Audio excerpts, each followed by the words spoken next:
Honourable members, the Deputy Speaker.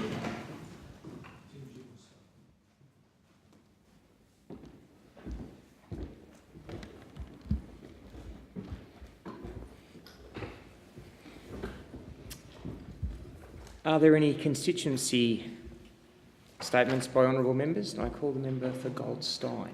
Thank you, Deputy Speaker. Since 1921, Australian Rotary clubs have united men and women with a shared belief in securing a more inclusive society which promotes fellowship, integrity and goodwill. All of Australia's 30,000 Rotarians deserve recognition, including my mother. Today, I would like to acknowledge some of the leaders of Goldstein's exceptional Rotary community.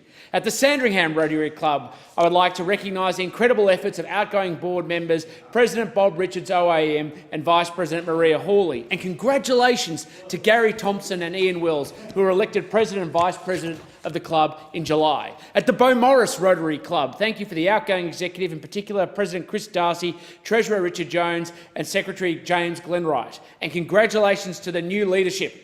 Heather Chisholm, President, Treasurer Linda Deutsch and Secretary Roy Seeger. At the Rotary Club of Glen Ira, I'd like to acknowledge the outgoing executive, President John Luskak, Treasurer Keith Feynman and Secretary Alan Samuel, and offer my congratulations to the new team, President Alan Samuel, President-elect Lily Teichman, Secretary Joan Luskak and Treasurer Jeff Asher. At the Bentley Moorabbin Central Rotary Club, thanks to the outgoing President Peter O'Brien, and congratulations to President Ian Ballantyne, Treasurer Ron Brownless, Community Chair Joe Impey, International Chair Linda O'Brien, Vocational and Youth Chair Peter Gutman, and at the Hampton Rotary Club, thank you for the outgoing co-presidents Jennifer Fox and Elizabeth Ware, and congratulations to President Stuart LaGrosse, Treasurer Rosalind Broadley, Secretary Marie Anderson, Membership Officer Christine Lindsay. And then, of course, the mighty club of Rotary Club of Brighton. Thank you to the outgoing executive, President Damien Hellard, Treasurer Bill Harley and Secretary David Finney. And congratulations to President Norman Thomas, President-elect Jeff Bentley, Vice President Barry Hickman, Treasurer Kine T and Secretary John Schmoll. And finally, at Brighton North Rotary Club, thank you so much to the outgoing team, comprising of President William Heron, Treasurer Russell Brewer and Secretary Ross Rice. And congratulations to President Meg Ryan, President-elect John Blangiardo, Vice President Lynn Maskell, Treasurer Neil Graham and Secretary Cheryl Cross. Best wishes to all of the community organisations and the Rotary clubs that do so much on the ground, who work and support and commit their services to our wonderful community, whether it's at the local farmers markets, at local Bunnings, or wherever it is you do your good work. When you do what you do, it has an impact. It binds our community together. It's part of the social fabric, and we're so proud of everything you do. That's why you'll continue to have my support, and that's why you're part of the reason why I'm so proud to represent a community as wonderful as ours. Thank you, Deputy Speaker. Thank the member, and I call the member for Longman. Thank you, Deputy Speaker. Well, we're reaching the end of the year now. We're in December, and that means two things are certain at least. It's sweltering hot in Brisbane, and of course Queensland high school students are finishing up for the year. And the Year 12 students, well, they're finished up for good. Some may be heading into the workforce, others heading off to university or TAFE, whatever their pathway. For most, this is new and very uncharted territory, and whatever their path, what they do know, though, is that under this government, life is going to be a lot more difficult. Now, I know for a fact that there are plenty of young adults in my community seeking to further their education at the local University of the Sunshine Coast Caboolture campus. This government hasn't made life any easier for them, though, having pushed through $2.2 billion worth of cuts to universities. While previous Labor governments fought to open the door for hundreds and thousands of students, nearly doubling university funding, the Liberals have slammed that door shut, Deputy Speaker. It's estimated that around 10,000 people could miss out on a university place this year because of these cuts. Deputy Speaker, young people seeking to pursue TAFE or another form of skills-based education haven't got it any easier either under this government. Since they were elected, the Liberals have cut more than $3 billion from TAFE, skills and apprenticeships. Prime Minister Morrison smiled through these cuts as the Treasurer now, and now that he's toppled the PM for the top job, well, nothing much else has changed. Australia has 140,000 fewer apprenticeships and traineeships than it did when this government was elected. For a country in this so-called skills shortages, this is absolutely disgraceful. We should be skilling up our local kids to take local jobs, not allowing employers to bring in a temporary overseas workforce when it just isn't necessary. And for those students who are keen to enter into the workforce, we know just how important it is how important penalty rates are for young people. They rely upon them, in some cases, just to get by. It's so often young people have to work those late hours, the weekends, the public holidays, and they deserve to be compensated for that inconvenience. But under this government, their hard-earned penalty rates have been slashed. This is just simply not fair, Deputy Speaker.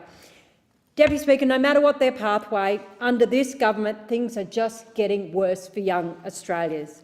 To the young people of Australia who live in my community, who live in regional and rural areas, who live in big cities, Labor will stand up for you.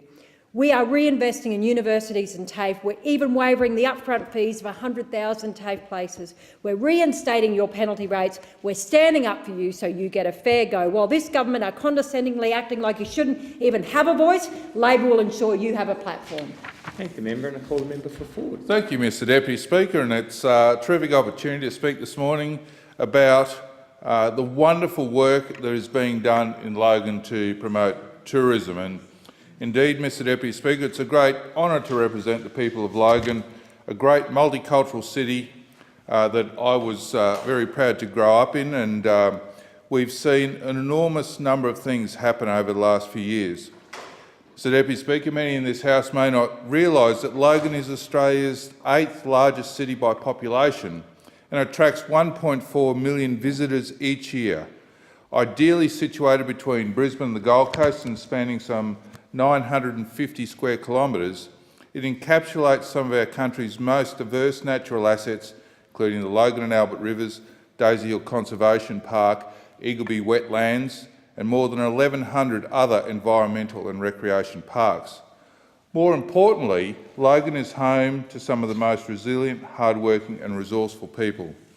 With direct access to the M1, Gateway and Logan motorways, and a population predicted to increase to almost 490,000 by 2036, it's no wonder that last year Logan attracted more than 160,000 event visitors with tourism, sport and various events, bringing $347 million into our local economy. But unfortunately, Mr Deputy Speaker, many people just dart down the M1 without much of a thought as to what Logan has to offer. As I said, it's a diverse city with industry and opportunity, with a strong industrial and services economy, but increasingly tourism. And tourism continues to mature in Logan as more visitors and travellers gain an appreciation of our unique offerings. Community events such as Eats and Beats, the Beanley Show, Queensland Pacific Islander Cultural Carnival, Eagleby Festival, Loganley Connect, and the terrific Brigalow, Guana Bar and Twin Rivers Country Music Clubs, and the never-ending array of quality productions at the Beanley Theatre Group. We are seeing more people than ever come to our local community, and I was at the Beanley Theatre Group on the weekend and speaking to a couple of people who had actually never heard of the Beanley Theatre Group and had come along for their first time and were thoroughly impressed with the performance. But not only that, we've got great sporting talent in Cameron Smith, Corey Parker, Israel Folau and many others. Great tourism destinations like the Beanley Rum Distillery, the oldest operating distillery in Australia, and the Beanley Historical Village, which aims to preserve the rich history of the Beanley area. Across some 637 sports, arts and community events held in Logan last year, 213 of them generated day trips and overnight visitations. This is a great city that has tremendous potential, and I congratulate everybody involved in our tourism industry. And I call the member for Fenner.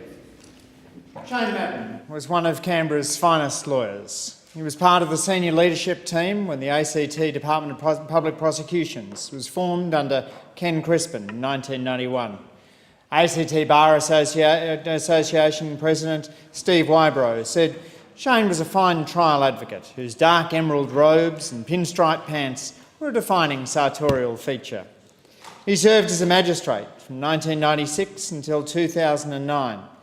He was the coroner who conducted the 118-day inquest into the tragic death of schoolgirl Katie Bender, who was killed in 1997 by the implosion of the Royal Canberra Hospital.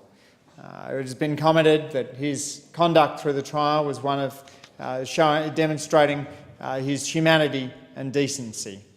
He was the ACT's first children's court magistrate, serving from 1999 with compassion and care. I came to know Shane Madden through my friend David Madden, his son. He always struck me as gentle and generous and never shy of coming forward with his views about politics in Canberra as a long-time resident of the North Side. In giving his eulogy from his father at the Sacred Heart Parish in Moruya on Saturday, David spoke about his dad's commitment to service, saying service was at the heart of Dad's life. Shane Madden was a life member of the ACT Brumbies. He was an ACT rugby referee in more than 300 games. He helped out at Sacred Heart Church Moruya, the Browley Surf Club, at Vinnie's, by reading to kids at Browley Primary School and through the Browley Dolphins Rugby Union Club. David said, "I can remember as a child wandering into the kitchen late on Sunday nights before Dad had a trial and seeing him once again poring over evidence, double and triple checking his notes, making sure he did the best job he possibly could. Dad brought that commitment to everything he did, whether he was hearing a big case or giving a speech at the Moruya Rotary Club or caring for his sister who struggled a whole life with mental illness. Dad did things properly." David said one of his favourite photos of Dad was taken at Bondi Beach by a mural and a struggle for Indigenous rights, where Shane explained to his grandson Alexander about Vincent Lingiari, Faith Bandler, Eddie Mabo, what those champions of justice fought for and why it matters. Those in Canberra were lucky to have benefited from Shane's service, and my heart goes out to his widow, Katie, of 47 years, to his children, David, Peter and Philip, to his children-in-law, Andrea, Nicole and Amy, and to his grandchildren, Carlia, Isabel, Jacinta, Raphael, Jessica, Elania, Stephanie, Alexander, William and Georgina. Thank you, Member. And I call the member for Hughes. Thank you, Deputy Speaker. And being only a few weeks out from Christmas, one of the most joyous times of year, we all enjoy family, friends, good food, a few good drinks. We also remember, Deputy Speaker, this is also one of the most dangerous times on the road at any other time of the year. And I call on all Australians, not only just in my electorate, but all Australians across the nation, to pay extra attention and to take extra care when they are driving on our roads over this Christmas time. Last year, 1,225 Australians died on Australian roads.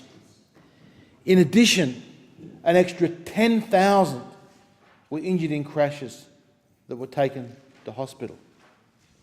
All up, since the end of the Second World War, 150,000 Australians have lost their lives on roads. That's 50% more than all those that were killed in both World War I from Australia and World War II combined. Deputy Speaker, we also have an obligation as members of this Parliament to do everything that we can to ensure that that road toll continues to come down. And it has come down. Since 1970s, the year 1970, over 3,700 Australians lost their lives in one single year. That toll's come down because of seatbelts, because of road safety programs, and mainly it's come down because of improved technologies in motor cars. The statistics are clear. If you are driving in a late model car, a car that is less than 5 years old, as compared to a car that was made pre the year 2000, you are 2 to 3 times less likely to be involved in a fatal accident. So therefore, as parliamentarians, we should be doing everything we possibly can to make motoring and the ability of citizens to get into late model cars as easy as we can. Therefore, Deputy Speaker, I think it is immoral that we continue to charge import duties on cars, late model cars into this country. We currently still have a 5% import duty on cars from Europe. If we were to reduce that, if we're able to get the age of our fleet down in this country and get people the opportunity to have a late model car, we would do positive steps to reduce the road toll. As well as continuing to invest in roads, Deputy Speaker, that's something I hope this Parliament considers. Our road toll is unacceptable. We must do more to get it down. Thank the member for Hughes, and I call the member for Parramatta. Thank you, Deputy Speaker. Australia has been slipping down the OECD leaderboard in a few areas lately. Internet speed, corruption, dropping down bit by bit. But there is one index where we've already made it right to the bottom, to dead last. And that's the leaderboard that ranks our capacity to engage in global value chains. As supply chains fragment more and more and manufacturers start drawing their components from around the world, smart countries are making sure that their businesses, both large and small, can be part of that. Because already the global trade in intermediate goods and services and in capital goods is at 70% and continuing to grow. And us, well, we rank worst among the OECD countries in terms of our capacity to exploit that change. Now, there are some obvious causes. Deliberate destruction of the car industry is one, but also the decimation of Australia's once proud vet system. The shambolic Abbott-Turnbull-Morrison government has had 5 years to fix the vet system and prepare our nation for this global trend. But what did they do instead? What they always do, they cut it. They ripped $3 billion from training and apprenticeships. Dodgy training providers continue to go bust. Thousands of students have debts for courses they haven't done and in many cases didn't know they were enrolled in. Employers are reporting growing skill shortages. We have 140,000 fewer apprenticeships. Student enrolments in TAFE are down nearly 25%. Now, Labor announced its TAFE policy back in February, waiving of upfront fees for 100,000 TAFE students, $100 million for revitalising campuses across Australia, but also importantly, a major review of the TAFE vet and post-secondary education system, the first review of vocational education and training in more than 40 years, and it's long overdue. So what happened? Well, two things.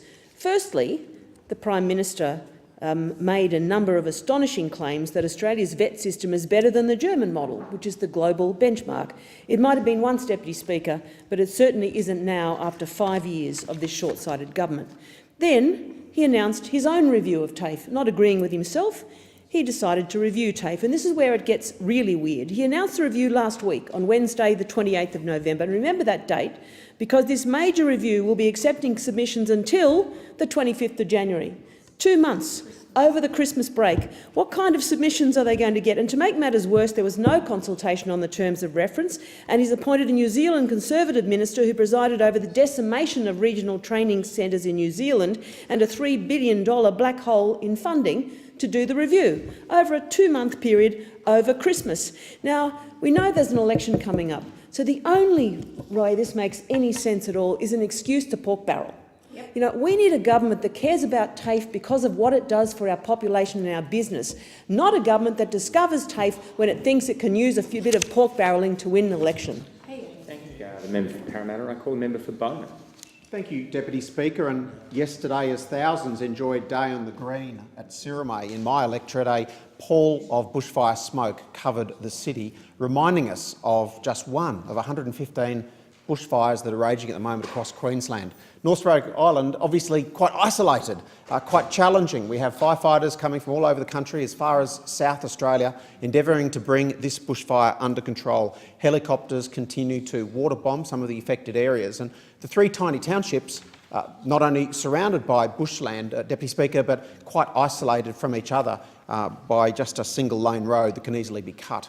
We've got peat swamps that are burning in the centre of the island. Campers are being asked to move to safer locations. And let's remember, of course, in an island like that, the only source of current economy is tourism. So this presents a real blow to business owners, as well as the personal safety element for those that are residing there and those that are holidaying and don't actually know some of the evacuation routes that many of us would follow if we did.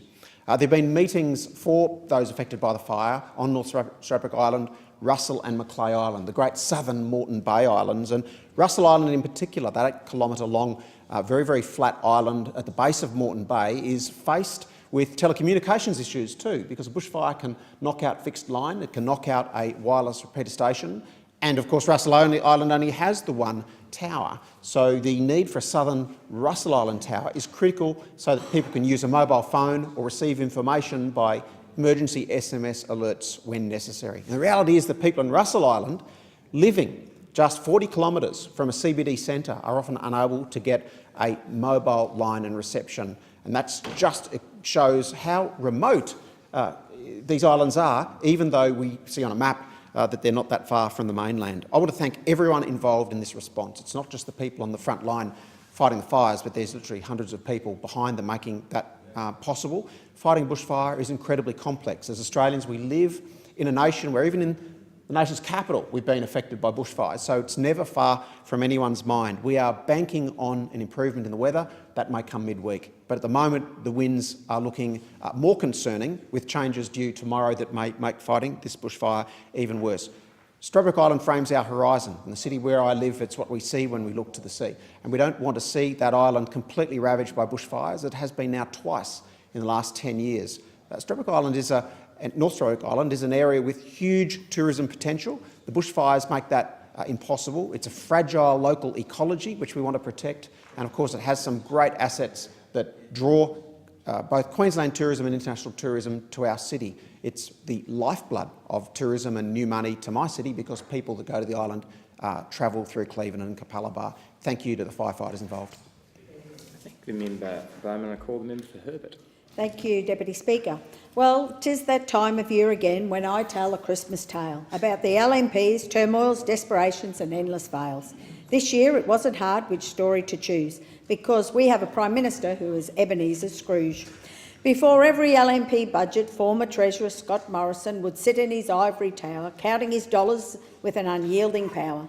The Australian people would beg for some investment in jobs, health, action on energy and education. But Treasurer Morrison would always refuse and give nothing but cuts and privatisation. Treasurer Morrison has been the architect of every single cut, for he has put my hometown, Townsville, in its current rut. And just like Ebenezer Scrooge's worker Fred, my hometown has been left begging. Workers, families, veterans and pensioners doing nothing but fretting about how under the LNP the local retail worker is receiving a pay cut, and now due to no action on energy, local businesses are now shut. There are people choosing between medical visits and paying electricity bills, and our pensioners cannot afford to pay for their pills. Prime Minister Morrison has made massive cuts to education and health, all whilst trying to privatise Medicare by stealth. Townsville's unemployment under Prime Minister Morrison has almost doubled, a fact that doesn't seem to make the LNP troubled. For Prime Minister Morrison has been giving taxpayer dollars to the top end of town at the expense of Townsville's jobs, workers and families, keeping us all down. And just like the plot out of the Charles Dickens story, ghosts from the LNP past are coming out of purgatory. The ghost of LNP past, former Prime Minister Abbott, has risen from the past. He's back to wreak havoc and fast. Then there is former Prime Minister Turnbull, who is the LNP's ghost of present, whose anger and disgust for the LNP I share his sentiment. For the ghost of present Prime Minister Turnbull is ringing bells loudly and true. That led to the landslide victory in Victoria, leaving the LNP black and blue. All of these ghosts are putting their own self-interest first, doing so at the expense of regional workers, only making things worse. The ghost of yet to come has not arrived yet, but allow me to guess and make a $100 bet that the ghost of yet to come won't be one ghost but millions, for Prime Minister Morrison's future will be decided by Australian civilians. And on election day, the ghosts who have received the brunt of Prime Minister Morrison's cuts, who have received nothing from the LNP government but peanuts, they will ensure that every one of their votes count, but voting out Prime Minister Morrison and holding him to account. For Townsville will remember all of the cuts to jobs and health, and how our taxpayers' dollars go to those with incredible wealth. At the next election, Prime Minister Morrison will have hard lessons to learn, how he can't create Townsville's largest economic downturn. That when you are the person responsible for huge job losses, the people of Townsville are going to give you the toss. Thank the member, and I call the member for Capricornia. Thank you, Deputy Speaker. As the whole country would be aware, Queenslanders have been fighting raging bushfires across the state this past week. Many from my electorate of Capricornia have been courageously fighting fires for a week or more. Finch Hatton, Dalrymple Heights, Youngla, Campwyn Beach, Serena Beach, Camilla, Blue Mountain, Serena Range and the Caves were all affected, and thousands of residents were evacuated. Some residents in Youngla were even evacuated by helicopter to safety. On the edge of my electorate and that of the member for Flynn lie the townships of Canberra and Gracemere. The residents of these towns were saved by an inch. My heart goes out to young George Bird's family, friends and the Rollston community after he died in an accident while trying to put in a fire break. My heart also goes out to all of those who have lost their homes, their sheds and their farms. I believe I speak for everyone in this place when I say we are thinking of you and you have this government's full support in recovering. Our hats go off to the Queensland Fire and Emergency Service crews, the volunteers of the Rural Fire Service, the police, ambulance, SES volunteers and residents working around the clock fighting these fires. One volunteer in particular sticks in my mind. Joan Lennox has been at Youngla, tirelessly cooking her heart out to keep the firefighting workforce fed. As the old saying goes, an army marches on its stomach, and while there are no machine guns or hand grenades involved, the operation of fighting fires is not that far removed from a military one. Every volunteer, regardless of their role, is vital to the whole operation. The effort of Joan and her team is paramount to the success of the campaign, and she is battling fatigue just like the rest of them. Credit too must go to Mackay, Isaac, Rockhampton and Livingston councils for their well-managed disaster plans. We have seen more evacuations than I think I can remember seeing ever before, and I'm quite sure this has led to minimal damage being caused by what has been ferocious firestorms. The fight is not yet over though. Queensland is still burning and all areas are on high alert with their fire plans. The heat wave has not ended and the same conditions that have aided the fires to date are set to continue. As I travel around affected areas, the communities amaze me with their generosity and tireless assistance. Many local businesses rallying together, providing food and water to the rescue crews. Mackay Regional Council even had to issue an announcement requesting people stop donating supplies to emergency services and the evacuation centres as they were experiencing a surplus of supplies. I am enormously proud to be the federal member for these communities who in hardship rally together and fight. While the fight is not over, I know that these small communities will grow stronger and in true Australian spirit get on with it until at least the fire is beaten. Thank you, Member for Capricornia, and I call the member for Hotham. Thank you, Deputy Speaker. It was an honour and a privilege for me to present to the Clayton RSL and Remembrance Space just down the road from my office on the 11th of November to mark the 100th anniversary of the armistice. Every year, Australians reflect on the men and women who made the ultimate sacrifice in World War I, and the scale of human loss in that war is unfathomable. With a population of less than 5 million at the time in Australia, somewhere around 400,000 Australians were killed. Deputy Speaker, the RSLs and Rotary clubs in my electorate have taught me a great deal about the legendary and remarkable service of Sir John Monash, and I want to say some words today to express my very strong support for the posthumous promotion of Sir John Monash to Field Marshal. I am absolutely not one for hagiography, but doing the proper research into the story of Sir John Monash has absolutely confirmed to me that this was an extraordinary man, the sort of leader who perhaps we have one, maybe two per generation. He was and is recognised as having been one of the most effective Allied generals in the First World War and the most respected commander in Australia's history so far. In May 1918, Monash was appointed Commander of the Australian Forces, and in that year he led attacks that had a significant impact on the outcome of that war. You know, it's extraordinary to think in today's times, Deputy Speaker, that this one person, with his incredible genius and his lateral thinking and his ability to see the big picture, was able to do so much to save so many Australians' lives and to push that war effort so far forward. One of the incidents that's often cited, Deputy Speaker, is the Battle of Hamel on the 4th of July 1918, when Monash demonstrated his genius. His skillful planning and astute tactics helped Australian and American troops capture this town from the Germans in just 2 hours. And it's widely believed that many thousands of lives could have been lost if they hadn't conducted that attack under his guidance. Speaker, a month later, on August the 12th, 1918, Monash was knighted on a battlefield in France by King George V for his recognition of service to our nation. As you well know, Deputy Speaker, Monash then returned to Australia to begin what, for anyone would have been an extraordinary career on its own, doing some remarkable things for the state of Victoria, including the establishment of the Shrine of Remembrance, the head of the State Electricity Commission and Vice-Chancellor of the University of Melbourne. Had Monash been promoted to General prior to July 1919, there was a reasonable chance that King George V would have promoted him for Field Marshal. Indeed, Prime Minister James Scullin was publicly supportive of this and was going to do so by November 1929. It didn't happen, Deputy Speaker. There's a lot more to say about this extraordinary man, but can I say, as a Victorian and an Australian, it is time to give appropriate recognition to Sir John Monash. Thank you. The member for Hotham. In accordance with Standing Order 193, the time for members' constituency statements has concluded, and I call the clerk. Private members' business notice number 1, motion relating to preschool kindy funding. I call the member for Newcastle. I thank the Deputy Speaker, and I move the motion relating to early learning funding in the terms in which it appears on the notice paper. I'm very pleased to be moving this motion in the House on early learning education funding. This is a critical issue with, of course, massive impacts for our children, for the health and well-being of our communities and the broader economy.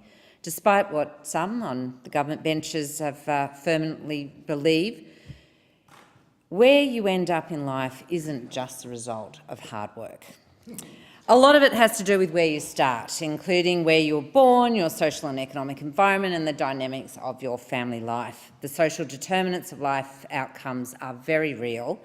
The experiences we have in our early years have a profound impact on the course our lives will take. Kids whose childhood is marred with family breakdown, poverty, domestic violence or neglect have a dramatically increased risk of long-term disadvantage. Close to 1 in 4 Australian kids start school unequipped for successful learning. But there is a way to improve life outcomes. In fact, it's a well-known pathway, and it's called education. Education can help kids map out a path out of disadvantage and give them the best chance of achieving their full potential. 90% of a child's brain development happens in the first 5 years. So not surprising that children who access quality early childhood education go on to achieve better results throughout school. The former Labor government's preschool program has been a great success with more than 90% of 4-year-olds enrolled. But the number of 3-year-olds in early childhood education is still way below the OECD average. That's why Labor has committed to extending funding to provide 15 hours of subsidised preschool for 3-year-olds as well. This will create a quality 2-year program to support the most important years of a child's development. And this is no trivial thing. In fact, it is the biggest investment in early childhood education in Australia's history, and it is set to help some 700,000 children. In my electorate of Newcastle alone, I'm pleased to say that close to 2,000 3-year-olds will benefit. This plan is good for children, it's good for families managing those cost of living pressures, and it's good for the economy. Indeed, a recent EU study found that for every $1 spent on early childhood education for 3-year-olds returns $4 back into the economy. Other countries like the UK, New Zealand, France, Ireland and China understand this and have already expanded their early childhood programs to include 3-year-olds. It is time for Australia to catch up. Regretfully, we have a government that fundamentally fails to understand the critical importance of education. It's a government that has already cut savagely out of schools, TAFE, universities, while all the time backing in exorbitant tax breaks for property investors. It's a government that spends billions of dollars on tax breaks for the wealthy rather than investing in the future of our children. And now it's a government that's prepared to leave parents hanging in limbo with their failure now to extend preschool funding for the 4-year-olds beyond the next school year. So while Labor has committed to funding a world-class 2-year preschool program for 3-year-olds and 4-year-olds, this government is too busy fighting its own civil war to ensure funding for this program next year. The former Education Minister announced the agreement rollover funding back in February. So why are we still here 8 months later? What's worse is when the officials were specifically asked during Senate estimates if the government will continue to fund preschools at the current levels, senators were simply told, well, that's a matter for government. The fact that this government's own department is unable to confirm whether the government will continue to support this critical investment in education with 1 month out from the new year is truly appalling. This government's failure to confirm the funding demonstrates enormous disrespect for our children, for their families and indeed the early childhood education providers alike. This chaotic Morrison government needs to stop focusing on themselves and get that agreement signed to guarantee preschool funding for 4-year-olds. But I would also call on the government to match Labor's commitment to provide universal access to preschool for 3-year-olds so we can give every Australian child the opportunity to have the very best start in life. Member for Newcastle, is the motion seconded?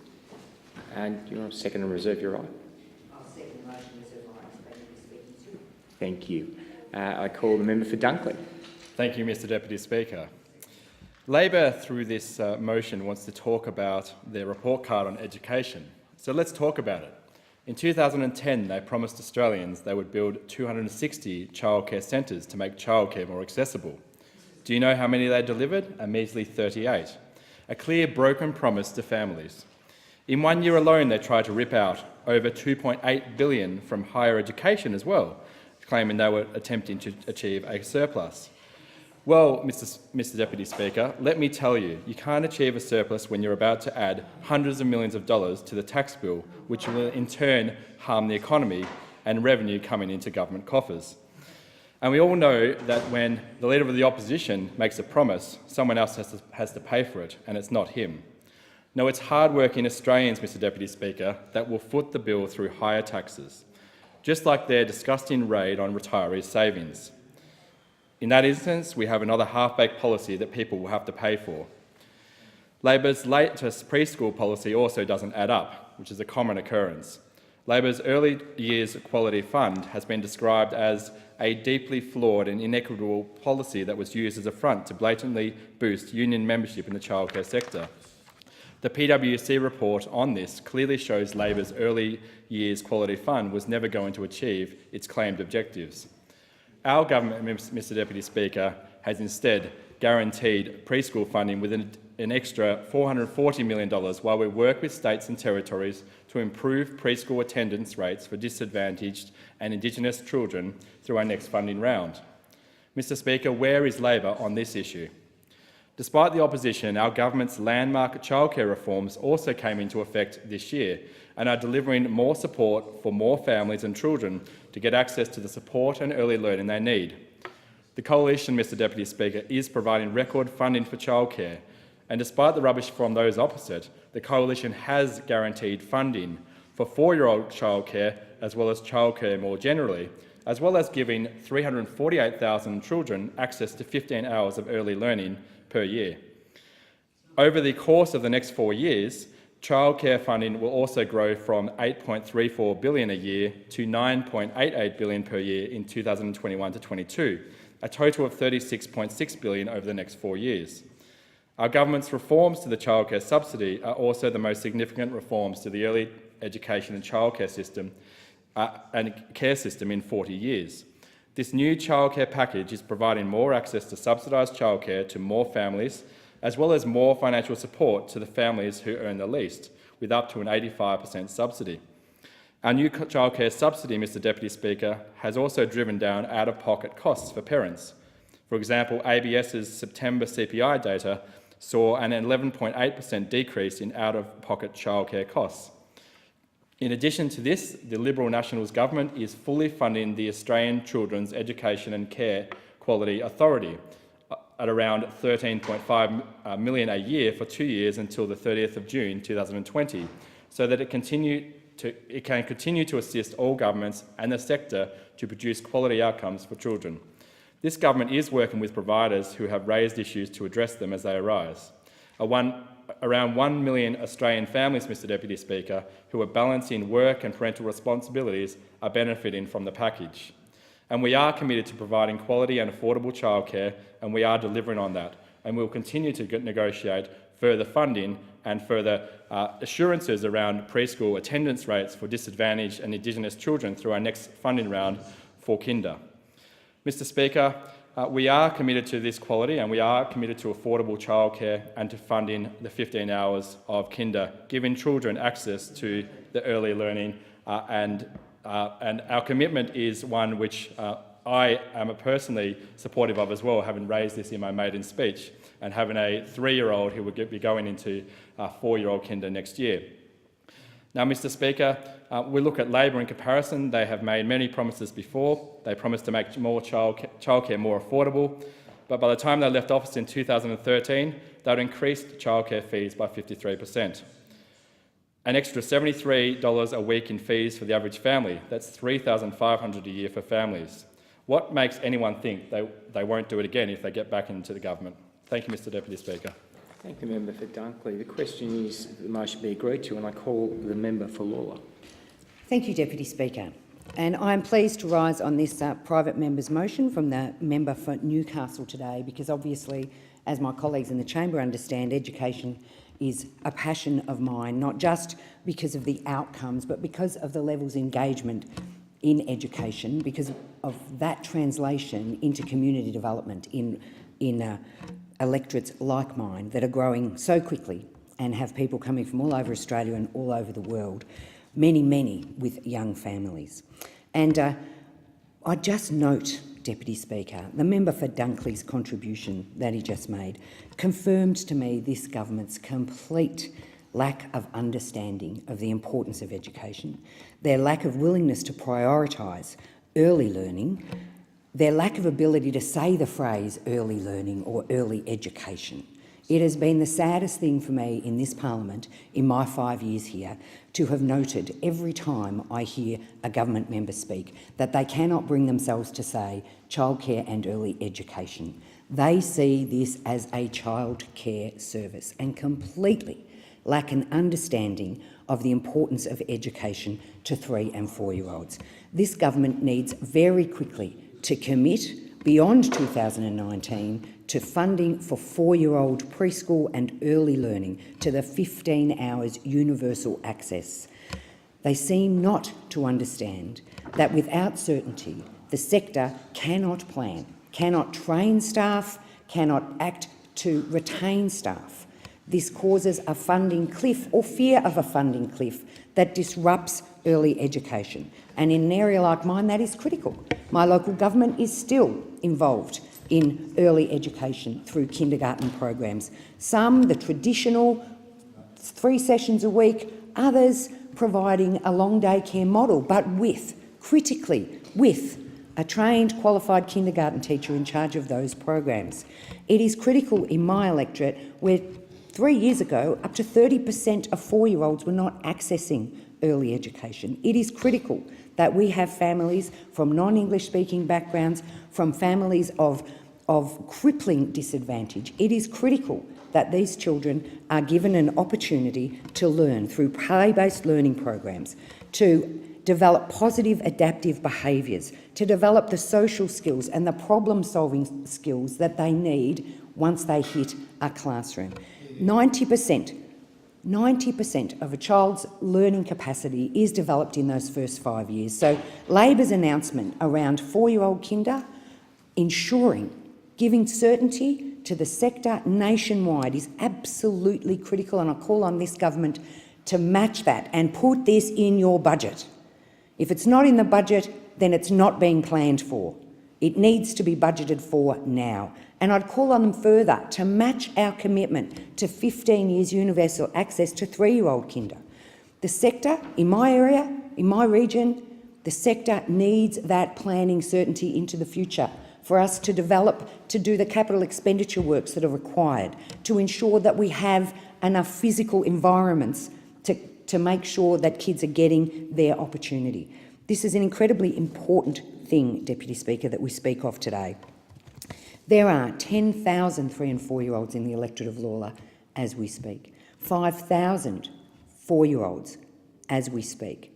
The electorate of Lalor would be one of the biggest beneficiaries of the Labor policy going forward, and the community that is hurt the most by this government's lack of willingness to provide the certainty for even 4-year-old kindergarten and early learning. So I call on this government again, please get your priorities right. Get your priorities around what supports families. And I want to conclude by saying that for 5 years now I've stood here and I've listened to speaker after speaker of those opposites fail, as I say, to mention early learning. But more, what I hear from those opposite is a lack of understanding of poverty, a lack of understanding what it is like to live in a family that lives day to day and week to week, where any bump in the road, any unexpected bill can throw a family into chaos. And I want them to think about 3-year-olds and 4-year-olds who find themselves living in those circumstances and how important it is for those children to have stability in their lives, and stability often provided by early learning, provided by our qualified and highly skilled early childhood and education teachers. Thank you, Deputy Speaker. Thank the member for all. That question is the motion be agreed to, and I call yet again the member for Bowman. Deputy Speaker, great to be back again and talking about this incredibly important issue of early education. It's always entertaining to listen to privileged people trying to give each other lectures on what it's like to be poor, isn't it? It's fascinating, but always happy to cop it if it leads to better child and early education. We've got a friendship group for early education, very active in this building. Member for Ballarat is my co-convener. We have these discussions very regularly, and there's no doubt that Australia has an almost unique model of service provision with our predominantly private early education provision, and then of course overlaying there we have preschool and senior case services, and getting them to work run by 2 levels of government is challenging but not impossible. Deputy Speaker, what we know is that for 4-year-olds already we still have fairly low levels of engagement in preschool, and that needs to be improved. I would recognise the former Labor government for the quality standards that they put in place, which has, though been challenging, has been met by the sector, met with an overwhelming positive response, and now we're seeing real changes with the nature of the curricular materials that are available in early education. We know you have to start early. We've got some of the best products in the world, like 3P, Mathletics, through them Reading Eggs, providing educational opportunity for children at home to be doing the very basics in literacy and numeracy to get themselves the start they need. Well, let's talk about where the speed bumps are, because it's not, one side of politics has all the problems and the other side of politics does all the hectoring. It's actually both sides of politics trying to sort this area out. And the first one is privacy and data concerns, where schools can't work with early educators to identify kids at risk and start putting those services in place before they turn up in prep and don't know which end of the pencil to hold. And we need schools to be able to go and visit early education centres in their areas and be able to say, can I come and meet some of these children and let's work out a way of mapping it forward. There's massive services now available internationally, coming out of the US predominantly, to benchmark where children are sitting and where their domains are that are weakest, and what we need to do to get them school ready. So no one's going to disagree on that, that's important. But what's more interesting is that Australia is a very unique case because of the nature of our childcare mix in this country. And so predominantly when we look at the evidence for 3-year-olds having universal access to preschool, in the context of 4-year-olds already not taking it up, the question is how far are we pushing the economics moving down into 3-year-olds attending preschool? Now, the data mostly comes from Europe. It's thanks to diligent work by the OECD. And what they found is that when they looked at PISA results for students in primary school, that they were able to map back and see definitive benefits in European economies if they went to preschool. And that's quite legitimate. They had a certain number of years of preschool prior to starting school. The problem is that that data doesn't reflect itself in Australia. And there's a number of reasons why that could be the case. I mean, we're talking a 30 PISA point benefit to children attending preschool. It almost seems like you can't argue against it. But there's one problem. Most economies don't have an extremely high acuity measure of socio-economic status for students that are attending preschool. Australia does. We're lucky enough to have the ICSIA score, which uses the highest head of households' level of income, their highest level of education, indigeneity, remote and non-English speaking background, to map out exactly what communities these children come from that do and don't attend preschool. Look, there's no point getting into a detailed debate on the data, but when you control for socio-economics, the preschool benefit all but vanishes. There's plenty of wealthy, successful families accessing preschool and self-evidently doing better. When you come to Australia, the whole benefit of 4-year-old preschool, as we can map it, mapped by OECD, is a humble 7 points. And when they adjusted it for socioeconomics, it fell to just 1 point benefit. I mean, this is in the realm of no impact whatsoever doing additional years of preschool. And the reason, because the people who attend early education are already doing well enough at home to the point that it actually doesn't matter if they're there or not. The group we must focus on is the lowest quintile that doesn't attend childcare in this country, that does in parts of Scandinavia where everyone holus bolus goes into early education and they're all there. But in Australia we have the unemployed household. We have the group where no one works, no one intergenerationally ever has worked, and these people aren't taking up childcare for their own reasons. And they won't take up preschool unless we can find a way around that. Australia's problem is the non-working household. We have the highest proportion of those in the world, level with New Zealand, the UK and Ireland. And those 4 countries are going to have the least benefit to just having universal preschool because the kids that need to be there simply do not turn up. Now, it's not a reason not to do it, but it's a reason to get 4-year-olds in there first. It's a reason to acknowledge that they need to be identifying those communities and those families most at risk and finding a way to get them there. Coalition did that with 12 hours, free childcare. I'm glad they have, and that's the way forward, working with that lowest quintile. I thank the member for Bowman. The question is that the motion be agreed to, and I call the member for Macarthur. Thank you, Mr Deputy Speaker. I've got great pleasure in rising today to speak to the motion moved by my good friend and colleague, the member for Newcastle. I'm absolutely delighted also to be speaking after the member for Lawler and to be followed by the member for Lingiari, all of whom have fantastic skills in the education field and great knowledge about what's best for Australian children, particularly in terms of their early childhood education. Like the member for Newcastle and all of my other Labor colleagues, I'm supporting a proposal to extend preschool access for young children. Labor's plan, which we will be taking to the next election, is good for the children of Australia, good for the children of Macarthur, good for parents and good for the economy. I'd also like to acknowledge the help in writing this speech of my Chief of Staff, Mr Bryden Toner, an ex-school captain of Narrabeen High School and at present doing a part-time degree in education. It shouldn't take a paediatrician to tell the government why they should support Labor's commitment and properly fund preschool for 4-year-olds. But alas, here I am trying to tell the government what to do. As a medical student, and it's been a long time since I was a medical student, quite a long time, I did a thesis with the then Professor of Paediatrics, Professor Thomas Stapleton, at the Children's Hospital at Camperdown, about early childhood brain development and literacy. And those opposite should know that almost 90% of a child's brain development and literacy skills develop before they reach the age of 5. It's also worth noting that the importance of a child having access to a quality preschool early childhood education is reflected in good school data now, which demonstrates how important this is.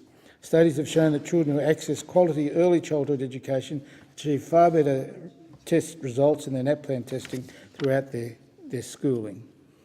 Shamefully, Mr Deputy Speaker, nearly 25% of young Australians begin their schooling journey without having grasped those fundamental skills of literacy, which are so essential to them, but they're becoming successful learners. And I indeed saw many of those children in my practice as a paediatrician. And unfortunately, I saw many of those children start school without adequate literacy, then learn not to like school, to then develop behavioural problems, and unfortunately not complete their education. 1 in 4 children starting school with poor literacy is a shamefully high percentage of the population in a developed country like Australia. These are the children who are missing out on access to an early childhood education. They come from disadvantaged backgrounds and would benefit immensely from access to early childhood education at an early age. Access to an early childhood education is particularly vital in closing the disadvantaged gap before a child starts school. The team that I'm proud to be a part of, heading into the next election, has a plan that will see around 340,000 3-year-olds and a similar number of 4-year-olds able to access preschool every year. Not only as a paediatrician, but as a father, a grandfather, and as the member for Macarthur, I cannot comprehend the government's attitudes towards education and, in particular, funding for early childhood education. Undeniably, those opposite have continually denied certainty for funding of early childhood education, and in Macarthur, their failure to extend funding for 4-year-olds to attend preschool beyond the next year had left 2,364 Macarthur children in limbo. We on this side of the chamber know, Mr Deputy Speaker, that one of the biggest barriers that families face in regards to accessing early childhood education is the cost. I'm determined to expand access to preschool and preschool education to help parents balance family and work and reduce the cost of childcare for families with children already in education. I must also say that the government's failure to provide ongoing commitments for the funding of early childhood education isn't just bad for families, it's also bad for business. And they love talking about business. Those opposite come in here, pretend they're the party of small business, yet the proof's in the pudding, Mr Deputy Speaker. Through the failure of the Coalition to provide a commitment for ongoing funding to 4-year-old early childhood education, providers have been unable to plan ahead, and I assure the House that this is a big issue for many of the preschools in my community, small businesses which greatly contribute to Macarthur. This is an investment in our children and in our futures. And like the member from Newcastle, I urge the government to come to the table and properly fund 4-year-old early childhood education and extend this to 3-year-olds. Thank you. I thank the member for Macarthur. The question is the motion be agreed to, and I call the member for Lingiari. Thank you, Mr Deputy Speaker. Can I thank the member for Macarthur for his informed comments as someone who, unlike most of us in this place, you could regard as an expert in this field. I think we ought to take a great deal more notice of him than others do in this place, and that includes the government. I want to thank the member for Newcastle and also the member for Lawler for their contributions. And I welcome this opportunity to discuss early childhood development and education. And as we've heard, Labor this year announced it will introduce a new 2-year national preschool and kindy program guaranteeing around 700,000 children a year will be able to access subsidised preschool. This is the biggest ever investment in early childhood education in Australia. For the first time, every 3-year-old in Australia will be able to access 15 hours of subsidised early childhood education so they get the best start in learning. Now, I want to just compliment the member for Macarthur for the erudite way in which he explained the importance of this in childhood development. And it seems to me, given his thesis, that we ought all read it, so we too can be informed about this issue of early brain development and learning. And I say this from someone who lives in a remote part of Australia effectively, but whose electorate covers 1.4 million square kilometres and 300 odd communities, where a very large proportion of the population, 42% of that population, are Aboriginal people living in some of the most appalling circumstances in the country and who need the access that these funds will provide, hitherto not available to them because of the neglect of this government. And it's worth pointing out that when last in government, the Labor Party put in place 38 child family centres around the country. These were aimed at early childhood development, to look at making sure that young people got preschool, access to preschool, families as first teachers, a whole range of other programs. Needless to say, when Mr Abbott became the Prime Minister, they all went. And so that's an indictment, as is the government's failure to currently fund properly preschool education for 4-year-olds, let alone 3-year-olds. And it seems to me that we've got a real problem in this country if we can't, across the parliament, accept the need for addressing the issues to do with early childhood education, given what we know in terms of the way in which it affects people's lives in the longer term, their capacity to acquire new information and knowledge, their capacity to learn and to understand, as the member for Macarthur has pointed out. And the member for Macarthur and myself, along with a number of others in this place, are very advocates of a first 1,000 days approach to early childhood development. This is an approach in Australia which has been pioneered by Professor Kerry Arabina from the University of Melbourne, she's been instrumental in advocating for Aboriginal and Torres Strait Islander children in Australia, as well as other Indigenous populations, around adopting a broader holistic cultural lens to childhood development, including education. And what we need to understand is that there are people in this country who are playing in this space.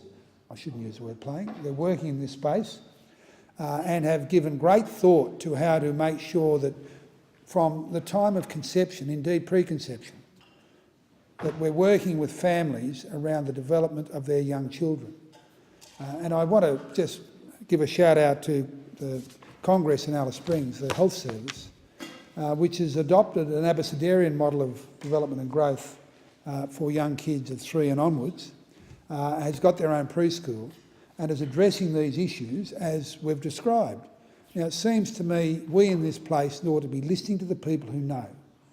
We need to be making sure that every child in this country gets access to proper preschool education to set them up for life. And that's what this is about, and understanding the economic benefits which the member for Macarthur referred to. We have an opportunity here. We have a responsibility here. If we fail to accept the opportunity and fail our responsibility, the only people who are going to be suffering are the current generation of young kids in this place and future generations yet to be born, because we're too negligent and too stupid to realise the potential, their full potential, by investing in early childhood education. There being no further speakers, the debate is adjourned and the resumption of the debate will be made in order for the day of the next sitting, and I call the clerk. Private members' business, notice number 2, motion relating to the Jewish community in Australia. And before I call the member for Brower, I'd just like to take a minute to acknowledge the presence. This motion is about Mr Spinnock, and I'd like to acknowledge we're being joined and welcomed today in the chamber by Rhianna Spinnock. Welcome. And I call the member for Brower. Thank you, Deputy Speaker. I move the motion relating to the passing of former New South Wales Jewish Board of Deputies President Jeremy Spinnock in the terms in which it appears on the notice paper.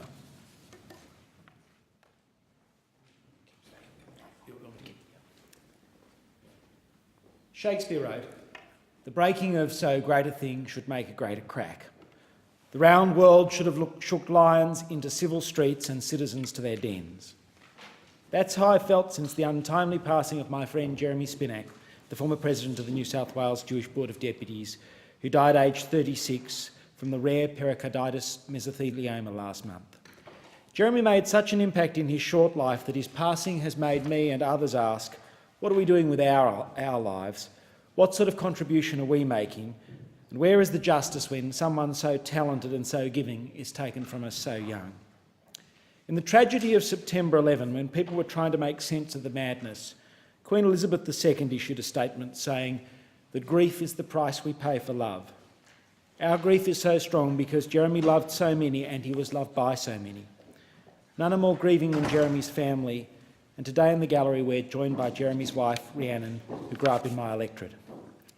Condolence motions are generally reserved for former members of Parliament, but the fact we're here today united to pay tribute to Jeremy is indicative of the standing in which he was held across the Parliament and across the country.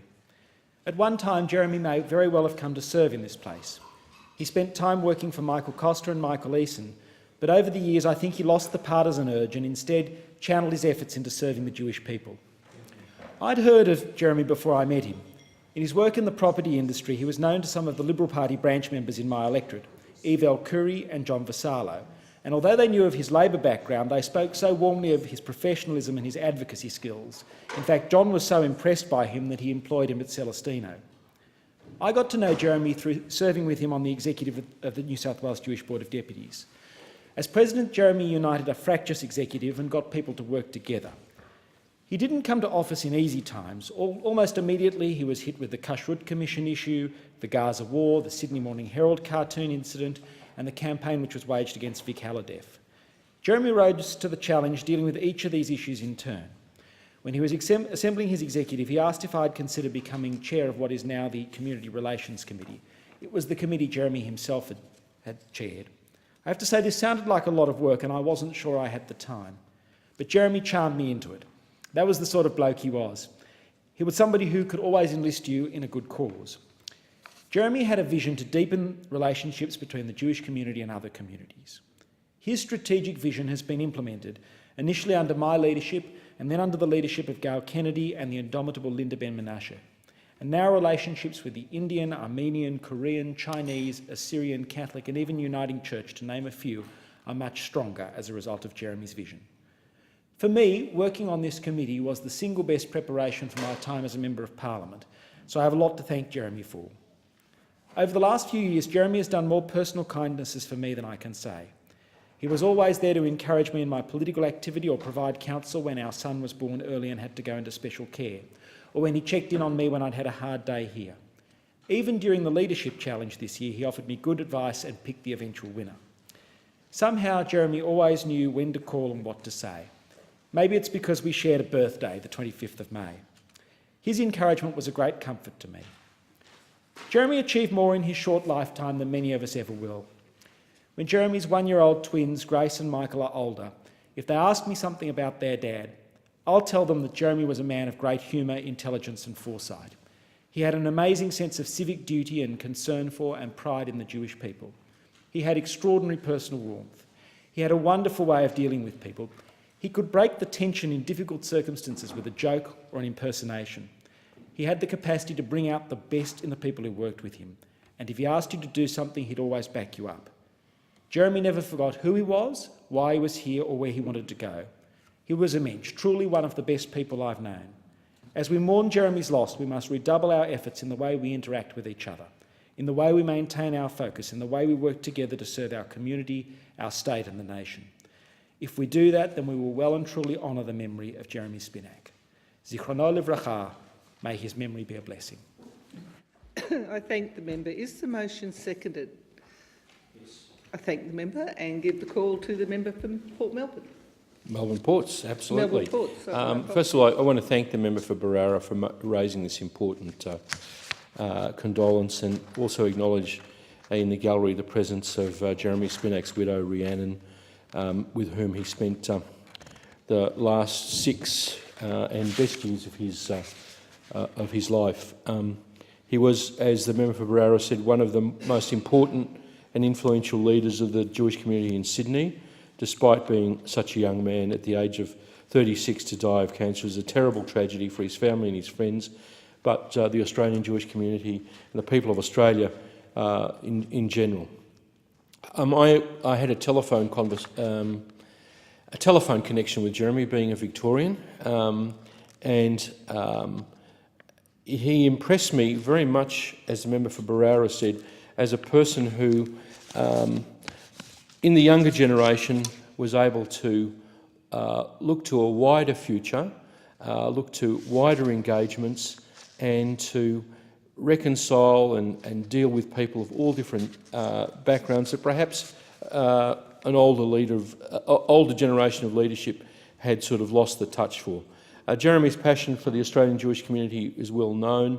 The President of the Board, his successor and friend Leslie Berger, and Vic Al-Hadef said his influence on our approach to representing the community, coalition building, legislative reform, child protection and supporting marriage equality were amongst the numerous achievements which will be his lasting legacy, both to our organisation and the entire New South Wales community. Such skills are rare. Such skills in a young man are even rarer.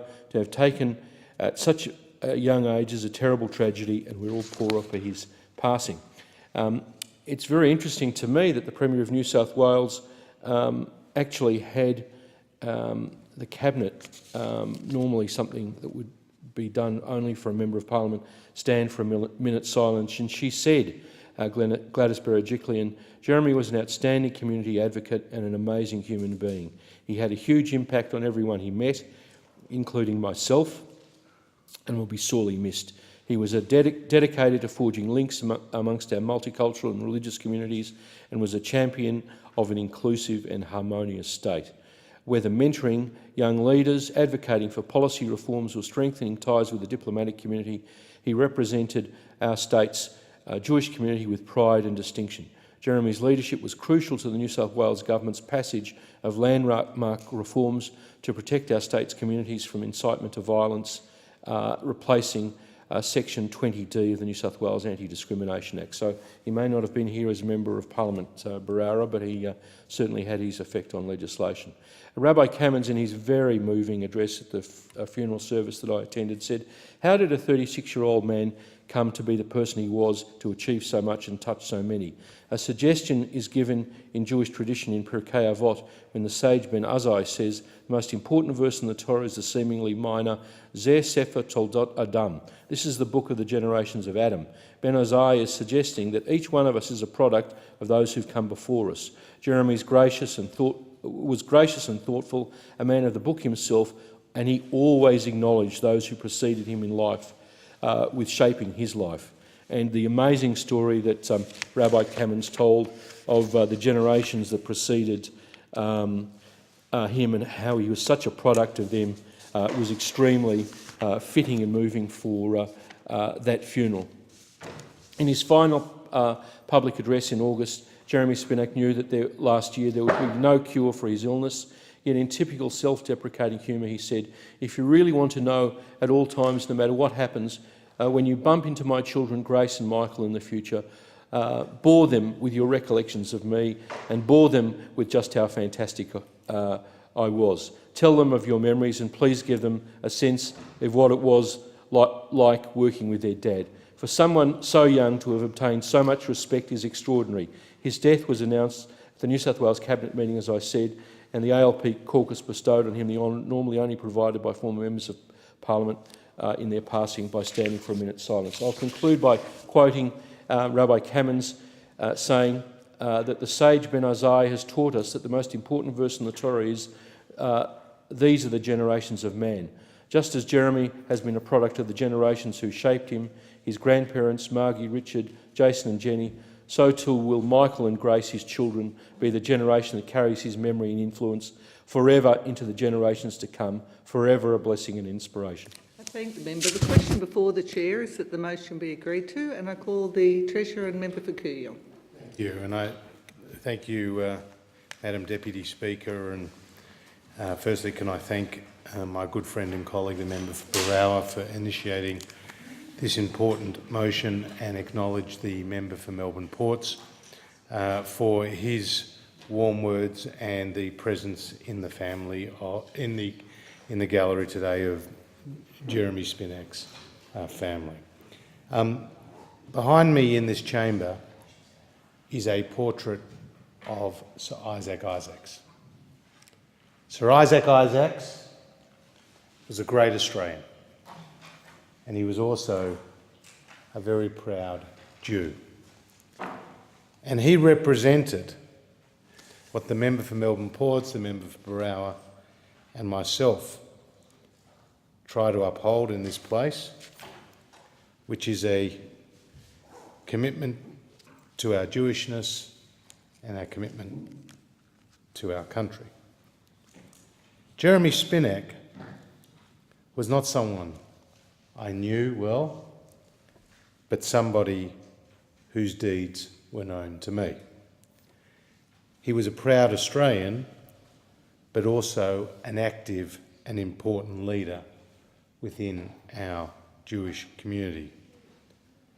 Passing away aged 36 and leaving behind wife Rhiannon and his twins Grace and Michael, and many, many other friends, means that he will be very sadly missed.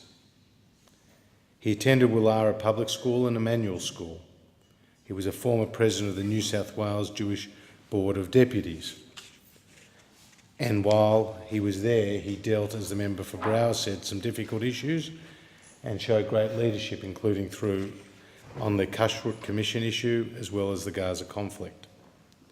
He was described by those who knew him as a man of great warmth, intellect and civic duty. And the reference to the speech by Rabbi Jeffrey Cummins is very powerful. But it was a quote that the rabbi used in his speech, which I would just like to dwell on, was a quote from a congregant who wrote to the rabbi, "It's so hard to accept why someone who created so much good in his short years and could make such a positive difference in the future should be taken away so young." So this is the why that we never have an answer for. And in all our lives we lose people who are close, but to lose someone so young with a life so full of promise is even more devastating. So I say to his family, it's hard to forget someone who gave you so much to remember. And Jeremy's life will be remembered for all that he did for the Jewish community. As the member for Melbourne Ports mentioned, the Premier Berejiklian described him as an outstanding community advocate and an amazing human being. But it's also the fact that he was a mentor to others, which has shone through from his life.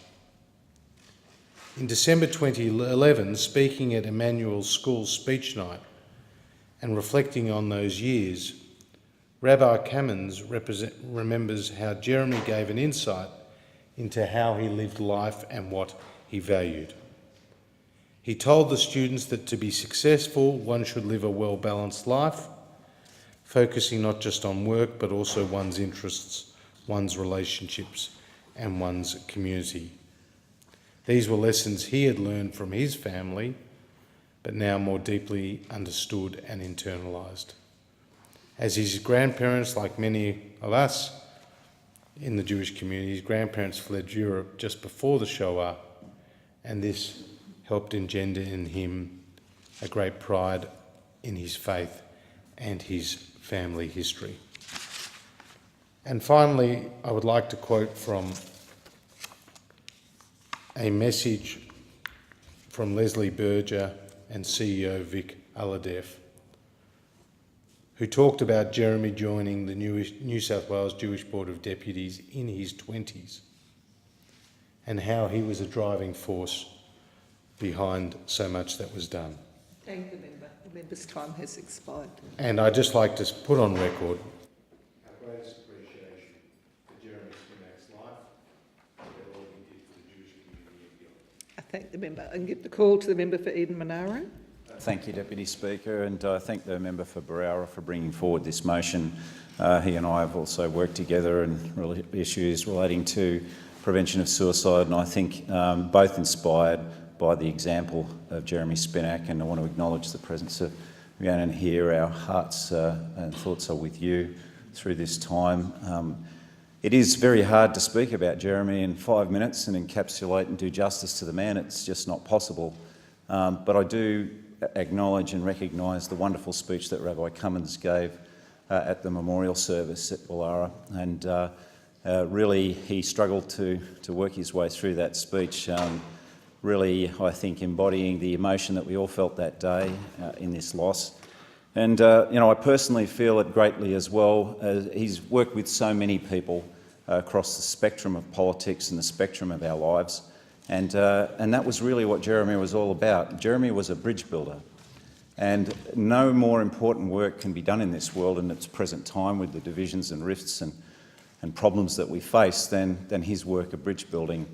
And in the Jewish faith there's a wonderful concept, in particular tikkun olam, which is all about literally healing the world. And there was no better embodiment of that principle than Jeremy.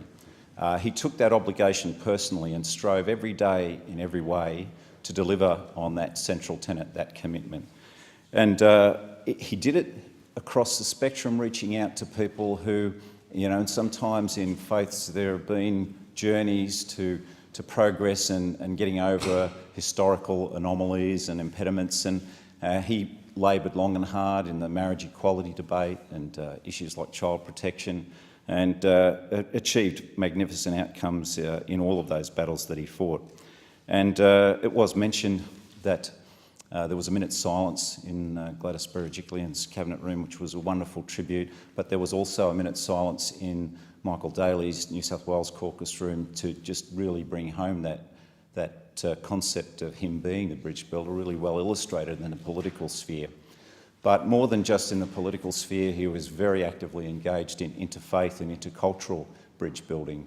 And in Sydney, with its wonderful diversity of communities, he embraced it and celebrated that diversity, showed the way forward to inclusion, a way to build understanding. And in this time when we're seeing these extreme right-wing elements out there trying to give new life to anti-Semitism, these Nazis that have been responsible for attacks on my own electorate offices, there's never been a more important work than dispelling the myths and the misinformation and the propaganda that groups like that are seeking to disseminate. We've seen, their active attempts to infiltrate political parties recently.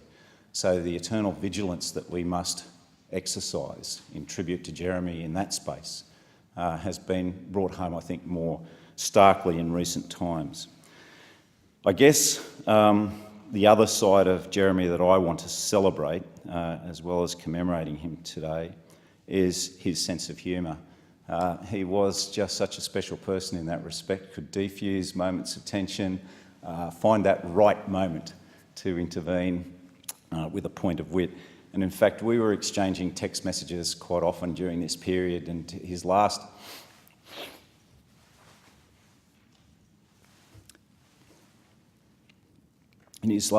text message to me, he joked about being at the 100th anniversary of the board in 2045. So a very special person. But as has been reflected, he achieved more in 36 years than many people achieve in 100 years.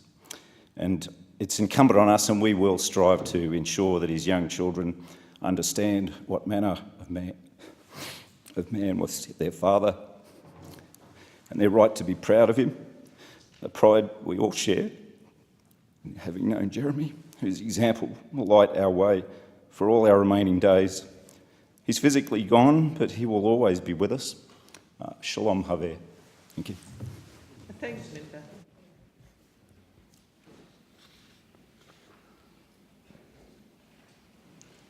And give the call to the member for Wentworth. Thank you, Deputy Speaker. I'm here to express condolences for the death of Jeremy Spinack. Jeremy Spinack was an exceptional member of the Wentworth community, and his contribution to the community exceeded that of most people twice his age.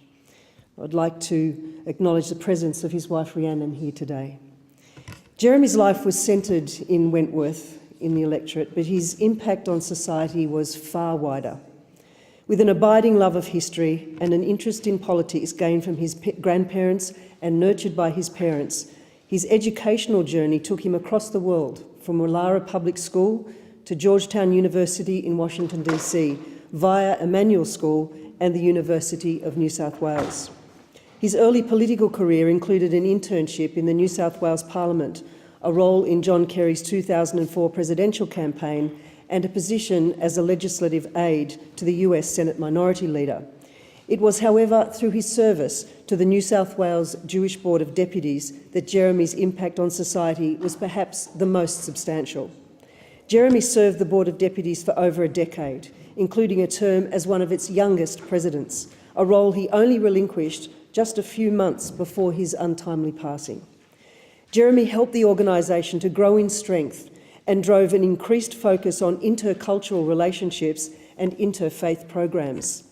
His leadership featured coalition building, bipartisanship and advocacy across a wide range of issues, including a strong support for marriage equality. Jeremy was particularly proud of creating dialogue with the Uniting Church engaging with key ethnic and religious groups in New South Wales, facilitating former Premier Mike Bair's historic visit to Israel, and helping organise a bespoke course on anti-Semitism for the editors of the Sydney Morning Herald. Jeremy was a much-loved and greatly respected leader of the community. His commitment to social cohesion and intercultural harmony was unequivocal, and he leaves behind a strong, positive legacy for the Jewish community, for its intercultural relations and for the wider community as a whole. I was deeply moved by the collective grief of the community at his funeral service and at the Minion the following day. We have lost a remarkable community leader at far too young an age. On behalf of all of the people of Wentworth, I wish to extend my deepest condolences to Jeremy's wife Rhiannon, his baby twins Grace and Michael, his parents, his siblings and the extended Spinack family. Thank you. I thank the member. There being no further speakers, the debate is adjourned and the resumption of the debate will be made an order of the day for the next sitting. The clerk. Private members' business notice number 3, motion relating to the 10th anniversary of the 2009 Victorian bushfires. Member Findai. I move the motion relating to the 10th anniversary of the 2009 Victorian bushfires in the terms in which it appears in the notice paper. The member Findai. Colleagues, next year in February we will remember the 2009 bushfires in Victoria. Now, sadly, Parliament won't be sitting then, so members from surrounding electorates have gathered today to honour, acknowledge, thank and bring to mind those 10 years. And I would like to honour those who died, the many, many people who died at the time and have died since. I would like to acknowledge the trauma, the hardship, the courage, the persistence, the dedication of individuals, groups and government during those fires, post the fires and 10 years on, still working. And I also would like to take the opportunity in this House today to take a moment to reflect. When disasters happen on such a large scale, how many people come to help us? And I know that as I talk in Queensland, this current circumstance is being played out. But in my electorate of Indi, people gave so generously right around the country. Millions of dollars were invested at the time and then in philanthropy trusts following the fires to continue to support people in my community. And in bringing my remarks to the Parliament today, I want to talk a little bit about some research, some outcomes and some things that we still need to work on. And I'd like to start with some research. I'm a great believer in the power of research. And I'd like to bring to the attention of my colleagues today in Parliament and people watching this recording some research, long-term disaster resilience that has been undertaken by Women's Health, Goulburn North East, with support from the Victorian and the Commonwealth Government, Monash University and the Lord Mayor's Charitable Trust. It comes in 3 volumes, the executive summary, the long-term resilience full report and a literature review. And I just want to read out some of the headings that are covered off in this research before I pay particular attention to one finding. Part 1, perceptions of disaster significance. Aren't you over it yet? Tell us what happened. The defining moment. There's no getting over it, and the long-term consequences of disaster. The second chapter talks about what helps and hinders resilience and what we can learn, particularly about gender in resilience. And then they talk about children, family obligations and disaster planning, a report well worth looking at. But I'd particularly like to talk about one of their postcards that they've produced to help communities like mine as we prepare for summer. And it's talking about gendered fire planning.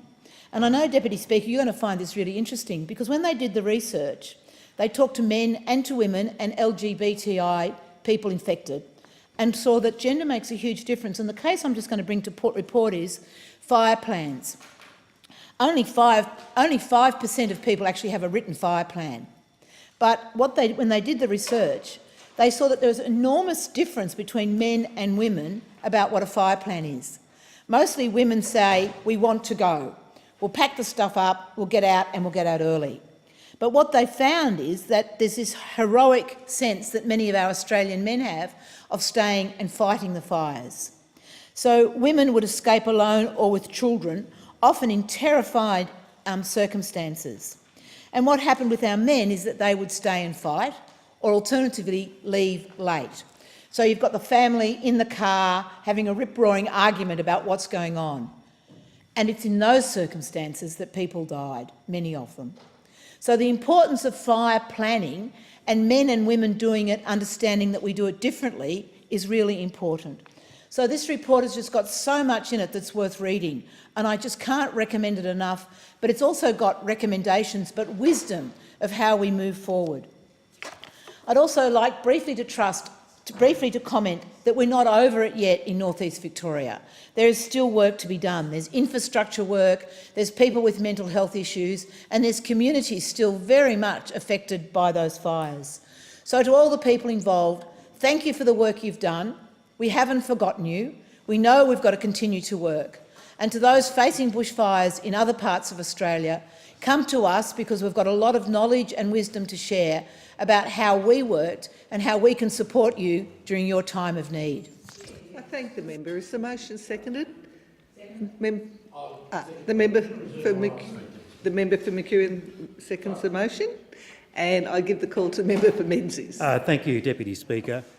Last Friday morning, as I was flying back from Canberra to Melbourne, our plane was put in a holding pattern for a while, and we were circling around that area of Victoria and the Great Divide. It was a beautiful, clear morning. You could see clearly to the Gippsland Lakes and the 90 Mile Beach in one direction and right through to the Murray in the other. But what struck me the most as the plane circled for 10 or 15 minutes was you could still see the scars in the bush of the 2009 bushfires.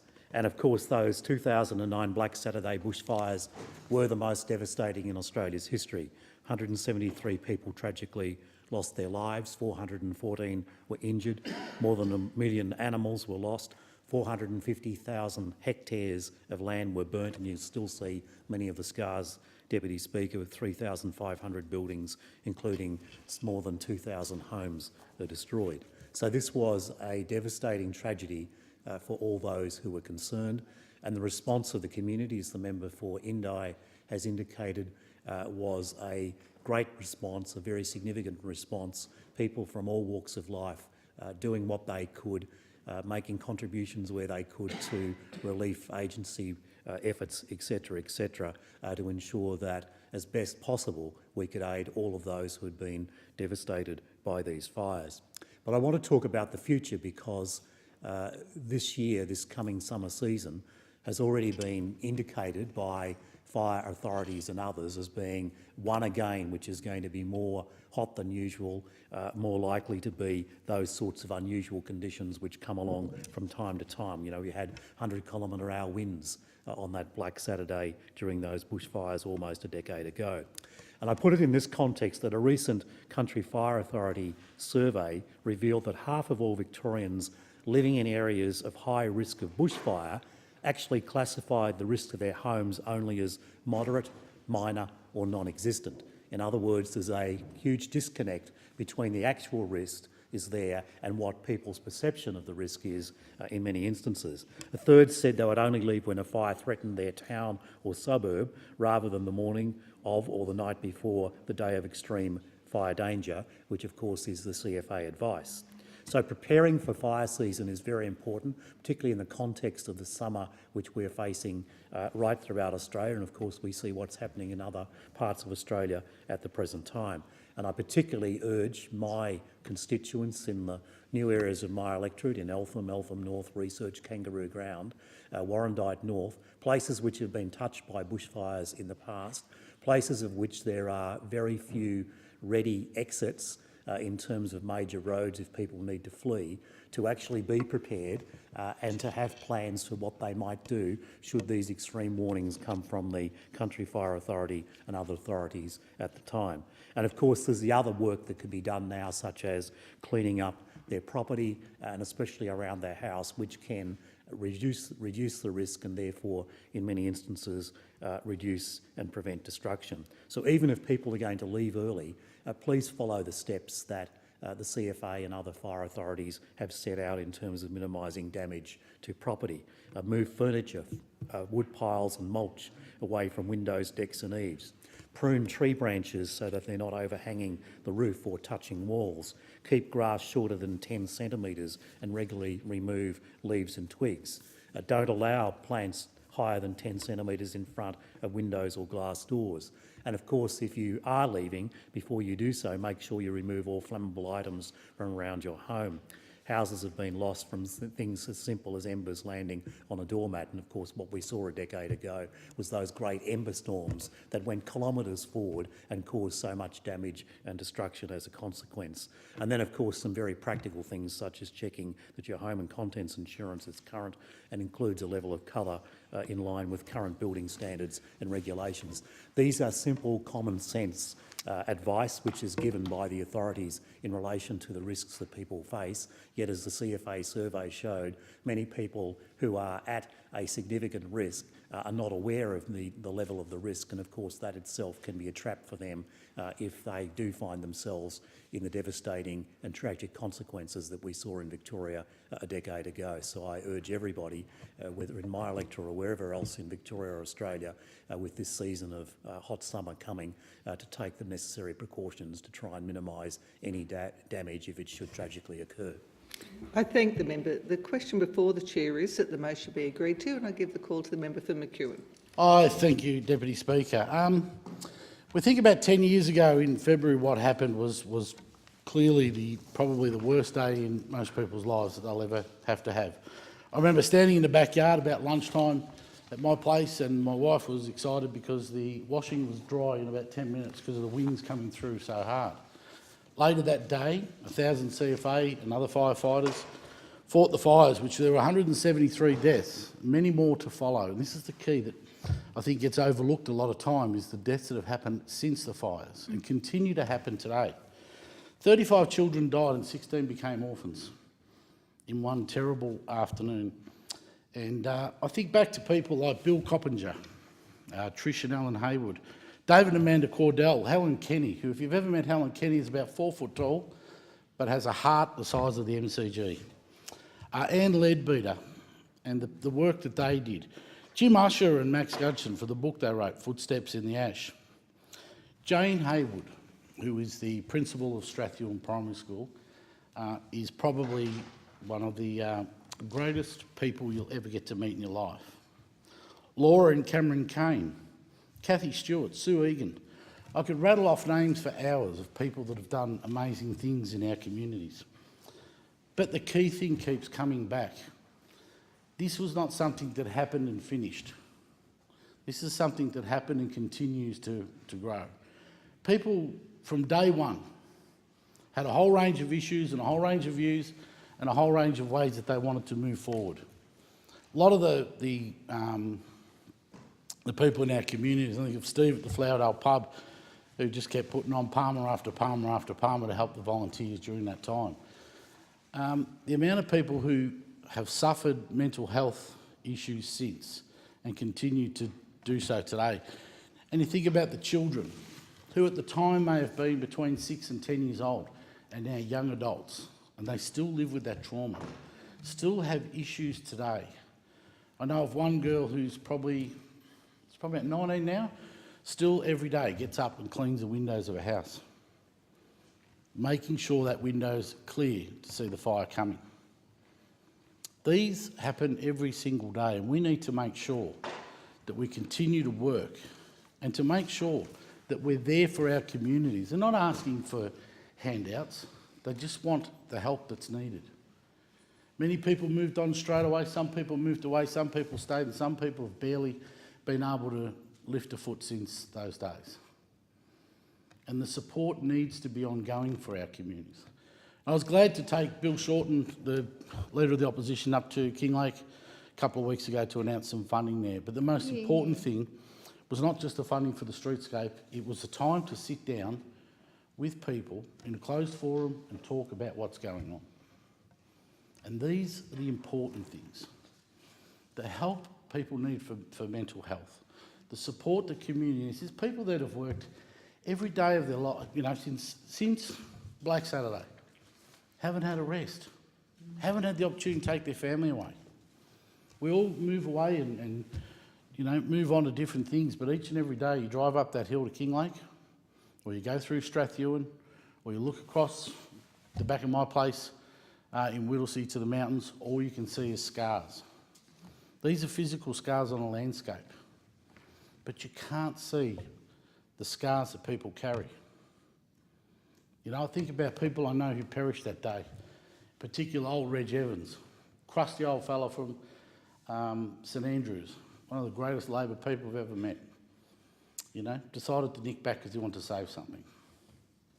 Elaine Postlethwaite from Marysville had a fight with her husband, he stayed, she left. There are many, many stories like this, but we need to make sure that our communities are given the help and the support they need to continue. And we've learnt from this. We know that through what we went through, other communities across the nation in disasters have benefited.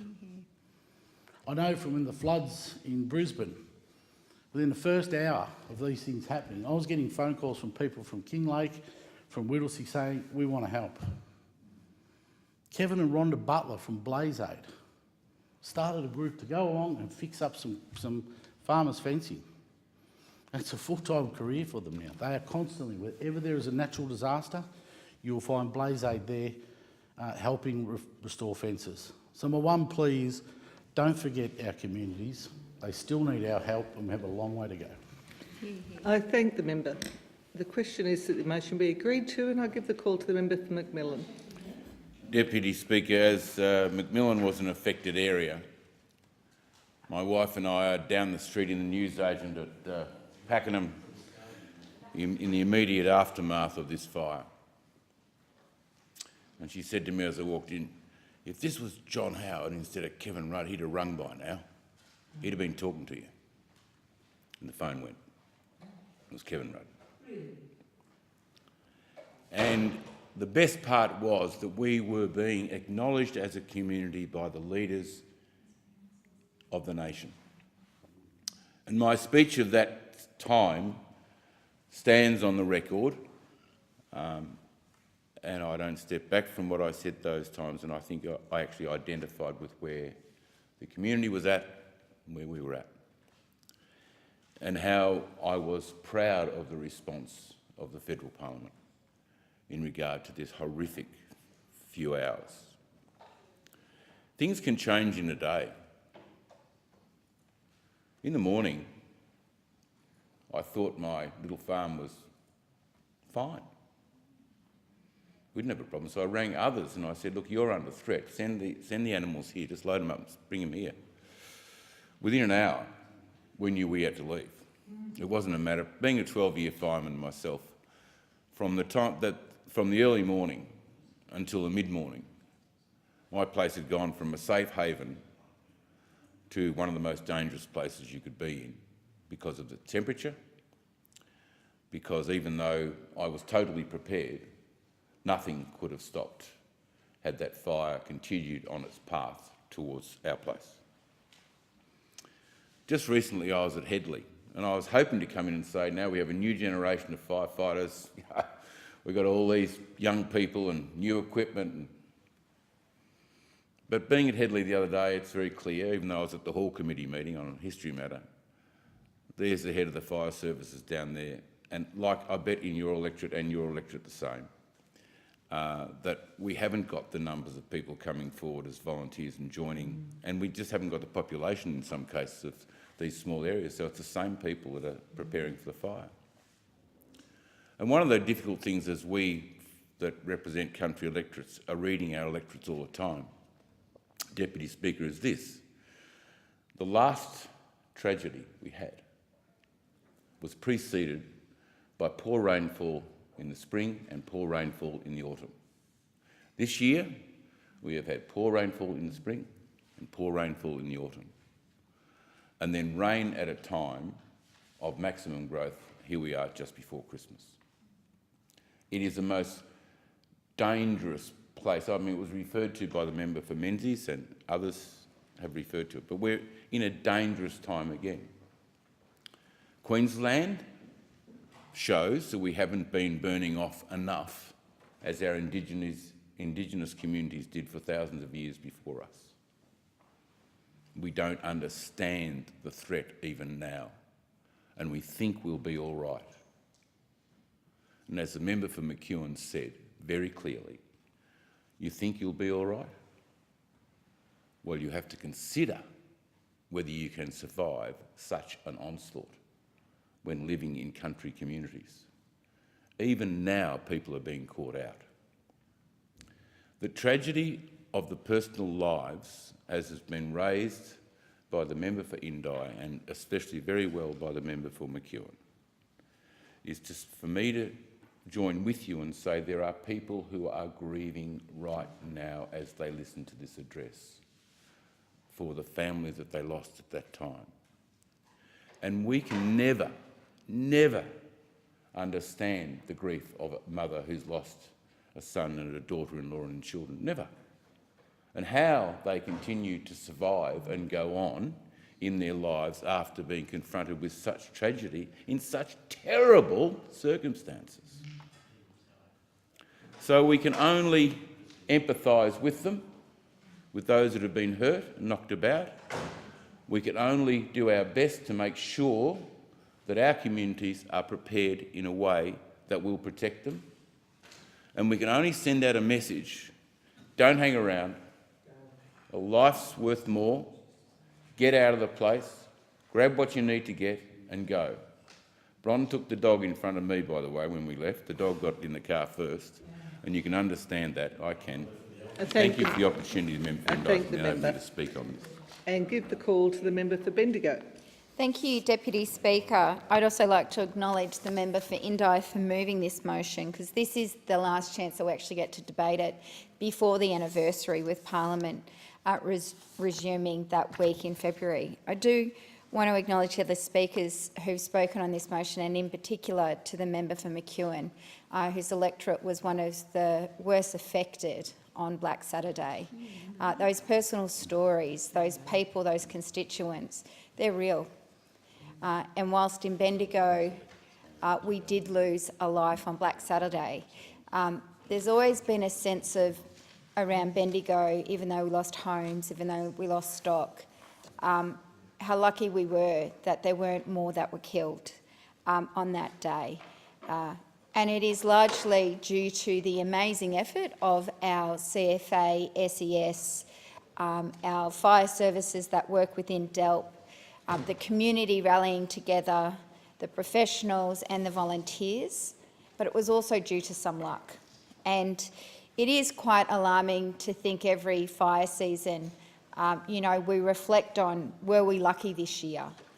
In a country of our size, in a country of our wit and our capability, it can come down to luck on these terrible days, these bushfire risk days. Like everybody, like all Victorians, this date is a date you always remember. I remember where I was on Black Saturday.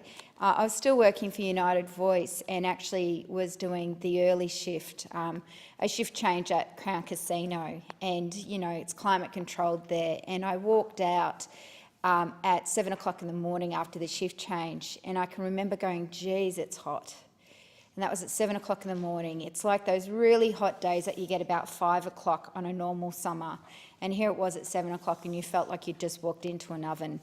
And there was an eeriness about the day that morning that there was going to be trouble because it was just too hot that day.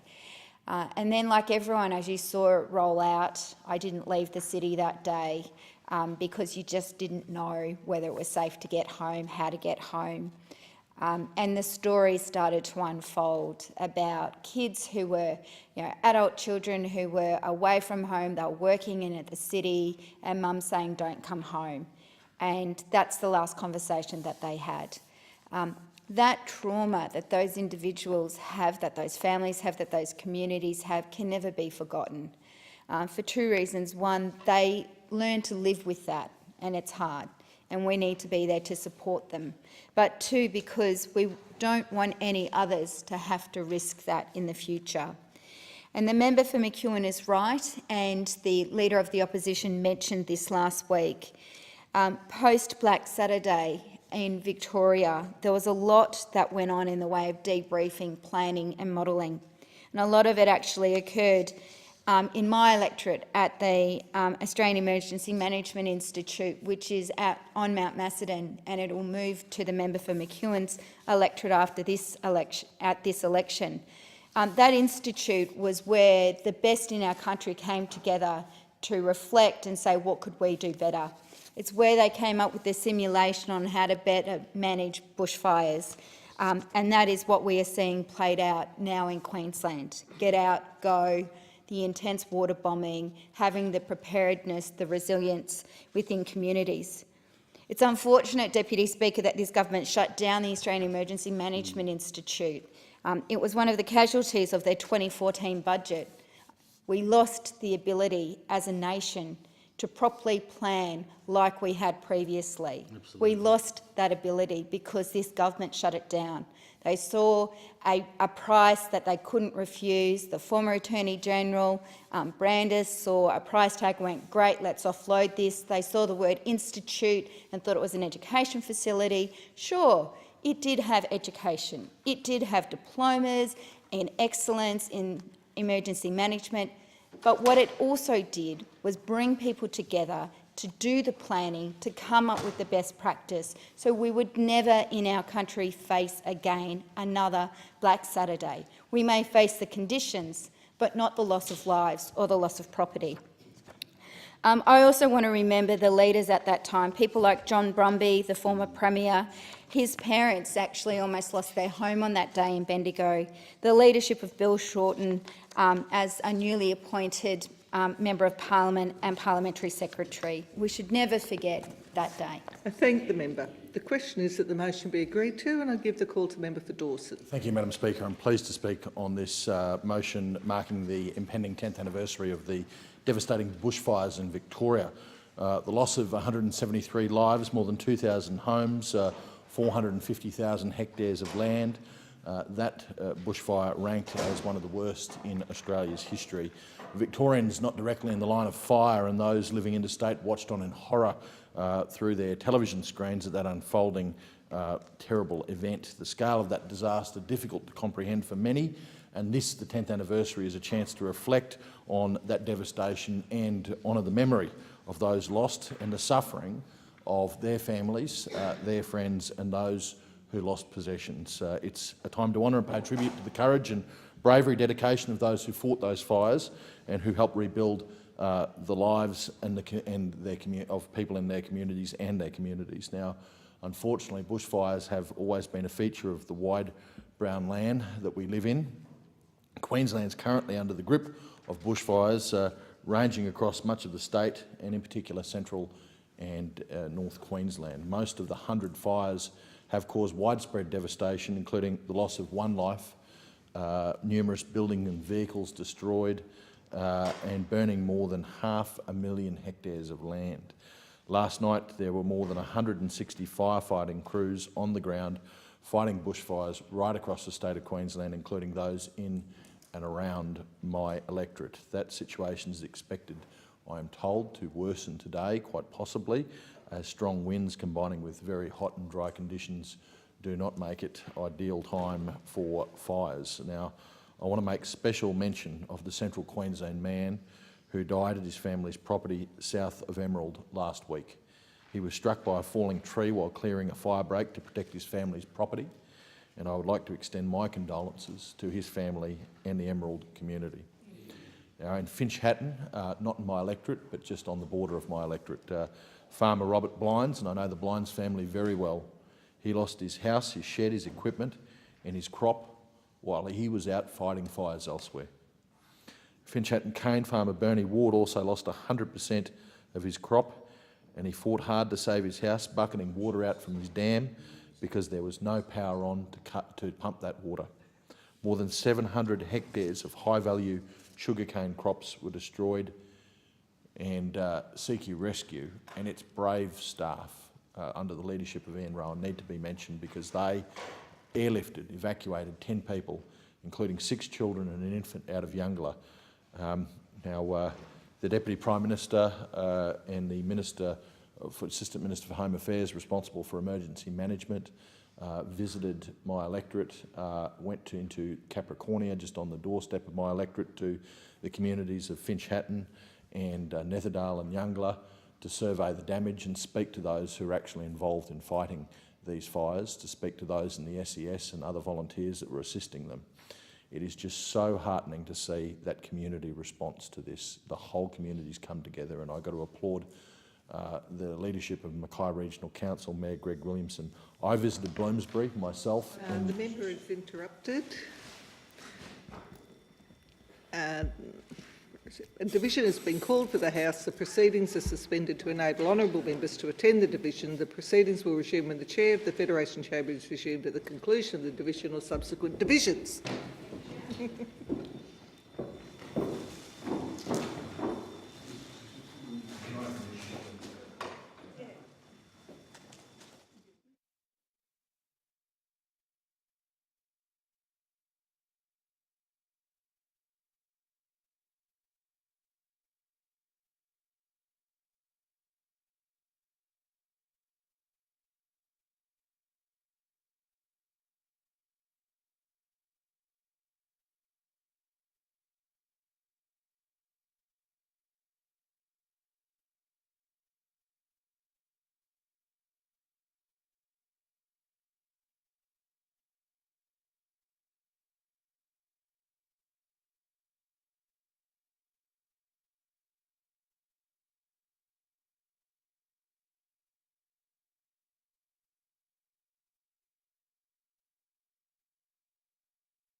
believe the member for Dawson in continuation.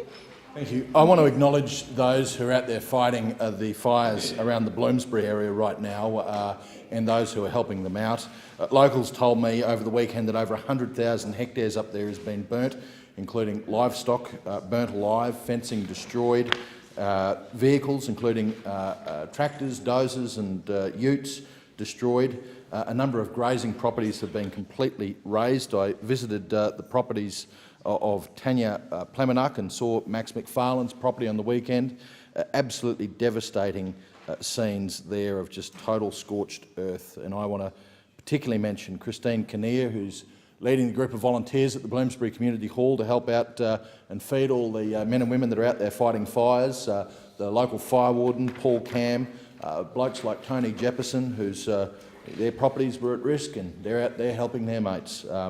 About 100 men and women fighting a 20-kilometre front of fire, all of them volunteers, trying to stop that fire through a series of controlled burns and breaks around local properties. They've been battling it for hours and hours and hours every day since last Tuesday. I've got to say that it's great that assistance is on the way. Concessional loans have been approved by state and federal governments for primary producers. There's going to be community recovery teams out in the field, and hopefully more assistance will come if Category C assistance is declared. My hearts go out to all of those that are battling these fires right now. I thank the member for Dawson.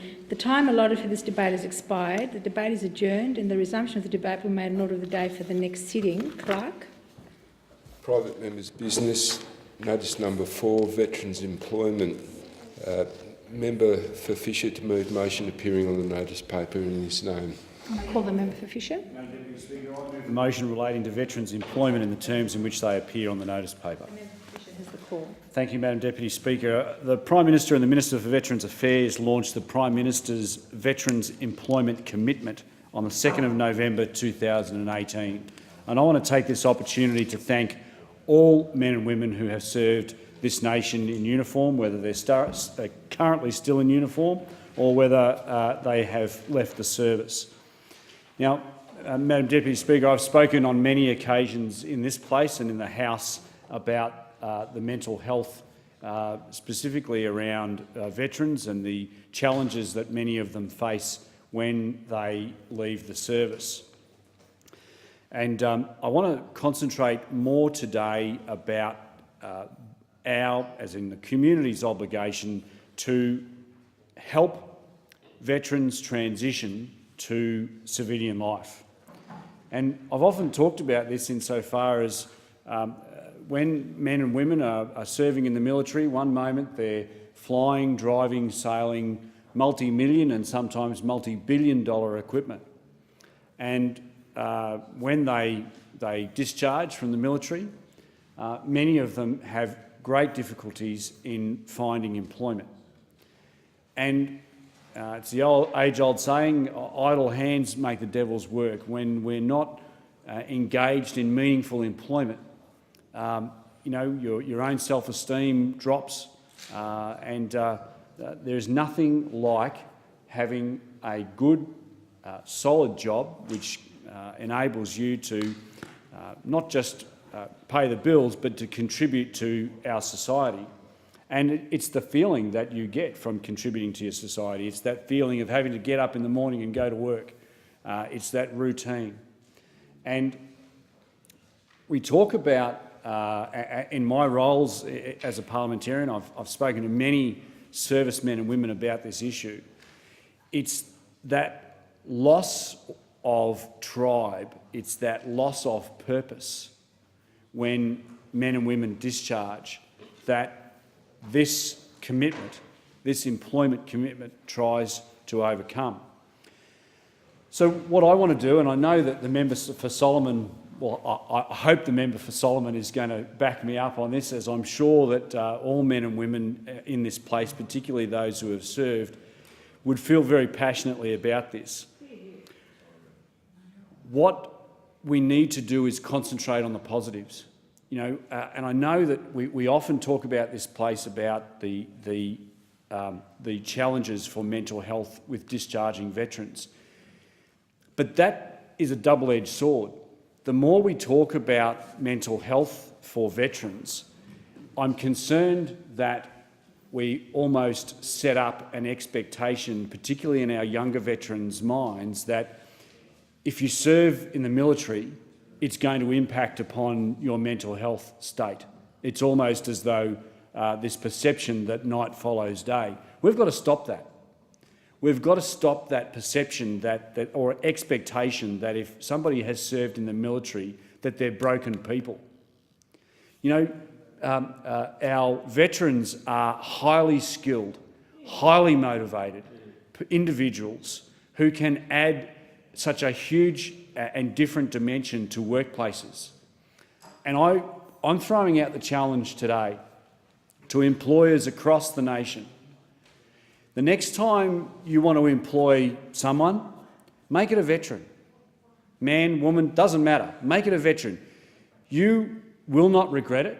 You will find a person that is absolutely focused on the team, whatever the team might be, whether it's selling insurance or laying bricks.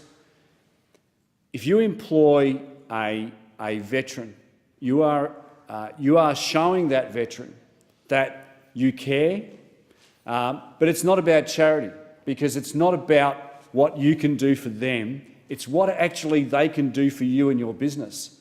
They will add a different dimension, a different quality. You cannot buy loyalty. And veterans will bring a great degree of loyalty to their role in working for small business, and it is up to us. It's not just up to government, it's up to all of us as Australians to pull together and support veterans in employment. I thank the member for Fisher. Can I have a seconder, please, for the member's motion? Thank you. I thank the member for Ryan. With the member for Ryan, sorry, the member for Ryan. The member for Ryan. You reserve the right to speak. I thank the member for Ryan. Now, the question is that the motion be agreed to, and I call the member for Solomon. Thanks, Deputy Speaker. And just want to thank the honourable member for this private member's bill on a very, very important topic. This Veterans Employment Commitment that we've just heard about is a step forward. And the Minister for Veterans Affairs is to be commended for his efforts to assist veterans.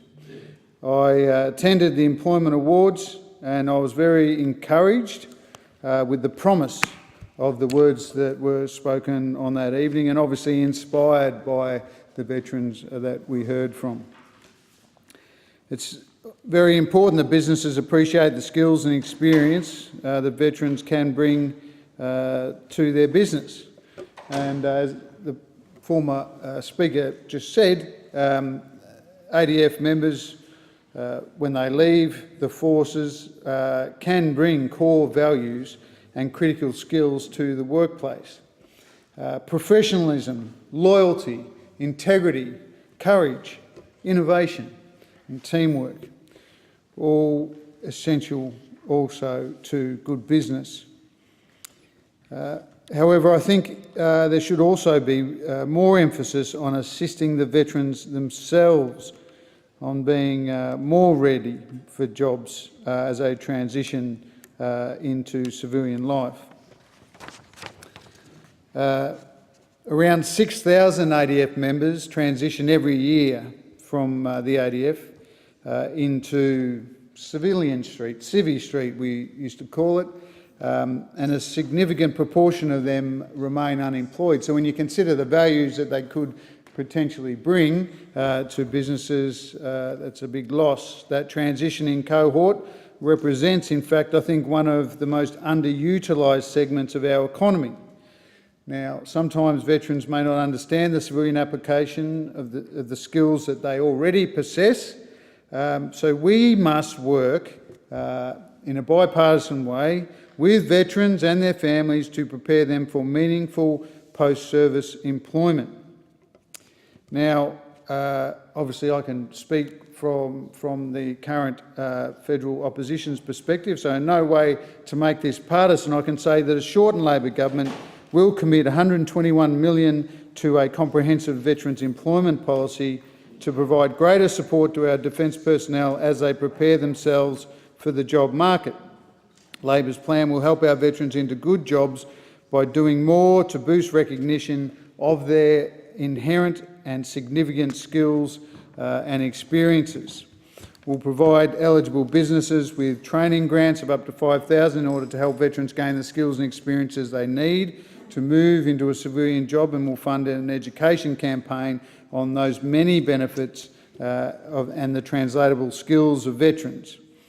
Now, employment and transition services to provide better tailored and individualised support is also part of our commitment, and we'll make sure the veterans receive recognition of those prior skills and experience within civilian professional organisations and institutions. So from our side, that is what we're committed to. For my electorate, we'll invest in the health and well-being of our veterans in the top end by establishing the Scott Palmer Service and Veteran Support Hub, a dedicated centre to provide support to our current and ex-serving defence personnel, first responders and their families, including this important transition to civilian employment piece. It is a good investment, and I thank my friend, the member for Kingston, in her support of my electorate and the Northern Territory in that commitment. There will, as I said, be assistance with finding employment. It will be a true hub named after Private Scott Travis Palmer, who tragically lost his life on operational service in Afghanistan. Now, recently I met with one of Scott Palmer's two commando comrades, Dallas Hodgetts, from the ex-service organisation, the Shield Academy. And he reminded us that, and I quote, that hiring a veteran is not just a patriotic act, it is a shrewd and profitable business strategy. And I think that's important. I just want to repeat it. That is from a veteran helping other veterans get into work. Hiring a veteran is not just a patriotic act, it is a shrewd and profitable business strategy. I commend helping veterans into employment to the House. Solomon, and I call the member for Ryan. Thank you, Madam Deputy Speaker. I rise today in support of this motion. I thank the member for Fisher for bringing it to the attention of our chamber. I am proud to be part of a government which is investing a record $200 billion in Australian Defence Force capabilities, a government which recognises significant contribution of all of our armed services, and a government which is ensuring that Australia's veterans can be confident in their transition from defence to civilian life. Australians have enormous respect for our veterans. However, respect is only one facet of what we can do to support them when they return to civilian lives. With 58,000 Australians serving in our defence forces for an average of 8.5 years, servicemen and women spend a significant portion of their career in service. On leaving, many veterans still have a working life ahead of them and a full contribution which they want to make to society. Transition to the realities of civilian life is a major adjustment, and we must ensure that no one falls through the cracks. With 320,000 veterans with deployment service in the Australian community, it should be clear to everyone that they deserve respect and support for their service, no matter whether it was conflict or peacetime. Every year, more than 5,000 people leave the ADF, and the Coalition is working to ensure they transition smoothly and find meaningful employment. Many employers already recognise the value of the skills and experience of our veterans. The Veterans Employment Commitment, VEC, which builds on the success of the Veterans Employment Program, will be rolled out to businesses that want to benefit from the skills and experience of Australian veterans. Simply put, the VEC will identify businesses that provide career opportunities to veterans, that upskill and mentor them, and that are focused on how to retain them. Simply put, hiring a veteran is good for business.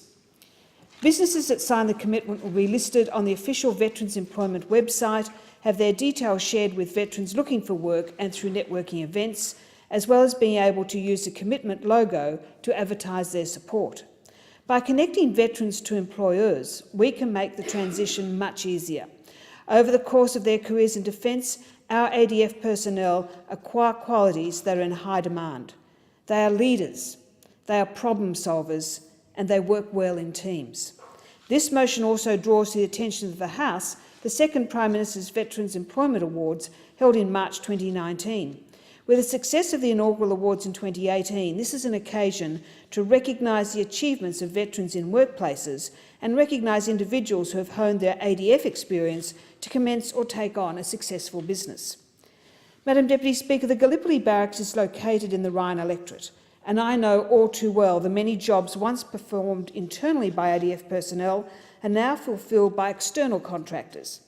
While the sourcing of external defence contractors is not new, it is often disappointing that many of those working for these organisations have no defence knowledge, perhaps an opportunity on which we could capitalise. I believe that we could, indeed should, further the remit of the VEC and make sure contractually that successful proponents for government tenders are obligated to employ a percentage of veterans. Consider a successful proponent of a defence contract. With their own equal employment opportunity standards, a proponent should be empowered to employ veterans who most likely have knowledge and experience which is beneficial to the task at hand. Perhaps I'm just thinking outside the square. However, anything that can be done to support a smooth transition to civilian life should be of mutual benefit and be considered. Madam Deputy Speaker, the Coalition Government is not just ensuring that our ADF, whether it's the Army, Air Force or the Navy, has the capabilities to keep us safe in the 21st century. We're also ensuring the best possible futures for those who give so much to keep Australia safe. Again, I thank my colleague, the member for Fisher, for raising awareness of the government's commitment to the positive transition of veterans from being battle-ready to being civilian-ready. For Australian businesses and employers, I encourage you to consider the invaluable contribution a veteran can bring to your workplace. Over the course of their careers in defence, our ADF personnel acquire qualities that are in high demand. This House must always remain indebted to Australians' veterans. The Veterans Employment Contract is fundamental to recognising the service of our servicemen and women to Australia. I commend the motion to the House. Ryan. And I call the member for Kingston. Thank you, Deputy Speaker. Well, I do rise to speak on this motion today and thank everyone who's spoken in this debate, importantly highlighting the issue around veterans' employment and, of course, what we can do to do better when it comes to supporting veterans gain meaningful employment after their time in service. This is actually an issue I have been discussing for some time. And it's an issue I've spoken about with veterans in most places around Australia. It's one of the significant issues that come up. And I've often talked about it as an issue, not necessarily because veterans don't have the skills and experience, but there is a lost in translation piece. There's a piece where veterans do find it difficult to explain and summarise the skills that they've gained within the ADF, and employers don't necessarily always know how to interpret it. Now, statistics compiled last year indicate that veterans' unemployment 5 years after discharge was shocking at 30.2%. And even for those who weren't medically discharged, they face a jobless rate of about 11%, which is almost double the national rate. Last week, a report by the Australian Institute of Health and Welfare stated that the jobless rate for veterans who discharged between 2010 and 2014 was listed at 16% and noted there was a lack of information available on the level of employment, unemployment, underemployment across the veterans population.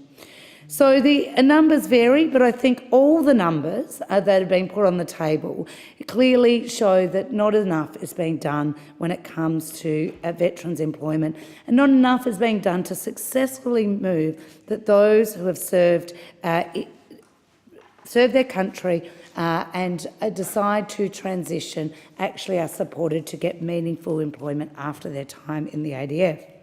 Now, Labor has continued to offer support to the Prime Minister's Veterans Employment Program and indeed support to a number of the announcements.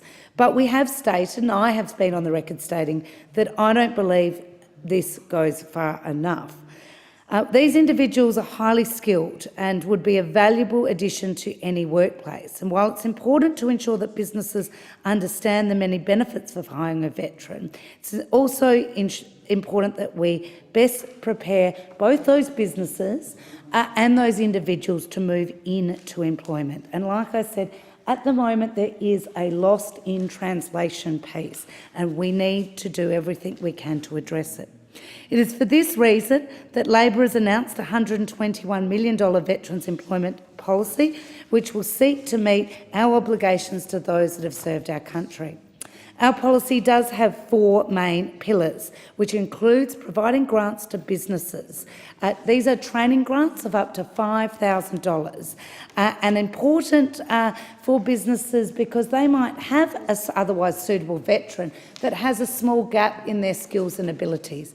And those training grants are about plugging those small gaps to ensure that an otherwise competitive veteran would get a job. Of course, it also has establishing a new Veterans Employment Service that better prepares on an individual basis a ADF person for their time of transition.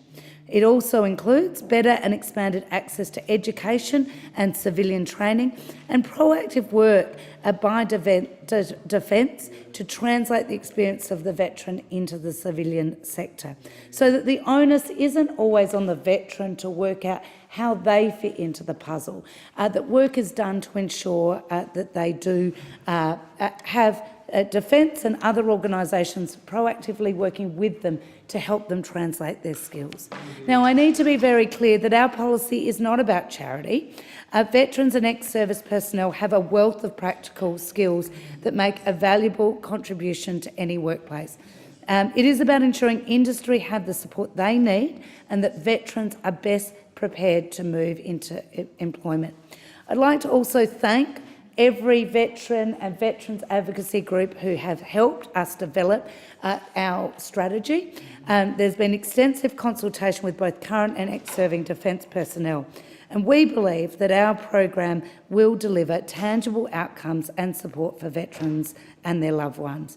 And that is why I absolutely think that the government, if they'd like to steal our policy, we're happy for them to do so, because we think it is an important way forward to ensure veterans do receive I thank the member support for they deserve. Kingston and the member for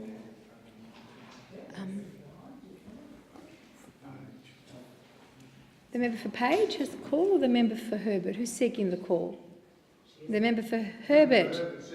I'm sorry, the member for Page was on his feet and I wasn't sure what was happening. The member for Herbert has the call. Oh, thank you, Deputy Speaker.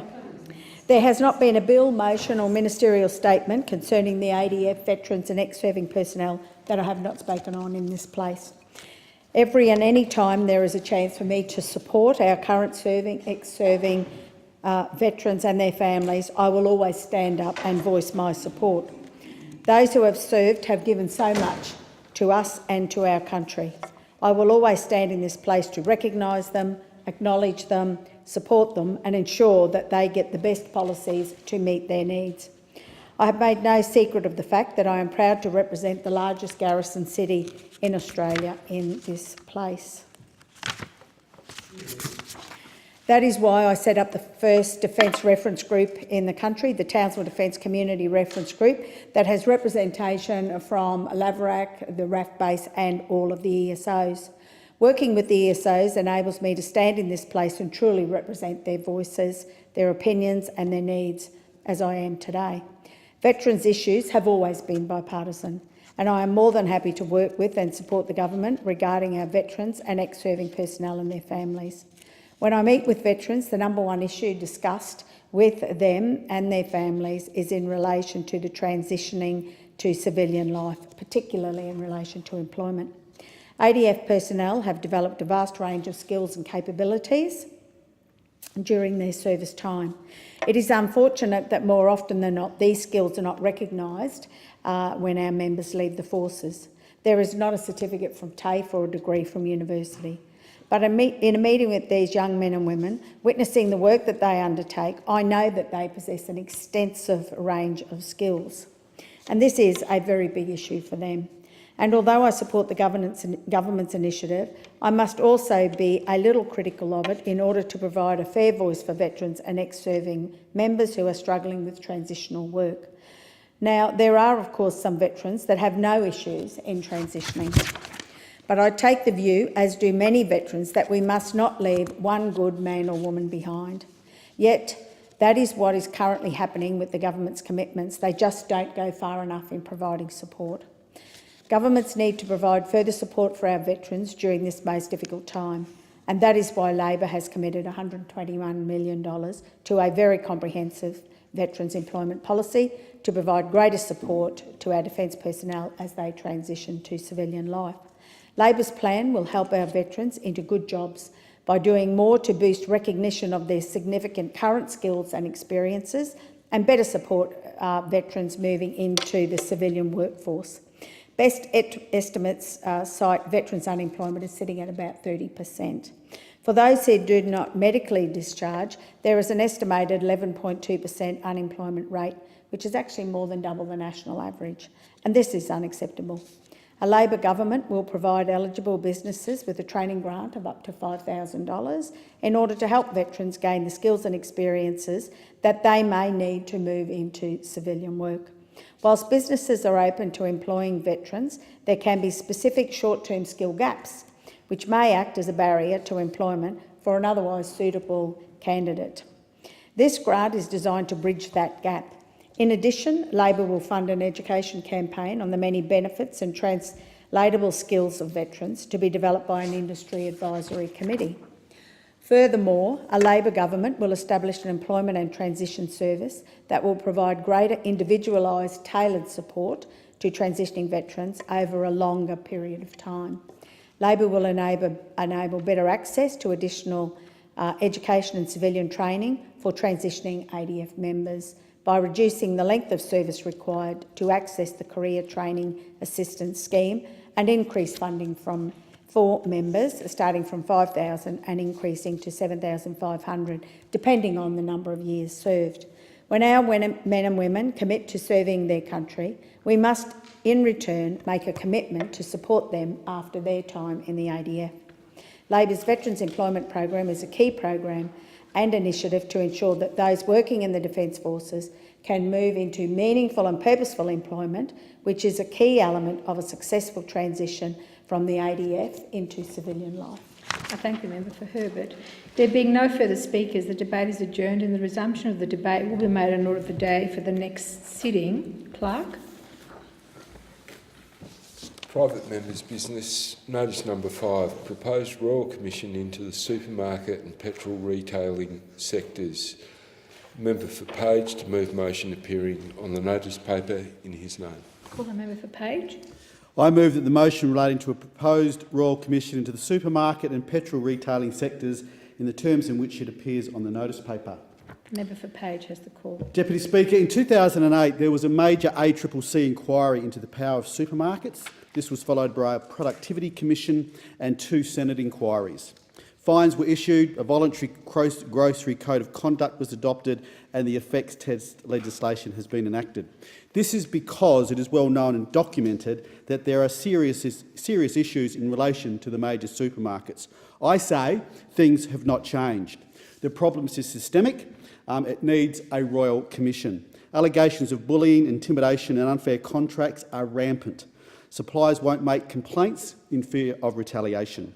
As we found out in the Woolworths action in the Federal Court last year, what the ACCC finds to be unconscionable behaviour, the court can declare is perfectly legal. As the ACCC's Rod Sims said at the time, if you are a supplier subject to arbitrary decisions, it's very hard to make future investment decisions in the face of financial uncertainty. One supplier of a well-known grocery item from a different state from me told me that one supermarket wanted to run a special on an item of theirs at cost prices. When the supplier declined, the supermarket pulled 13 of the supplier's lines and they also lost priority shelf space for 3 months in retaliation. Another was forced into administration after supplying fresh products for 30 years. A number of years ago, he tried to negotiate a price increase after his costs, including labour and power, had jumped 14.5%. He was told he had to keep his costs down. The supplier said the only way he could do that would be to pay under-award wages, and he was not prepared to do so. A couple of months later, they received a call instructing them to accept a price cut across all their lines of between 5 and 30%. It was the end of their business. Many suppliers have also told me agreements are only verbal and are often ignored. The closest thing they get to a contract is the last delivery order, and the quantity of any order can be massively cut just hours before it is to be shipped because the supermarket has found a cheaper supply. This leaves the supplier footing the bill of wasted produce. The extraordinary time it takes to negotiate with the supermarket to sell through its stores and the buying cost means moving to rival supermarkets can be prohibitive. In effect, each supermarket is its own single market and the supplier is punished if it is not compliant. These are just some examples, Deputy Speaker. I could quote many more. The pattern, though, is that the supermarkets are bullies. They act like bullies and they are bullies to their suppliers, and it is not okay. The Royal Commission I have called for also, I want to look at Australia's retail petrol market. Why is there such a large disparity between pump prices in the capital cities and those of a regional community like mine? It is not unusual for there to be a 20 to 30% litre differential between regional and city prices. This is not explainable by transport costs or any other cost input. In fact, in my region for the last 5 weeks, it has been 40 cents higher than a capital city 2 hours away. With very little public transport options in the country and the longer distance travelled, it's a huge impost on people and regional economies. As a member of the Standing Committee on Economics, I asked the head of the ACCC, Rod Sims, about this when he appeared before the committee in August 16. Even he couldn't give a satisfactory answer as to why regional petrol prices are so much higher.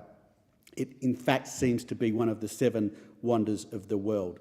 There have been inquiries into this, which have not got to the bottom of why, which is why the Royal Commission needs to investigate this as well. People living in regional Australia and bringing up families should not be gouged simply because of where they live.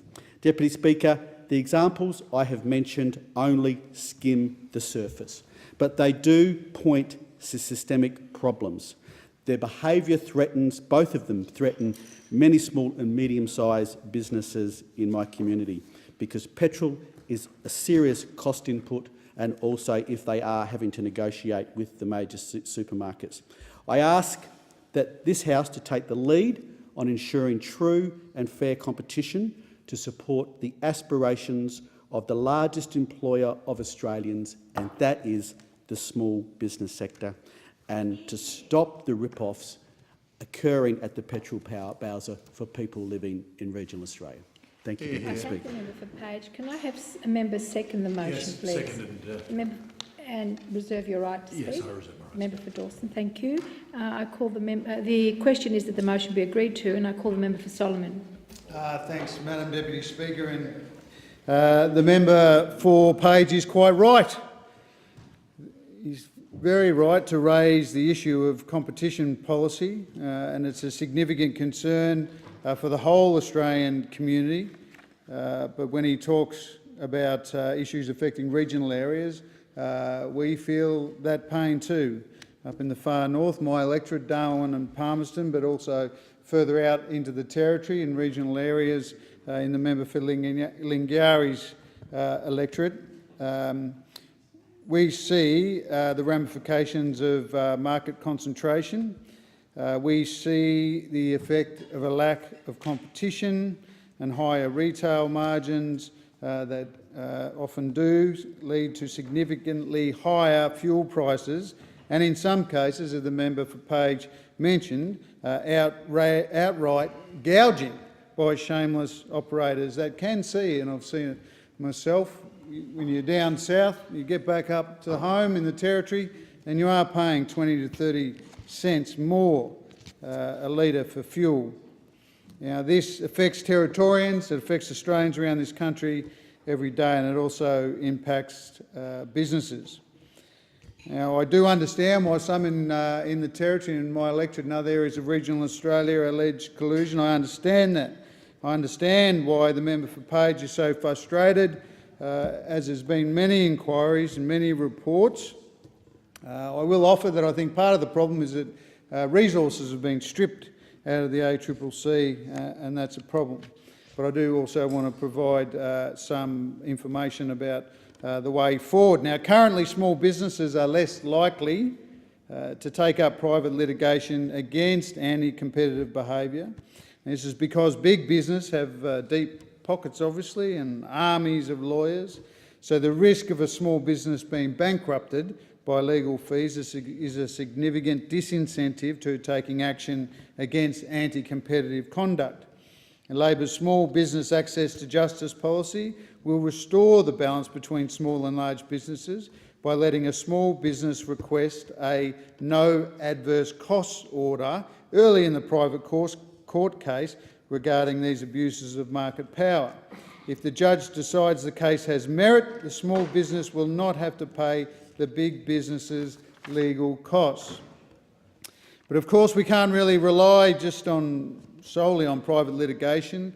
The government should also back Labor's comprehensive suite of measures to create a stronger competition watchdog with the ACCC. So although the government has matched Labor's commitment to increase penalties under Australian consumer law, it should also adopt our policy to have higher penalties for anti-competitive behaviour. They should match our commitment to effectively double the ACC's litigation budget, an increase of $24.5 million a year, so that the watchdog can take on more cases of anti-competitive conduct to court. In my electorate, and I'm sure in other members' regional electorates, we hear again and again, the ACCC is a toothless tiger, they can't do anything. Now, yes, the ACCC is a toothless tiger if it hasn't got any teeth. If we're to put some resources back into the ACCC, it will have more teeth and it will be able to bite and cause the pain that we need to see in some of these unscrupulous companies that are making life difficult, particularly for people in regional areas. Now, Labor is committed to giving the watchdog a completely independent market studies function so that it can explore public interest issues such as pricing discrepancies and increased market concentration.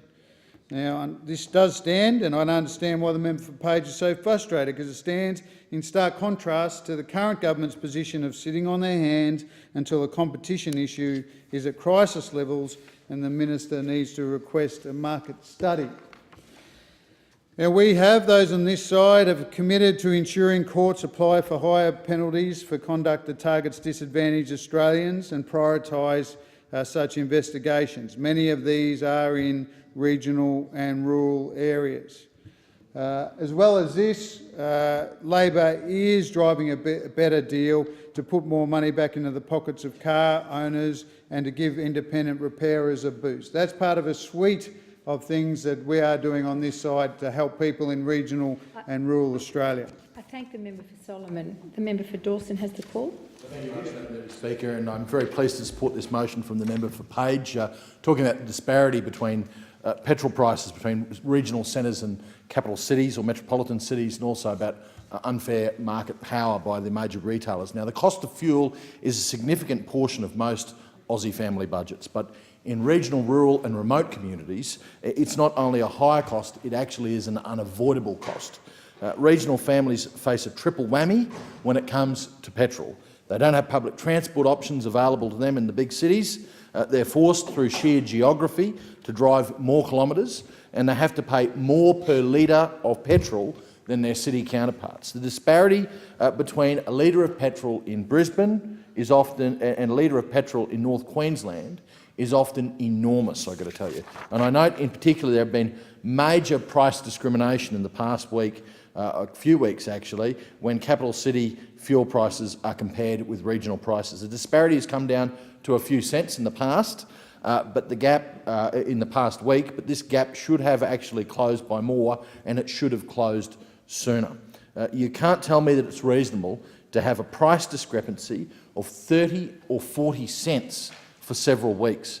North Queenslanders have been fed a number of excuses as to why they have to pay more for fuel than their city cousins. We're variously told that it costs more to freight to regional centres, There is not much turnover of the commodity. Costs are higher for country servos, or there's not as much competition.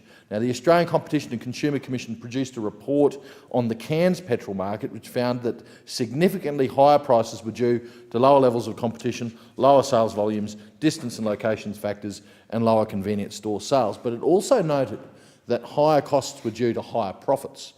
If higher profits are achieved in a market where there is insufficient competition, it smacks of more than just a lack of competition, it's price gouging. The report notes that there is a lack of competition in cans. It also found regional towns like Ayr and the Burdekin have lower prices despite the lack of competition. I had a long talk last week with the chair of the Australian Competition and Consumer Commission's Rod Sims. He acknowledged the situation with regional fuel prices was peculiar and not easily explained, but that's only if you try to explain the discrimination through input costs and economic factors. It could be explained if you consider the possibility of less noble influences, such as the misuse of market power, unconscionable conduct and the use of unfair contract terms by large supermarket chains. I believe it's time for the federal government to order an investigation into these supermarket chains and these big retailers, Woolworths, Coles, Aldi, in particular, their impact on the fuel market. I support the member for Page in his motion that calls on the government to request the Governor-General to establish a Royal Commission into the supermarket and petrol retailers. Such a commission should consider business practices, conduct and the culture of organisations with regard to misuse of market power, unfair contract terms, pricing, unconscionable conduct and the like. The market has been allowed to evolve in the hope that a free market will deliver the best outcome for all, but that actually has not proven to be the case. The best outcomes are being delivered to a select few in our nation, and some ordinary outcomes are being delivered for families, for motorists, outside of capital cities. For regional families, we are receiving the rough end of the pineapple every time we bend over to fill the tank. I have formed a firm view that if a company is going to sell a product for one price in Sydney, that it should sell that product for the same price, whether it be in Mackay, in Townsville, in Bowen, the Burdekin or the Whitsundays or any community around our nation. At the very least, it should be the same price with a reasonable extra charge for freight. We already have such a system in place for electricity. Although North Queensland business customers still cop the pineapple from the Queensland Labor government, I've got to say, but for residential premises, same price right across the state. We have the same system for telecommunications packages, phones, mobile cost, data. If a supermarket can sell milk for the same price everywhere, it can sell petrol for the same price everywhere too. The fuel industry has had more than ample opportunity to clean up its act. The time has passed for fair play on a voluntary basis with whatever sort of self-regulated codes they're going to come up with. So I got to say that I join the member for Page and other members of the Nationals and others in this House to urge our government to intervene to ensure that regional and rural and remote families are not treated like second-class citizens just because they don't live 2 minutes from a tram stop in Melbourne. I thank the member for Dawson, and the member for Mayo has the call. Thank you, Madam Deputy Speaker. I rise to share the concerns expressed by the member for Page, and I thank the member for this motion. Now, I recognise that petrol prices are predominantly dictated to us by global oil markets, upon which the Australian government has little control, and I also recognise that the government relies upon the fuel excise tax to fund the maintenance of our federal roads and infrastructure. But as the member for Page rightly points out, there is one area in which the government certainly can act, and that is to enforce appropriate competition policy. And I feel, as a member with a rural electorate, that we pay a rural petrol tax. I recognise that the cost of petrol is likely to increase somewhat to account for transportation costs and further if it is shipped, but I also recognise that there are higher operational costs in rural and regional Australia to account for this as well, and we are paying an extraordinary amount extra above what metropolitan Australians are paying. I suspect that there's reasonable grounds to suspect that there's anti-competitive behaviour occurring and as such collusion or abuse of market power between regional and rural Australia and metropolitan Australia, and the Australian Competition and Consumer Commission should step in.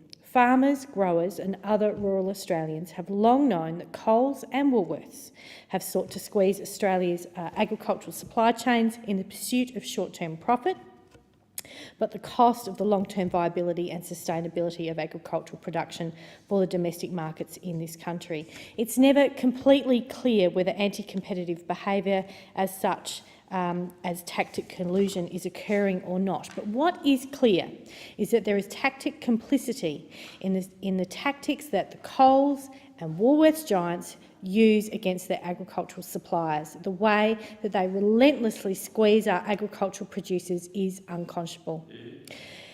It is this systemic undermining of the viability of Australia's agricultural production that I believe warrants further investigation. The ACCC undertook a valuable investigation to the issue in 2008, producing a report on the competitiveness of retail prices for standard groceries. And I would urge every member in this place, read the book Supermarket Monsters by Malcolm Knox. It is a sobering read.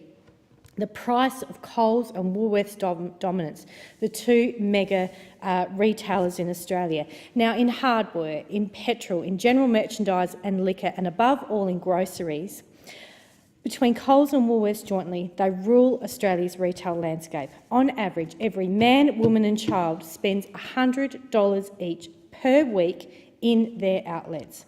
Knox reveals in his book the intimidating tactics that this duopoly does. They take our farmers, our food producers, right to the edge. They don't want to kill them off, they just want to take them right to the edge where they're on their knees. And then when they think that they're on their knees, they'll take them even further. And I know so many producers who say, I just can't afford to deal with the duopoly. I'd rather forego production than have to deal with such difficult circumstances where if there's a special on, it's expected that the producer will wear the cost over and over again. So, quickly, firstly, I recommend that the ACCC, as a matter of urgency, refresh their 10-year-old inquiry, but also provide specific recommendations on what regulations the government needs to implement and to improve the operation of free and fair competition in domestic markets for agricultural products. Now, let's be clear, no other nation in the world has the concentration of our supermarket duopoly, and it affects our farmers more than anyone. Secondly, the ACCC desperately needs divestiture powers, that is, the power to break up uncompetitive or market powers abusing monopolies and duopolies. Now, I know the government has talked about this with respect to power companies. It has been the position for quite some time of Centre Alliance that we have that more broadly across the scope, and we believe that those powers should lie with the federal court, because ultimately we know that we have a duopoly system where part of the fines that now happen with the courts is just part of doing business when companies are found, when Coles and Woolworths in particular are found to be anti-competitive. It's just a cost of them doing business. We need to be able to have the power of the courts to break them up so that their behaviour will change. So I commend the member for this motion. We need to talk more about this in this good place. Thank you. Mayo, there being no further speakers, the debate is adjourned and the resumption of the debate will be made in order of the day for the next sitting. The Federation Chamber is suspended and will resume at 4 p.m. this afternoon.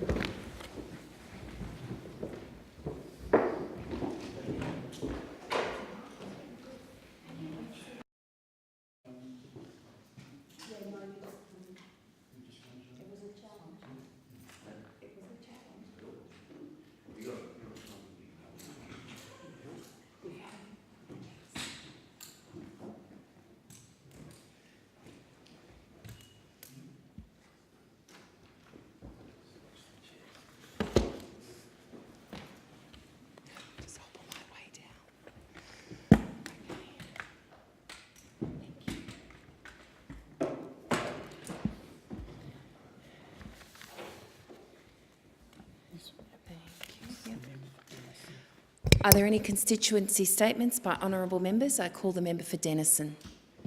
Deputy Speaker, according to the latest Rental Affordability Index, which came out last week, Hobart is now the least affordable city in Australia for renters. And that's dreadful news. Dreadful news because of the thousands of people that are in precarious housing situations, sleeping rough, couch surfing and in unstable short-term accommodation. But, Deputy Speaker, it's also dreadful news because, sadly, a lot of this is preventable because the housing crisis in Greater Hobart is in large part due to a series of policy failures by state and federal governments. For instance, the state government has failed to properly invest in affordable housing, such as crisis accommodation, Housing Tasmania properties and supported accommodation for people with specific needs. And they haven't reined in short-term accommodation like Airbnb, instead just playing catch-up after a few bad headlines. But it's too little, too late. And, Deputy Speaker, the current and former federal governments have failed as well.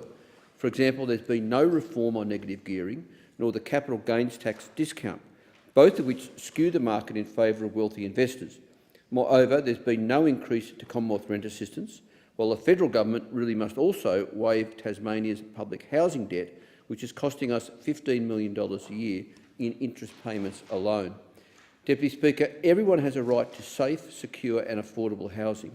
The state and federal governments both need to step up and do much better. Thank you, Deputy Speaker. I thank the member for Denison for his contribution and I call the member for Fairfax. Deputy Speaker, blistering heatwave conditions continue across Queensland. For more than a week, temperatures have soared past 40 degrees in parts of the state, while hot, dry, westerly winds have blasted coastal districts. This situation, combined with tinder-dry vegetation, has created some of the most extreme, indeed catastrophic, fire conditions recorded in the state of Queensland.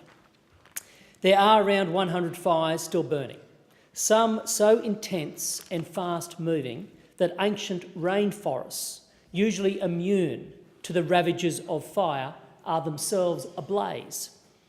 While losses to property, livestock and the environment are appalling, and most tragically, one young life has been lost.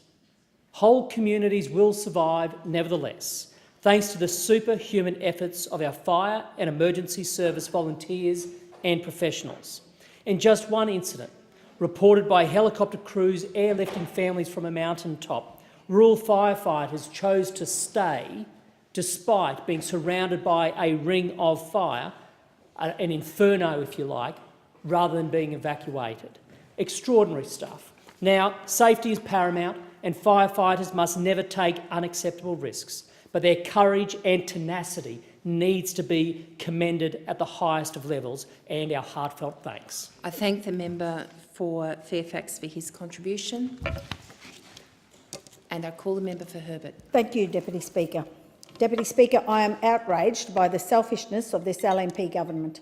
Right now, the LNP members opposite care far more about their own jobs than creating real jobs in Townsville. Under the LNP, unemployment has almost doubled. As Townsville's unemployment was reaching record high levels, families were leaving in droves to find a job elsewhere. Some people in Townsville are still struggling to afford to put food on the table, pay their electricity bills, pay for petrol and the rising cost of living, all because of the cuts made by the now Prime Minister when he was the Treasurer. Prime Minister Scott Morrison is the architect of the massive cuts that have impacted on the people for Townsville. Because of the chaos and cuts being delivered by this LNP government, the going has got very tough for some workers, businesses and pensioners. The Prime Minister is the architect behind the $9 million cuts to the Townsville Health and Hospital Service. That's 25 nursing positions gone. The Prime Minister, Scott Morrison, is the architect behind the $14.8 million cuts to Townsville schools, 1 in 3 teaching positions gone. The Prime Minister is the architect behind the $36 million cut to JCU and $38 million in cuts to Central Queensland. That's 19 jobs gone from JCU. If Townsville is to get jobs, if Townsville is to get vital funding for family concerns like health, education and assist in the cost of living, then Townsville needs a Labor government that will deliver jobs for Townsville and not cuts and chaos. I thank the member for Herbert for her contribution and I call the member for Calare. Thank you, Deputy Speaker. Communications and connectivity are vital to the prosperity and growth of country communities. Mobile black spots are a handbrake on decentralisation, on regional business activity, and they are extraordinarily dangerous in an emergency. The township of Wattle Flat near Bathurst has little to no access to telecommunications, which has had an enormous impact on its residents. There are many examples provided to me by the community, including lack of adequate coverage for emergency services during last year's fire season, and residents being unable to work from home or run businesses. The community is pushing hard for a new mobile phone tower, which I am supporting. We now have an opportunity to get funding for this location through round 4 of the federal government's mobile black spot program. However, the issue is that Telstra and the other telcos need to play their part and show some interest in sites such as Wattle Flat.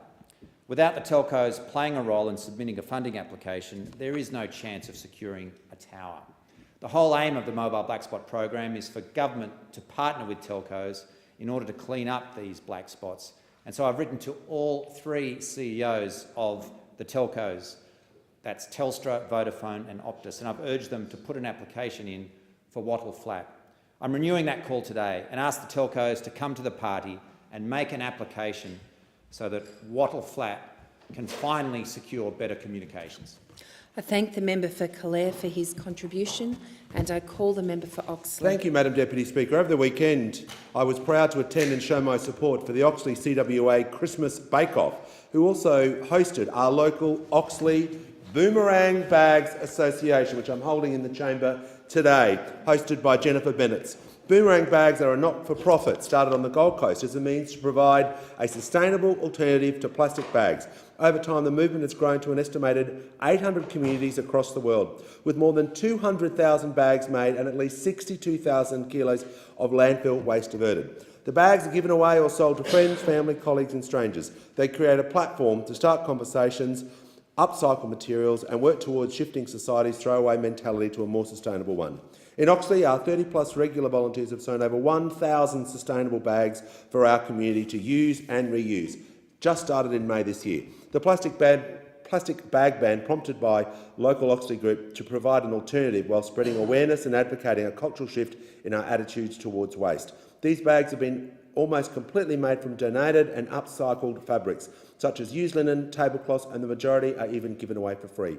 This week I'll be proudly presenting the Leader of the Opposition and the Deputy Leader of the Opposition their own Boomerang Oxley bags for use at Christmas time. But for many of the volunteers, I want to give them a big shout out, thank them for their great service to our community. My congratulations to everyone involved with the Oxley Boomerang Bags Group, to Jennifer, Marilyn and all the volunteers. I thank the member for Oxley for his contribution, and I call the member for Barker. Madam Deputy Speaker, I want to take this opportunity to speak about one of the most common chronic childhood conditions, type 1 diabetes. Type 1 diabetes is a lifelong autoimmune disease that is usually diagnosed in childhood. I'm encouraged to speak in the Federation Chamber today by Lily, who I had the privilege of meeting a few times, both here in the House as part of the Kids in the House initiative and back home in the Riverland in South Australia. Lily was 4 years old when she was diagnosed, and it's changed her world. I actually can't say anything more powerful than what Lily's mum Chelsea wrote to me recently about the need for a cure. So in Chelsea's words, as a mother watching her child suffer with this horrible disease, I find there is nothing more important I can do than to stand up and make the plea for help and support in finding a cure for the disease that has stolen my daughter's carefree life and replaced it with a life of carb counting, insulin injections or pumping and constant monitoring. I could go on forever about the ways type 1 has changed Lily's life, all of which break my heart. If I could take this burden off her and take it onto myself, I would do it in a heartbeat, but sadly this isn't an option. The only thing I can do for Lily is to try and find a cure. The Clinical Research Network is a collaborative initiative dedicated to positively impacting the life of people with type 1 diabetes through accelerating clinical research for the cure, treatment and prevention of type 1 diabetes. Current government funding for the Clinical Research Network ends in June next year. I stand with Chelsea and Lily in wanting to see funding for this important initiative continue.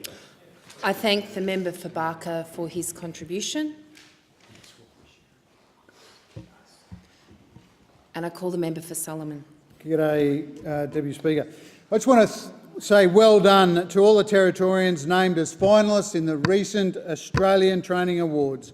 They were NT Australian Apprentice of the Year, Nathan Powell; Vocational Student of the Year, Kaylee Appleyard; Aboriginal and Torres Strait Islander Student of the Year, Sunny Malmarin Fijo; School-Based Apprentice of the Year, Talala Ormsby, well done; Vet Teacher Trainer of the Year, Chrissy Zelly; Medium Employer of the Year, NEC Australia NT branch, and a huge congratulations to Kimberly Brewster, who took out the top gong for Australian Trainee of the Year award. Now, Kimberly's got an inspiring story, Deputy Speaker. Finishing Year 12 just before the birth of her first child, she took some time to focus on motherhood, but then Kimberly started a traineeship with Programmed and host company ConocoPhillips. She enrolled at CDU to complete a Certificate 3 in Business Administration. Kimberly now provides the sole administrative support for 200 offshore workers with ConocoPhillips, is completing a Certificate 3 in Business Administration, and most importantly, I guess, is the mum of 2 young children. I wish Kimberly all the very best in what I'm sure will be a very successful career, and once again congratulate all the NT finalists. Territory proud. Well done to all the finalists and particularly Kimberly Brewster. Order. I thank the member for Solomon for his contribution, and I call the member for Grey. Thank you very much, Madam Deputy Speaker. We've just come through council elections in South Australia. 27 of my councils participated in electoral procedures. And I thank all of those that have participated, those elected for the first time, those returned and those who were unsuccessful. They have collectively given thousands of hours to their individual communities. Local council is an embodiment of the high levels of volunteerism alive in our communities, and at every level volunteerism is what makes our communities work. Now, I might add as a bit of a plug, on the bright side, my hometown of Canberra topped the level of 81% turnout for the council elections. They also were just nominated by Bond University as the happiest town, the friendliest town in Australia, and the highest level of volunteers. But sadly, accompanying the council election since the time of the election, 2 of my immediately retiring mayors have passed away.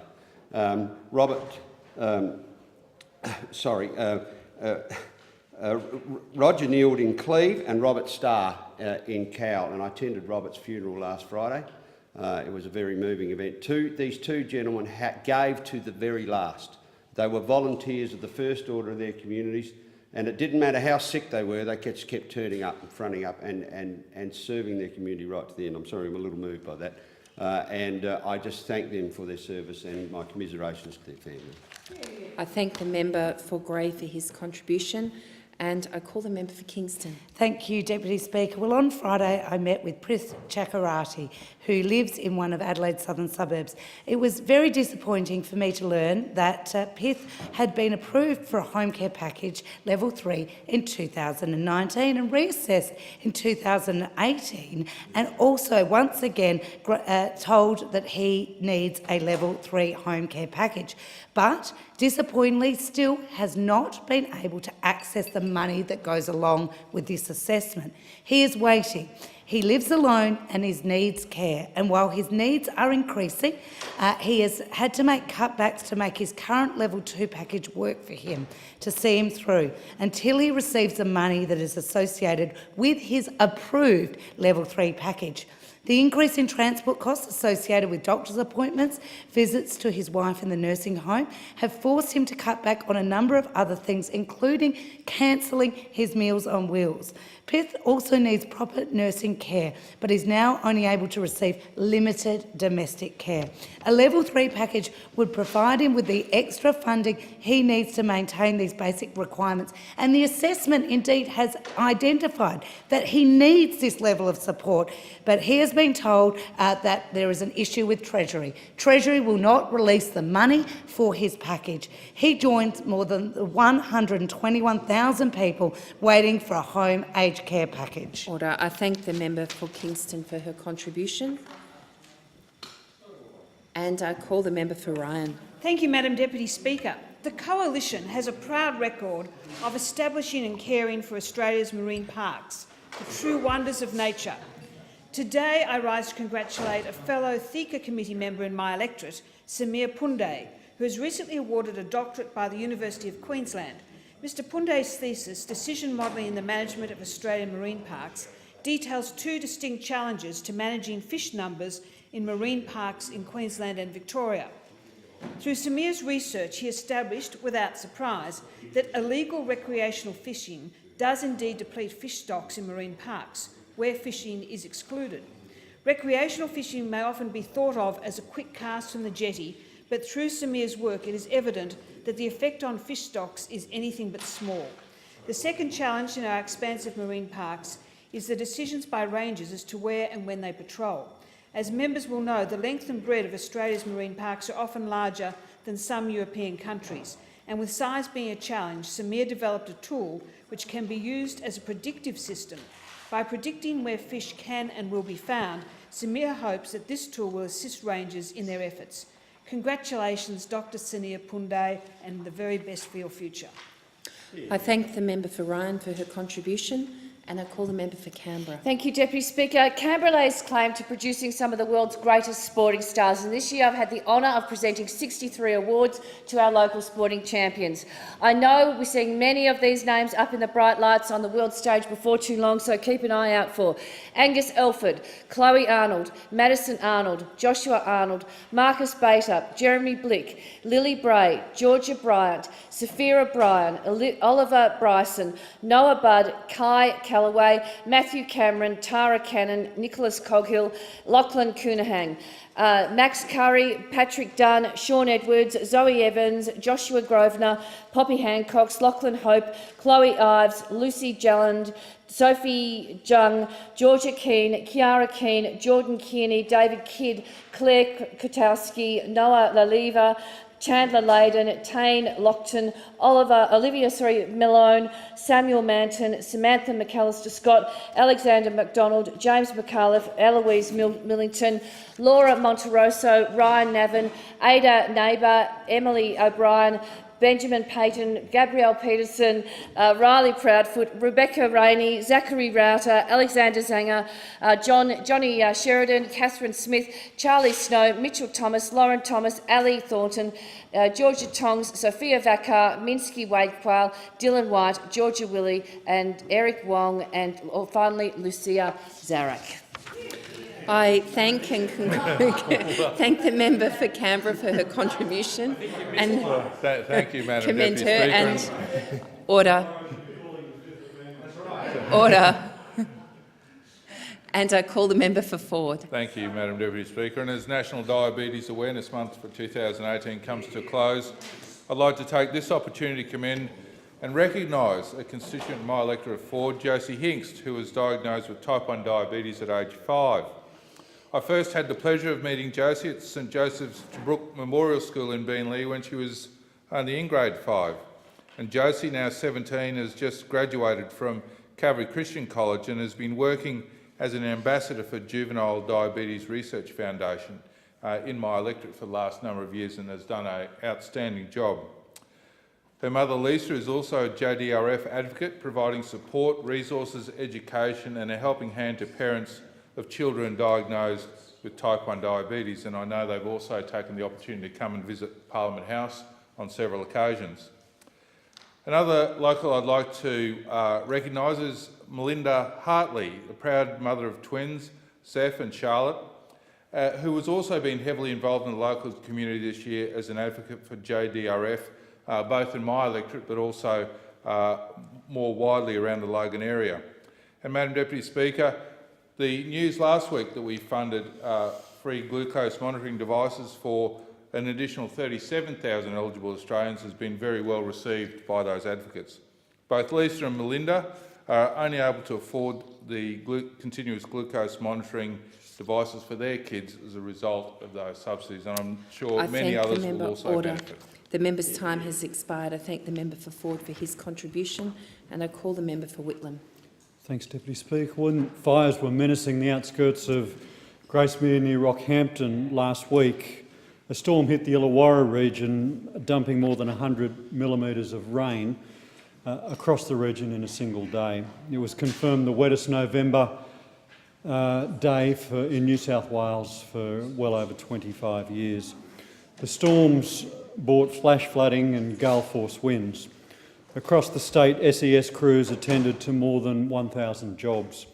Typically, State Emergency Service volunteers spend their time supporting the community in times of emergency. However, last week they were mourning the loss of one of their own. Billy Martin from Albion Park, a Shellharbour unit member, died while selflessly serving the Illawarra community during last Wednesday's severe storm. He was with his crew at Flinders removing a fallen tree when he collapsed. Although CPR was administered, he could not be revived. Billy was only 39 years old and he was a valued member of the SES Shellharbour unit. He was well loved by the unit and within his broader community. My thoughts, and I'm sure the thoughts of every member in this place, with his family and friends, as well as the wider tight-knit SES community, who in times of need put their lives on the line to ensure that we can all be safe. I thank the member for Whitlam for his contribution, and I call the member for Bonner. Thank you, Madam Deputy Speaker. I wanted to speak about the Coalition's recent announcement that we'll be investing $100 million to further help people with type 1 diabetes. This is fantastic news. The additional funding will expand free access to life-saving glucose monitoring devices to over 37,000 eligible people with type 1 diabetes, including pregnant women, children and more adults. I'm proud to be part of this government that recognises the need to support people with type 1 diabetes and their families. I personally know many families in my electorate affected by type 1 diabetes who stand to benefit from this support. Thanks to this government's investment, they will achieve savings of up to $7,000 a year. I want to thank my constituents who have shared their personal experiences with type 1 diabetes with me. I've met with type 1 diabetes patients and their parents, relatives and friends who've opened my eyes to how difficult living with this condition can be.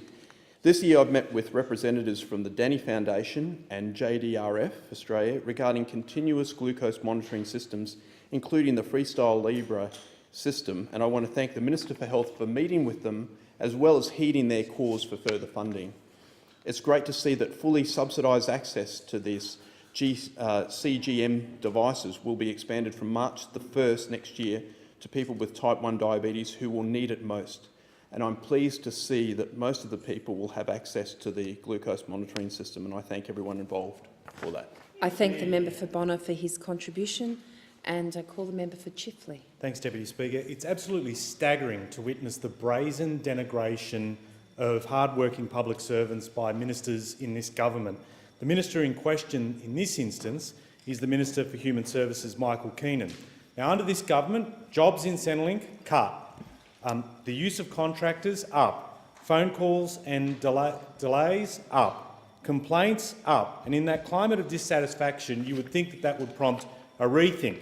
Maybe you'd restore staff numbers. Nope. Maybe you'd stem contractor numbers. No. Maybe work with the public service to resolve these issues. No again. Instead, what we've seen is him doubling down on the justification for using contractors and fudging the call number definition to make it look like less calls are coming in. Worse, when he announces the increased use of contractors, he dresses these up as extra jobs. He disparages the public servants working for the department, and he publicly backs his claims about the use of contractors by citing a consultant report that says that contractors are more efficient than public servants. And when called to release that report, he hides behind it using cabinet in confidence. He doesn't sit with the Centrelink staff to work these issues out. He's denigrated them. Those call staff have received abuse from the public. He should apologise to Centrelink staff for what he said and done. The member's time has expired. I thank the member for Chifley for his contribution, and I call the member for Boothby. Thank you, Madam Deputy Speaker. Madam Deputy Speaker, today I would like to recognise a remarkable South Australian who has served the public both at the state and the federal level. Raymond Steele Hall was born at Balaclava on the 30th of November 1928. On Friday, he celebrated his 90th birthday, and I want to pass on my very best wishes to Mr Hall. He also reached another significant milestone this year. It was the 50th anniversary of his election as Premier of South Australia in 1968. Mr Hall was first elected to the House of Assembly in 1959. He became opposition leader in 1966 and formed government in 1968. One of the most significant things he did as Premier was something that was very brave, and it was to the great detriment of his government. He reformed the electoral system in South Australia, which had provided or resulted in some unfair and inequitable outcomes, and he did it because it was the decent, honest and right thing to do. Mr Hall later went on to represent South Australia in the Senate, and most significantly for me, he was elected to the seat of Boothby in 1981. I was incredibly proud to be elected to the seat of Boothby 35 years after he was elected in 1981 in 2016, and my success was supported by Mr Hall, his wife Joan, who is also a former State Member of Parliament and was a minister herself, and their children Ben and Alexia. I extend my sincere thanks and congratulations to Mr Hall and the entire Hall family on these very significant milestones. I thank the member for Boothby for her contribution, and I call the member for Watson. Thanks, Deputy Speaker. On behalf of Federal Labor, I want to extend my best wishes to Jewish people in Australia and around the world on the occasion of Hanukkah. Hanukkah is a celebration of the powerful liberation story in which the Maccabees freed the Jewish people from domination and rededicated the Second Temple in Jerusalem. Over 8 days, families, friends and communities gather to celebrate, singing Hanukkah songs, having public candle lighting events, and for the children playing the traditional Hanukkah game, dreidel. The lighting of a candle on the menorah, an 8-branch candelabrum each night, commemorates the story of the oil lamp that burnt for 8 days despite only having enough oil to burn for one. Hanukkah is a celebration of hope, freedom and victory. It's an opportunity for us to celebrate our shared values and be thankful for the strong bonds of unity we have formed as a modern, multicultural country. As the candles are lit this season, I wish you all a happy and prosperous Festival of Lights. I thank the member for Watson for his contribution, and I call the member for Fisher. Thank you, Madam Deputy Speaker. Today we celebrate the International Day of People with Disability. The theme for this year is empowering people with disability and ensuring inclusiveness and equality. We're currently undergoing the greatest transition for people living with disability in Australia since Federation, in the form of the rollout of the NDIS. Although not without challenges, the NDIS is empowering people with disability all over Australia to make decisions about the supports that they receive and to participate more fully in all aspects of our society. I'm determined to ensure that people living with disability and their carers in my electorate are fully informed and included in January 2019's local rollout of the NDIS. I want to help empower them to make the most of this once-in-a-generation lifetime change. I've therefore held 3 NDIS forums in Fisher with representatives of the NDIA. These forums, including one tailored specifically for potential service providers, have given my constituents the information they need and the opportunity to ask their questions. I'll be holding another of these forums in January as the rollout gets underway to address any emerging issues, gather feedback on the ongoing process and ensure that all of my constituents remain fully engaged. I encourage anyone in Fisher who has further questions about the NDIS to contact my office and register their interest in taking part in this generational change mode of delivery. I thank the honourable member for Fisher, and I call the honourable member for Newcastle. Thank you, Deputy Speaker. Well, there's certainly no love lost for Adani in the Newcastle and Hunter regions. It's been one of those rare issues where the environmental movement, the local miners, the mining industry and indeed the Port of Newcastle are as one in their opposition to the Adani mine. The reality, of course, is that the Adani mine won't create new jobs, or very few into Queensland rather, and indeed in my region it looks much more like possibly a transfer of existing jobs out of one region into another. Unlike members opposite, however, Labor has never disputed the science of climate change. Renewables are indeed our future, and they are already much cheaper than coal. Yet this anti-science position of government that government's been waging in the form of a relentless war on climate action and renewable energies since the day they came to power.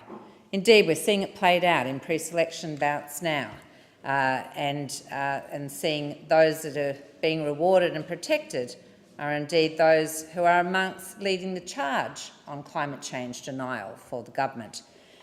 I remain enormously sceptical about whether this latest Adani plan could ever proceed. The market's already spoken and not a single company is willing to back them. Why should we? I thank the honourable member for Newcastle and I call the honourable member for Latrobe. Thank you, Mr Deputy Speaker. A few weeks back I had the great pleasure of being with Les Twentyman at the Berwick Secondary College, and I've actually been working with Les for some time regarding the Les Twentyman Association programs targeted at high-risk students who are overcoming extreme personal issues. The aim of this program is to keep kids in schools, give them hope and build resilience. And I really want to thank Wayne Owens, the CEO of the Les Twentyman Foundation, and we also were joined by Sarah Ryan, manager of the association, Dainty Adele, Berwick College students, Daniel Lipscombe, Les Twentyman youth worker, who's got the job of being at the school for the next 3 years, James Dobell, acting principal at Berwick Secondary College. I first became aware of this program when Les appeared before the federal inquiry, No One Teaches You to Become an Australian, and I was actually just blown away by this program, by the association. So working with the foundation, also within government, I've secured $1.5 million of federal funding over 3 years. Locally, that means Berwick Secondary College and Packham Secondary College will have a full-time Les Twentyman Foundation youth worker for the next 3 years, and other schools also benefited from this. To me, this is one of the best intervention programs in schools across the country. Well done, Les, and well done all your team at the foundation. Thank you, and I give the call to Member for Lyons. Thank you, Deputy Speaker. Australia has 3 weeks of fuel. Think about that. We live in a period of growing regional instability and geopolitical uncertainty. Relations are tense between the major powers, the US, Russia and China, and ongoing conflicts across the Middle East and Asia Minor mean we can take nothing for granted, and we have enough fuel to keep our country going for just 3 weeks. 3 weeks, and then the nation simply stops. It is a national security disaster waiting to happen. Our international obligations mandate we should have enough fuel in this place to keep us going for at least 3 months. We are meeting 1/4 of our international obligations. Now, this government prides itself on national security credentials, but we have a clear and present national security threat right in front of us that this government does nothing about. In fact, the policies of this government are directly responsible for the fuel and national security threat we now face. Today, Deputy Speaker, I attended the launch of a research report, Australia's Fuel Security, Running on Empty, commissioned by the Maritime Union of Australia, doing the job the government should be doing. It is a must-read for anyone claiming to be interested in national security. It cannot be ignored. And key to it is rebuilding an Australian maritime fleet that we can all be proud of and not rely on foreign vessels and foreign crews. Thank you, Deputy Speaker. Thank you, and I give the call to the member for O'Connor. Thank you, Deputy Speaker. And I rise today to update the House on our government's mobile black spot program, which has delivered real results for communities in my electorate of O'Connor. 74 towers have been delivered, with a further 11 due for completion by June 2019.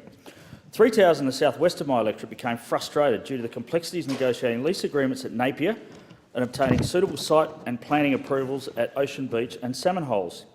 Napier is a small community north of Albany which has no mobile phone coverage. The community was ravaged by fire in May, resulting in the loss of property, but thankfully no lives. The Napier Progress Association, together with Chief Fire Control Officer Brett Smoker, called a public meeting in July which effectively resolved the circumstances which had frustrated the tower. I'm now pleased to report that the Napier Tower is forecast to be delivered in 2019. The Ocean Beach Tower, frustrated due to difficulties acquiring a suitable location on WA government land and planning approvals, has also made progress.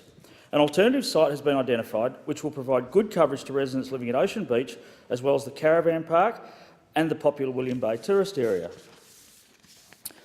Subject to approvals, the base station is expected to be completed by June 2019. Deputy Speaker, there is only one tower in my electorate left, and that still requires a solution, and that is the Salmon Holes. On average, 2 people per year have lost their lives at this notorious fishing spot.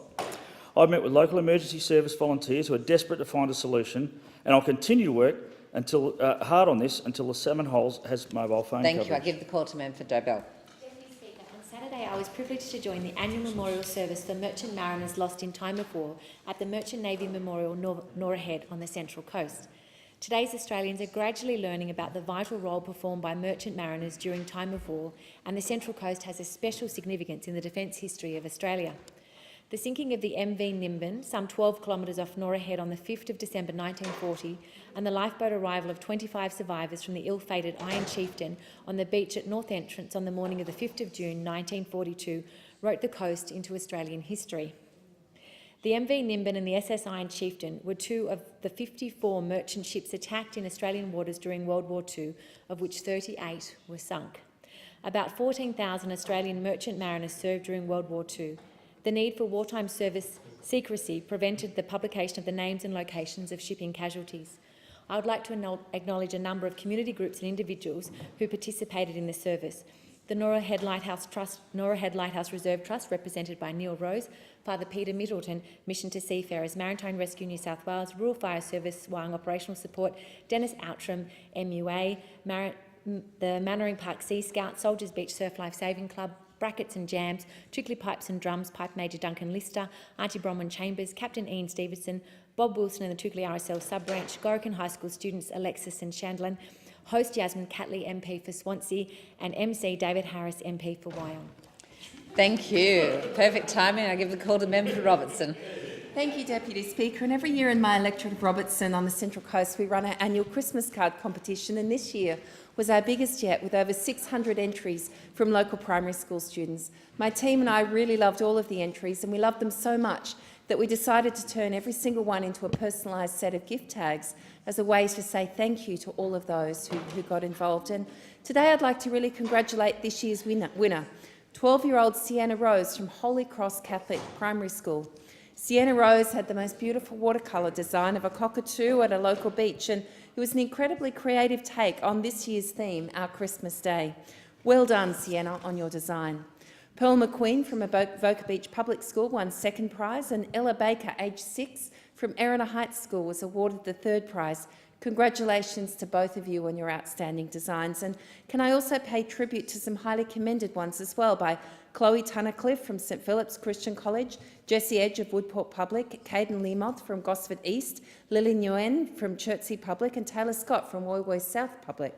To all of the schools that entered this year, Aspect Central Coast, Avoca Beach Public, Central Coast Public, Chertsey Public, Erina Heights Public, Edalong Public, Gosford East Public, Gosford Public School, Greenpoint Christian College, Holgate, Holy Cross Catholic, Kincumber Public, Peach Ridge, Point Clare, St Patrick's Catholic Primary School, St Philip's Christian College, the Coast Christian School, Woodport, Woy Woy and Woy Woy South Public School. Thank you for all your entries, and we hope you enjoy your designs. Thank you. I give the call to Member for Parramatta. Thank you, Deputy Speaker. The power and determination of young people to make change and right injustices amazes me. Last week we saw a great example as thousands of students came out to strike for climate change action. But closer to home, local students from Parramatta High School's Social Justice League and Student Representative Council recently came together to support students and families at Gilgandra High who are being affected by drought. The idea was put forward by their teacher, Helen Moore, and in September, the Parramatta students raised over $1,000 at a Colours for Country Mufti Day and sausage sizzle. They were invited to Gilgandra High to help the students there take their minds off their struggles. As one teacher at Gilgandra put it, everyone had friends who knew of others doing it tough, and this made everyone glum. The Para High students visited the Gilgandra school to see firsthand how the drought was affecting local families and to provide a welcome distraction for local students doing it tough. Students from both schools took part in a range of social, sporting and cultural activities, and Parramatta High students visited some of Gilgandra's tourist attractions. So congratulations and thank you to the students of Parramatta High School and their teacher Helen Moore. You've done a great service to the students and families of Gilgandra. Your efforts are appreciated. Well done. Thank you. I give the call to the member for Ryan. Thank you, Madam Deputy Speaker. Fake news is cheap to produce, and too often genuine journalism is expensive. On this note, I rise to recognise Bruce Woolley, a highly respected foreign correspondent and lecturer at the University of Queensland, who recently put down his pen and announced his retirement from January next year. Bruce's contribution to the University of Queensland during these past 6 years follows an extensive career in journalism and media. Bruce worked extensively for the ABC and their Canadian counterpart, the CBC. He won gold and silver awards from the Australian Journalists Association and the New York Festivals, Best of the Festival Grand Award. And Bruce has been instrumental in improving and reporting the intercultural communication in developing countries by actually taking his students to Indonesia, Vietnam and India. Importantly, Bruce has also been assisting students in finding employment post-graduation. Bruce Woolley is a strong advocate for free press and was recognised by the University of Queensland with a Teaching Excellence Award in 2017. Bruce may not be a household name synonymous with these investigative reporting that we hear about today, but he has been an integral part of UQ's fabric and, most importantly, has helped to develop so many emerging journalists who graduated from the university. I congratulate Bruce on his career, and I know the member for Moreton joins me in wishing him the best for his future endeavours. Thank you. I give the call to member for Fremantle. Madam Deputy Speaker, I take this opportunity to remember and pay tribute to John James Joseph Wade, known understandably as JJ, who died on the 7th of October, just shy of his 101st birthday. JJ Wade was one of the last surviving members of the legendary Rats of Tobruk, and he also fought at El Alamein in Egypt as part of Australia's 2nd 28th Battalion of the 9th Division. He was wounded, spent time in a military hospital and was then retrained in jungle warfare in order to fight the Japanese in New Guinea. After the war, JJ returned to the family farm at Yarloop before shifting out of dairy and into wheat and sheep. He eventually retired to wattle up in the Fremantle electorate. In recent years, JJ Wade has been something of a talisman at local Anzac and Remembrance Day services. I first met and spoke with him at Coburn RSL's Remembrance Day service back in 2016, and last year I paid him a visit at home to mark his 100th birthday. Even then, he was an easygoing, youthful and talkative bloke with a brilliant grin. Fundamentally an optimist, he was quoted in the paper saying, "Always look for the bright side if you can find one. It's no good looking on the crook side, it gets you nowhere." And he made no bones about saying that war was essentially futile in all its violence, damage and waste, but of course he greatly valued the opportunity to remember and honour his mates and all those who serve. JJ Wade was a lovely bloke. We remember and honour his life and service. As a member for Fremantle, I express my condolences to his family and his friends. Thank you. I give the call to member for Bennelong. Thank you, Madam Deputy Speaker. I would like to offer my heartiest congratulations to Lucy Fang, a student from my electorate, who has come third in the My First Speech competition. This competition, run by the Speaker, asks students around the country to give a maiden speech on a subject close to their hearts. Lucy spoke eloquently about a subject of utmost importance for the future of our younger generations: equal access to higher education. Rather than tell you about the speech, I would like to read from it so that her words will now appear on the parliamentary record. According to forecasts, 90% of near 1 million new jobs to be created within the next 5 years will require tertiary qualifications. In today's new economy, a country's future depends even more on the level of education and technical skills of its workforce. The higher education system should be one of merit, not privilege. It is a betterment towards our whole society, not just personal gain for individuals. However, our students from remote areas and low socio-economic backgrounds remain underrepresented at universities. Research shows that Indigenous people only make up 1.7% of total domestic enrolments, way below its 3% population rate. Studies have suggested that a lack of enrolment is mainly due to factors such as financial pressures, their status as a minority, their strong connection to their land. Sadly, time prevents me from reading more. I'm going to give the call to member for Moreton. Thank you, Deputy Speaker. In August this year, children from across the country gathered in Canberra at Parliament House for a diabetes event called Kids in the House. Now, this speech was intended to be given that day. However, for the first time ever, Parliament was actually shut down during Liberal coup 2, and I was prevented from making this speech. So, as co-chair of the Parliamentary Friends of Diabetes with the member for Grey, I've been fortunate to gain a much greater insight into the work of organisations supporting diabetes families like JDRF. JDRF is Australia's leading organisation funding type 1 diabetes research, and I'd like to particularly thank them for bringing over 100 passionate type 1 diabetes advocates to Parliament House. These passionate advocates came from electorates all over Australia, united in their determination to rid the world of type 1 diabetes and are resolute in their belief that research holds the key. Around 2,400 people are diagnosed with type 1 diabetes every year. The peak age range for diagnosis is between 10 and 14. For the children who receive a positive diagnosis, their lives will be centred around multiple daily insulin injections or a continuous infusion from an insulin pump every day. Currently, no cure for type 1 diabetes. So I commend JDRF and the children and families who are committed to finding a cure to improve the lives of those with type 1 diabetes, especially the students from Graceville, who, while they had an exciting day watching a coup unfold live, and they even managed to get into a press conference, it would have been nice for Parliament to sit and for them to hear this speech on that day.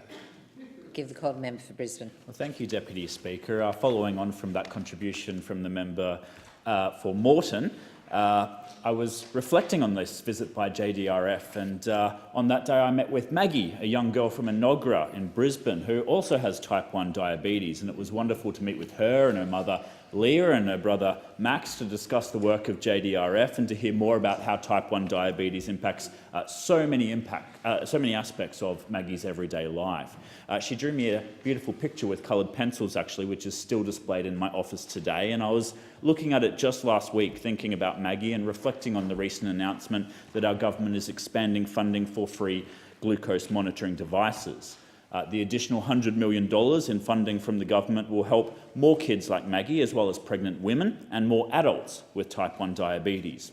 And given people with type 1 diabetes have to be able to monitor their glucose levels day and night, this new funding reduces their stress, it improves the quality of life for both them and their families, and of course it reduces emergency visits to the hospital. In concluding, Deputy Speaker, I want to make the very strong point that investments in new medicines and in new devices are only able to be afforded if there's strong economic management of the budget, which is why it's so vital that this government's strong economic management continues. Thank you. And in accordance with the Standing Order 43, the time for member statements has concluded, and I ask the clerk to call the next item. Private members' business, order of the day number 1, universities funding, resumption of debate on the motion moved by the member for Griffith.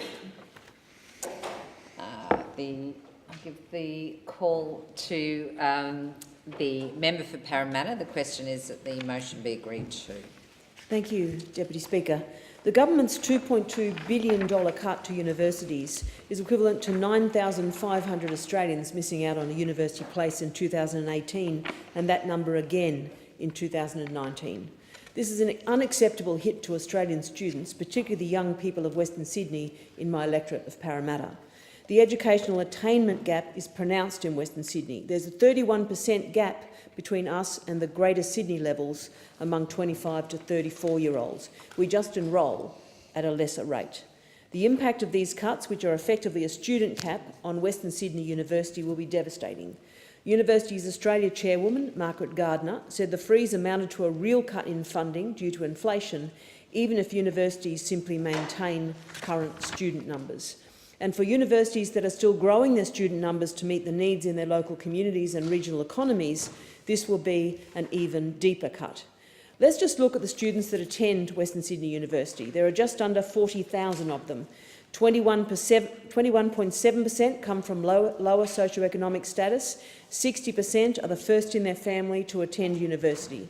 When Labor uncapped university places in 2009, by 2016, an extra 220,000 students around the country had that same opportunity to go to university. This meant 63,186 additional students in New South Wales were able to get a university education, and 2,074 additional students from Parramatta. Because of Labor's policies at the time, the number of students from disadvantaged backgrounds was up by 55%. Indigenous students' numbers jumped by 89%. Enrolments by students with a disability more than doubled. Enrolments by students from country areas had grown by 48%.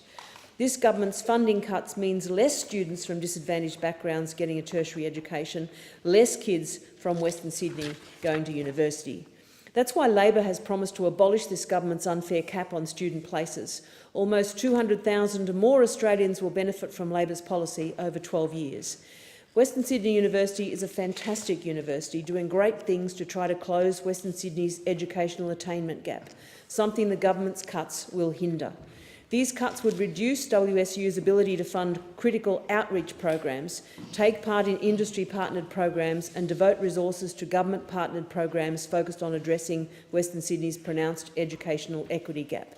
The flow-on effects to my community would last for years to come, not just for students unable to get a university education, but for employment, innovation and problem-solving. Western Sydney Uni is an extraordinary place, encouraging new ways of thinking and running programs to solve problems in the community by taking the skills of the university out into the community. It's been at the forefront of stimulating innovation in Western Sydney through its startup incubator and a small to medium tech enterprise accelerator. If these programs were cut, that would be an incredible shame because we're already seeing the benefits of them. It will put an end, really, to Western Sydney's ability to partner with industry and government in proven job creation programs like, for example, Western Sydney University's co-investment with the Commonwealth in the $30 million Warrington Park Corporate Centre in 2013. Part of the Suburban Jobs program, this facility brings more than 400 high-value jobs to Penrith in outer Western Sydney, something incredibly important for the region, good for the local economy and good for families that benefit from these really high-skilled jobs. Western Sydney University also has strategies to prepare the labour market for digital disruption. The university initiates tests and invests in courses that support the changing labour market paradigms. The building across the road from my office is designed to become a thought hub, a place where a community can think, where it can share its ideas, where it can recognise its skills deficits, and where the university can step in, as they have in many of those new courses, and provide structured training in some of the new job areas. Now is not the time to cripple our university's ability to deliver these programs. It's a time to grow. It's a time for our best minds within universities in the community to get together and find ways to position us for the 20 years ahead. But how does a university do that when it faces the kind of funding cuts that this government has imposed? I strongly urge the government to rethink its funding of universities, and I call on the government to reverse its short-sighted, unfair cuts to universities which are closing the door of opportunity to thousands of Australians, including thousands in Western Sydney and in my electorate of Parramatta. I thank the member for her contribution. The question is that the motion be agreed to, and I give the call to the member for Hinckley. Well, thank you very much, Madam Deputy Speaker. Can I say those on the opposite side once again speak with forked tongue? I mean, we've heard this all before. It's like there's a pack of Edward Scissorhands on that side of the chamber. All we hear about is cuts, cuts, cuts, cuts and cuts. It is not true. It is dishonest. It is misleading. Every time we hear from the opposite side about cuts, I know automatically that it is not right. And here are the absolute reality, Madam Deputy Speaker. Higher Education and Research Overview. The funding in 2018-19 was $17.5 billion. The year following, in 2019-20, is $17.9 billion. Now, even those opposite have to recognise that that is an increase. It is not a decrease, it is not a cut, it is not a reduction. It has gone up. In 2020-21, it's $18.6 billion. In 2021-22, it is $19 billion. Every single year it increases. Now, this is an increase in funding for universities. It is not a decrease, and what has been put forward by the opposition is, once again, simple politics, plain and simple. So we are providing record levels of funding on education and research, and it is to the advantage of our people, particularly in regional areas. So whilst the University of Sunshine Coast and Central Queensland University have campuses in my electorate, one in Bundaberg and one at Hervey Bay, and they continue to expand and train local students, and I think that is a great advantage. As someone that did a trade first and then went to university in a capital city, simply because there was no offerings locally, I think this is a great advantage for our local regional people. And in fact, it's been recognised that where some of these challenges exist, we have provided additional funding, such as the announcement recently of another $92.5 million to support more students at 5 regionally focused universities over the next 4 years. Now, that's $30.2 million for the Fraser Coast and Caboolture campuses of the University of Sunshine Coast. That sounds like more money to me, Madam Deputy Speaker, more money to me. So that will result in 150 bachelor places at Fraser Coast, increasing through to 210 from 2020 and ongoing. They'll get an additional 468 bachelor places in Caboolture. Now, these are all increases. Now, an announcement in recent weeks was for a regional deal, a pilot regional deal in my Hinkler electorate between Bundaberg and Hervey Bay. And I know that the Fraser Coast Regional Council is having discussions with the University of Sunshine Coast about developing a town centre, including the university campus. So I think there are opportunities there across the board for stronger regional economies and more local jobs, and I'd certainly encourage that to continue. So this regional deal provides that opportunity right through the electorate. It does overlay with our very, very tough, I admit, very tough policy around the cashless debit card. So while we're looking at our social challenges on one hand, we are looking to expand our local economy on the other. And this regional pilot provides the opportunity for just that to happen. Now, as I've said to Bundaberg Regional Council and Fraser Coast, this is not a wish list. This is not a chance for you to stack up billions of dollars worth of requests. We need to ensure that we come up with reasonable projects which can be funded by all three levels of government. And that does include the Queensland Labor State Government. They do need to do their part, and I acknowledge that they are contributing through their discussions at an officials level. I look forward to seeing Jackie Trad or the Premier up in the electorate talking about what we can put together for a regional deal. But I've got to say, not everyone in this country can go to university, Madam Deputy Speaker, and nor should they. I think there are great advantages for those who do go and do a trade.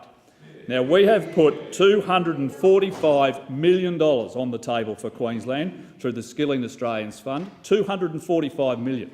Now, what did the Premier do? Premier Anastasia Palaszczuk?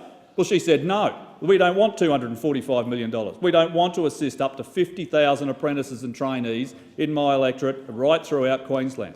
Now, Madam Deputy Speaker, can I say that we need that money. We need that funding. I have an unemployment rate of above 9%. I have a youth unemployment rate in the wide-based statistical region of 28% and going up. It is unacceptable. And all of these kids would like an opportunity to do a trade, to do a traineeship, to be employed, to have those jobs. And the stronger we can make our regional economy, the more of those opportunities. But how can the Queensland Premier possibly knock back $245 million in federal funding to help those types of kids who are looking for that opportunity?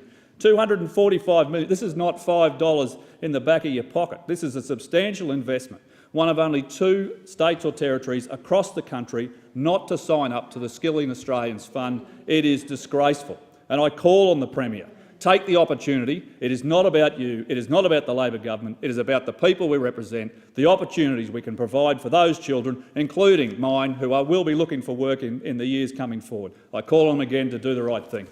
Thank you. And the question is the motion be agreed to, and I give the call to the member for Cunningham. Thank you, Deputy Speaker, and I am very pleased to rise to support the motion moved by the member for Griffith on the cuts to university funding. I appreciated the member for Hinkler going through the numbers.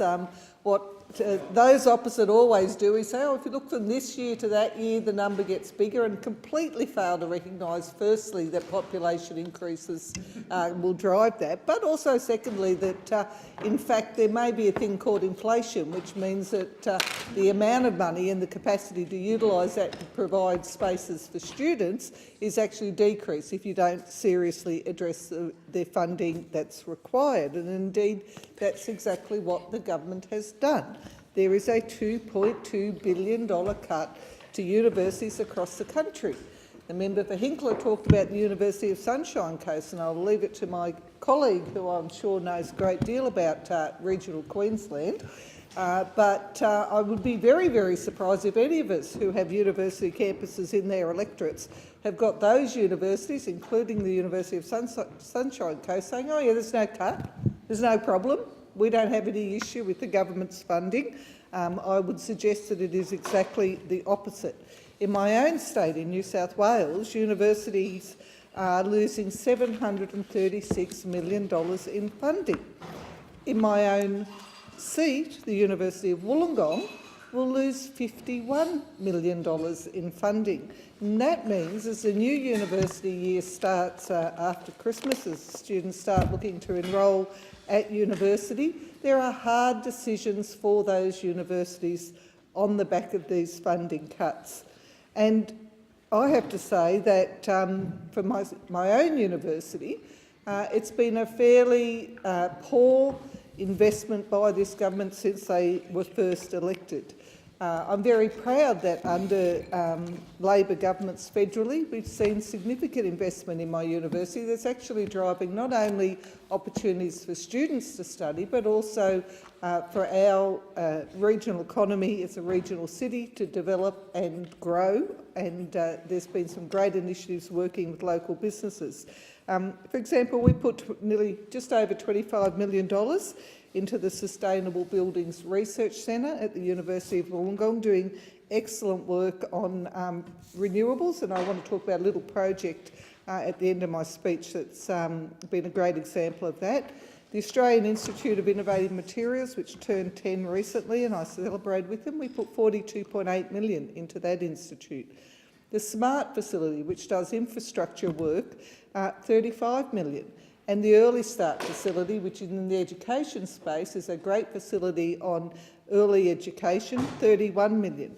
So we've been investing in regional universities when we were in government. We've been supporting students, many like myself, who were the first in their family to go to university to get that opportunity.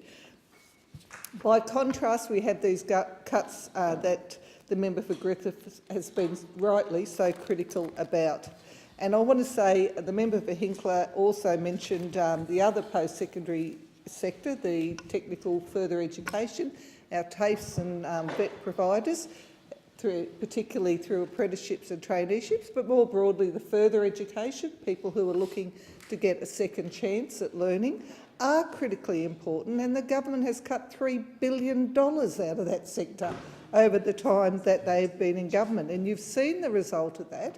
You've seen over 140,000 fewer apprentices and trainees actually available across this country. And so while we now have this very rushed announcement about some sort of review of the sector led by somebody from New Zealand, whose record was he was known as Mr Fix-It and he cut billions out of the sector in New Zealand, I can't help but think that there is only more cuts on the way for the sector. So in the final small amount of time I have, I want to say there's a group called Team University of Wollongong. It's a joint initiative between university and TAFE students in my electorate who competed in the Solar Decathlon, an international competition that was held in Dubai, having designed a house called the Desert Rose. It's a house designed not only to have renewable energies, but also to be designed to be dementia-friendly. And in this international competition, only just wound up, our team came second in the world. And congratulations to all of them. It was a big target because the last competition they won, but a second is absolutely wonderful. I thank the member for her contribution. The question is that the motion be agreed to, and I call the member for line. Thank you, Mr Deputy Speaker. It's always a pleasure to talk on what the other side call cuts. There's a word for that. It's sophistry and equivocation. What they're talking about is blue sky figures. They do it in health, they do it in education. They mention a cut because somewhere in the not-so-distant past, someone from the other side promised blue sky figures in all sorts of industries and trainings. We have increased funding and we have delivered in the last budget an increase from $17.5 billion in 2018-19, 2021-22, it's going to be $19 billion. That is not a cut. But what they are calling a cut is a smaller increase. So it's really quite deceptive and misleading. You've only got to look at the actual figures of how much higher education has grown, Mr Deputy Speaker. We have the 6th highest spend of the OECD on higher education, and that's out of 27 countries. We have, at the moment, 620, or as at the end of last year, 620,000 odd higher education places that were Commonwealth supported. Between HECS in the university sector and the vocational education and training sector, there are huge supports. In the regional and rural education, we realise that tertiary education achievement is a lot lower in regional Australia. It is what we have fought for long and hard in the National Party, and we just recently announced a whole package that means regional and rural universities will be getting extra funding out of the current funding package, and that amounts to over 400 million. The last edition, 152 million package to regional student access to education, as well as another $45 million for isolated children's education, are all aimed at getting more regional and rural Australians into tertiary education. There's $28 million to fund an extra 500 additional commencing bachelor and sub-bachelor courses in regional and rural tertiary education centres. And I have many of them: University of New England, Charles Sturt University, University of Newcastle, and all the other metropolitan universities have students coming from the Lion electorate. We have extra money in the budget, $14 million, to support an additional 185 places over many years in Commonwealth-supported regional study hubs. We're making education accessible. Now, Mr Deputy Speaker, we have already announced the expansion of end-to-end medical training in undergraduate degrees across the Murray-Darling Basin. That's a massive expansion in medical education. We've got a massive expansion that's been underway for 3 years now for nursing, physiotherapy, all the allied health disciplines, pharmacy across rural and regional Australia. We are really expanding the attainability of a tertiary education degree for regional and rural Australians.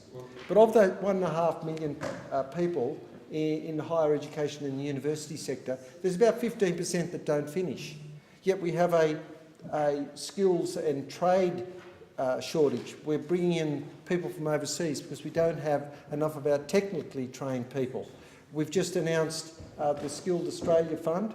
It's funding with the help and the cooperation of the states if they bother to get on board. And we've just heard from the member for Hinkler that Queensland is playing hardball. They're playing politics and denying the opportunity for Queensland youth to get an apprenticeship. But we are backing people. We've got now a special rural and regional tranche of scholarships giving a wage subsidy, 75% for the first year, 50% for the second year, 25% for the third year, for people who are on the skills need list. And they have to be in rural and regional Australia. So whether you're going to a regional or rural university or a rural or regional apprenticeship, you realise that the Commonwealth Government is supporting people who want to get into these areas of training. And for the other side to say that we have cut funding, it's absolute nonsense. The figures are there in the budget: $17.5 billion in 2018-19, through to $19 billion in 2021-22. His contribution. Thank you, Mr. Speaker. The question is that the motion be agreed to, and I call the member for Herbert. Thank you, Deputy Speaker. Well, it seems like we could be on parallel universes. Over the last couple of months, many Year 12 students in my electorate of Herbert have been enrolling in university. They are enrolling into the degrees that they are passionate about in order to start their future lives. Unfortunately, many of these young people will be forced to enrol into university courses that are away from their home and away from their support systems, families and friends. Deputy Speaker, thanks to this LNP government, James Cook University has suffered a $36 million cut, the Central Queensland University a $38 million cut.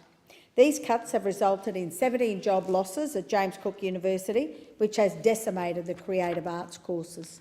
These cuts have also resulted in Central Queensland University putting a halt on the planning to offer paramedicine and psychology degrees at CQU in Townsville. The LNP government's university cuts put structural disadvantage on regional universities that are trying to give young people in the regions the best chance in developing full-time employment in a career that they are passionate about. Nationally, the government has ripped $2.2 billion from universities, which means that 9,500 Australians will miss out on a university placement in 2018 and again in 2019. Deputy Speaker, 9 out of 10 jobs created in the coming years will need a university or TAFE qualification. Yet this government has ripped $2.2 billion from universities and $3 billion from the TAFE sector, So we will see fewer degrees and diploma placements. This government's short-sighted cuts will only deliver higher unemployment rates and fewer opportunities for people, particularly in rural and regional areas. To add insult to injury, the government's latest act of vandalism to our universities is to slash research funding in order to lift the cap on regional places. Not only is this another reckless and short-sighted decision, but it also rips funding out of an area that is already grossly underfunded, and that is research. Science, research and innovation funding in real terms has declined by $358 million since 2013. Labor welcomes any increase to encourage young people to study at a tertiary level. However, we do not support robbing Peter to pay Paul. If this LNP government reversed the $2.2 billion cuts to universities and cap places, there would be no need to slash research funding to lift the cap on regional places. Labor uncapped student places in 2009 and by 2016 had delivered an extra 220,000 students access to a university education. Many of these students were the first in their family to attend university. When last in government, Labor also invested hundreds of millions of dollars to boost opportunity for university study in communities where graduation rates were low, and typically that is in regional and rural areas. And it is working. Because of Labor's policies, by 2016, the number of students from disadvantaged backgrounds was up by 55%. Indigenous student numbers had jumped by 89%. Enrolments by students with a disability had more than doubled. And enrolments by students from country areas had grown by 48%. That is why a shortened Labor government will once again uncap student places so that more Australians from our regions and growing suburbs get a chance at a university education. And we'll support those facing barriers with $174 million in additional funding for equity and pathway programs in areas of Australia with low graduation rates. Labor will also set up a national inquiry into post-secondary education in our first 100 days of government. This will examine every aspect of vocational and higher education systems to ensure they can best respond to the needs of Australia's economy and society. The number of Australians going to university has increased because of Labor's uncapped uni places. But the cuts and chaos inflicted on universities by the LNP means participation is uneven. Disadvantaged students remain underrepresented, particularly Aboriginal and Torres Strait Islander students and students from regional areas like my electorate of Herbert. We want all children to get a quality education that nurtures their individual talents and prepares them for the future. Labor will always be the party that fights for and delivers proper and adequate funding to all levels of our education system. And as a person who taught in the TAFE system for some time and taught trade training, I know firsthand the value of a quality TAFE education, a quality of education that enables us to have the best tradesperson in our communities every day. I thank the member for Herbert for her contribution. There being no further speakers, the debate is adjourned. The resumption of the debate will be made in order of the day for the next sitting. I call the clerk. Private members' business, notice number 6, farming communities and drought. The member for Calare to move the motion appearing on the notice paper in his name. Call the member for Calare. Thank you, Deputy Speaker. I move that this House, 1, recognises the commitment of the Coalition Government in support of our farming communities through all forms of hardship, including drought. 2, notes the continued resilience of our farmers in drought-affected areas and acknowledges the challenges they are continuing to face. 3, welcomes the record level of funding committed by the Coalition Government to provide immediate and ongoing support to our Australian farmers, their families and their communities. 4, commends the significant investment by the Coalition Government in announcing the $3.9 billion future drought fund, which will grow to $5 billion by 2029, to provide a new and sustainable source of funding to enable farming communities to better prepare for, manage through and recover from drought into the future.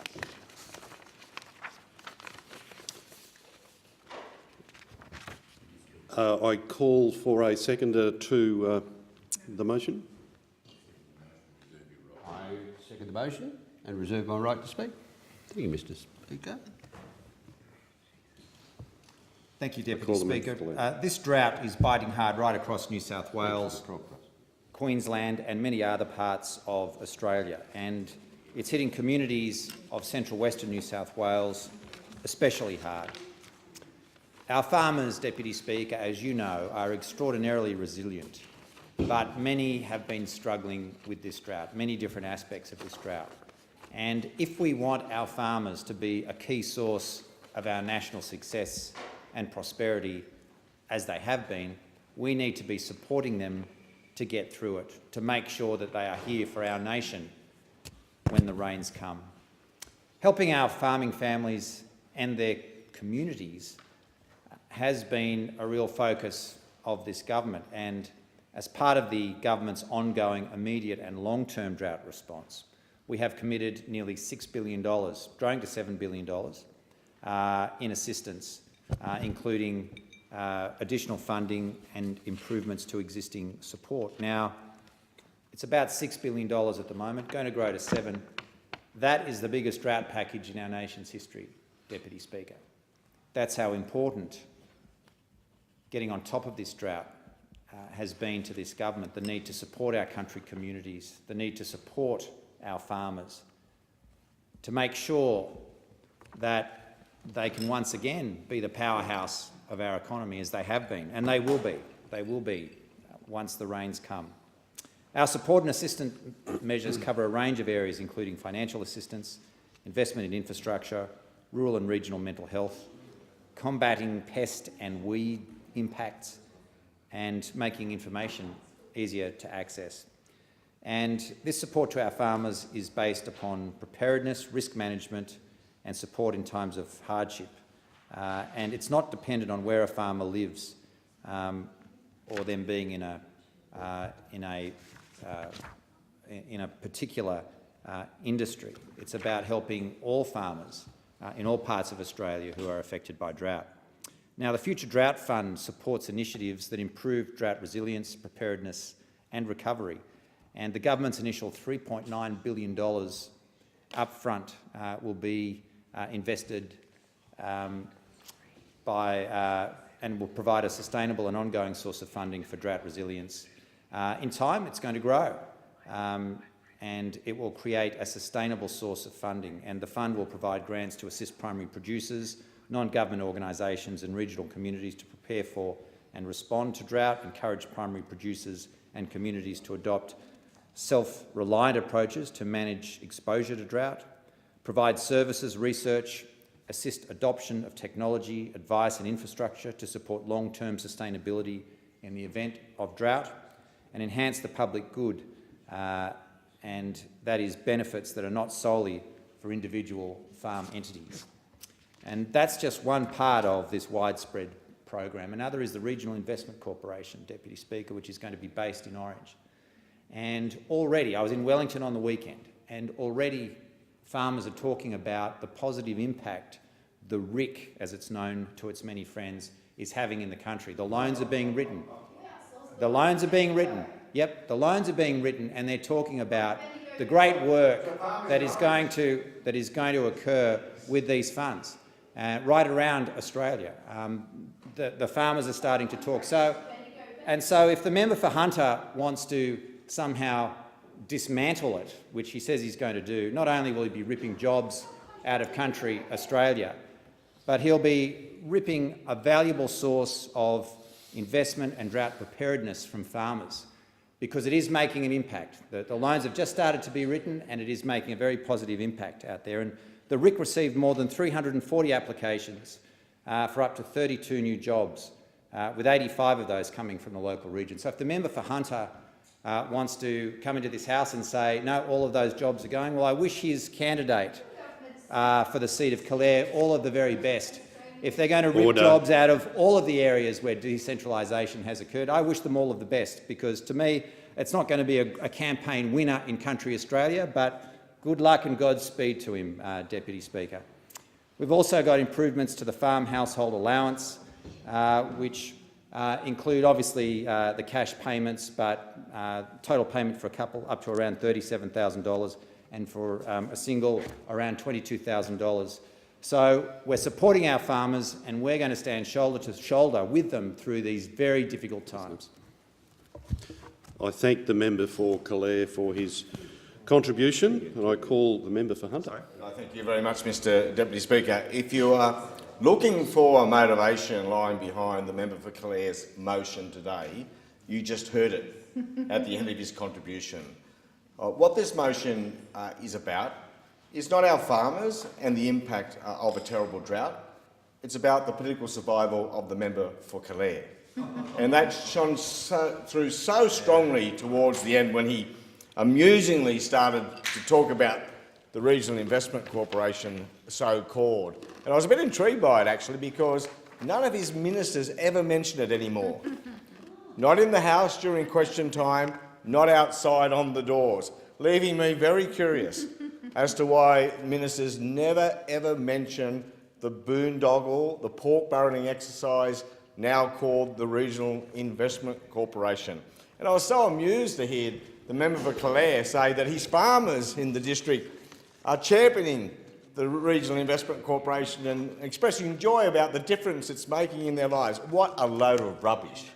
As if farmers in the immediate district have somehow been beneficiaries of a corporation that is barely up and running, that has no permanent CEO, has skeleton staff, has no real home, Mr Deputy Speaker. This is a motion full of self-congratulations. Full of self-congratulations about what this government has been done on drought for the last 5 years. But let me tell you, Mr Deputy Speaker, what it has really done. And don't worry about Jess Jennings. Jess Jennings is a very good candidate for Labor in Calare, who happens to be an academic with expertise in farm extension. And you could learn something from him. And the reason you put this motion up tonight is that you're scared of Jess Jennings. You know Jess Jennings is coming to get you in Calare. That's what this is really about. Now, Mr Deputy Speaker, the climate is changing in the most challenging way for our farmers. Dry spells are becoming more protracted. The temperature is getting hotter. And government can do three things. And they've hardly done any of it in the last 5 years. We can mitigate against climate change, something this government is unprepared to commit to. Of course, we can give in-drought assistance, assisting farmers however and wherever we can who are struggling most with drought in times of protracted dry spells. And third, we can work with farmers to help them build that resilience and better prepare themselves for drought. But unless we are doing all of those things, Mr Deputy Speaker, we are failing our farming community, we are failing farming families, and we are failing, very importantly, the Australian economy. Now, governments plural and political parties plural, including the two major parties in this country, agreed more than 5 years ago that all the old exceptional circumstances initiatives were not working. They were a failure. And it was universally agreed that we should tear it all up and all the moral hazards involved and start again. And in 2013, somewhat of a miracle was achieved. The states and the Commonwealth, with bipartisan political support across the spectrum, agreed to a new intergovernmental agreement, recognising the failure of former past drought policies and the need to redirect our attention and resources mainly to resilience, business models, etc. The things that would help farmers treat drought as a regular event which can be managed within the business cycle. But what did they do on their election? The then minister, the member for New England, abolished the COAG committee which was charged with progressing these reforms, from turning it into principles into something meaningful. And now, more than 5 years on, they want us to believe that they now realise that resilience is part of the equation and they are going to do something about it. And as always, they've enhanced or embellished the look of their spend by putting into a future fund which they can say is a $5 billion fund. But importantly, they're only spending $100 million a year, and not infinitum, Mr Deputy Speaker, not infinitum, but only for the first 4 years. Sensibly, because whatever they do should be reviewed after 4 years. So they're slow coming to the party, Mr Deputy Speaker, but for many farmers it's too late, quite frankly. Yep. You know, they need to be apologising for those who have not been given the assistance they need to better adapt to a changing and more challenging climate. So instead of congratulating themselves, they should be hanging their heads in shame. I thank the member. Deputy Speaker, given that I've been informed there was a timing... Sorry, is the member seeking leave? Yes, I am. Okay. I can confirm the clerks have advised there was a timing, a clock problem. The member for Clare's earlier contribution, he only got half of his allotted time. Well, on that basis, I ask if leave is granted. Well, Mr Deputy Speaker, I'm not allowed to debate the issue of whether leave is granted, but the mistake is unfortunate, and I regret the fact that the member for Clare was denied the time. But my problem now, and the leave is the purview of the opposition, is that the member for Clare is now going to use as a right of reply to the comments I've made, and on that basis, leave is refused.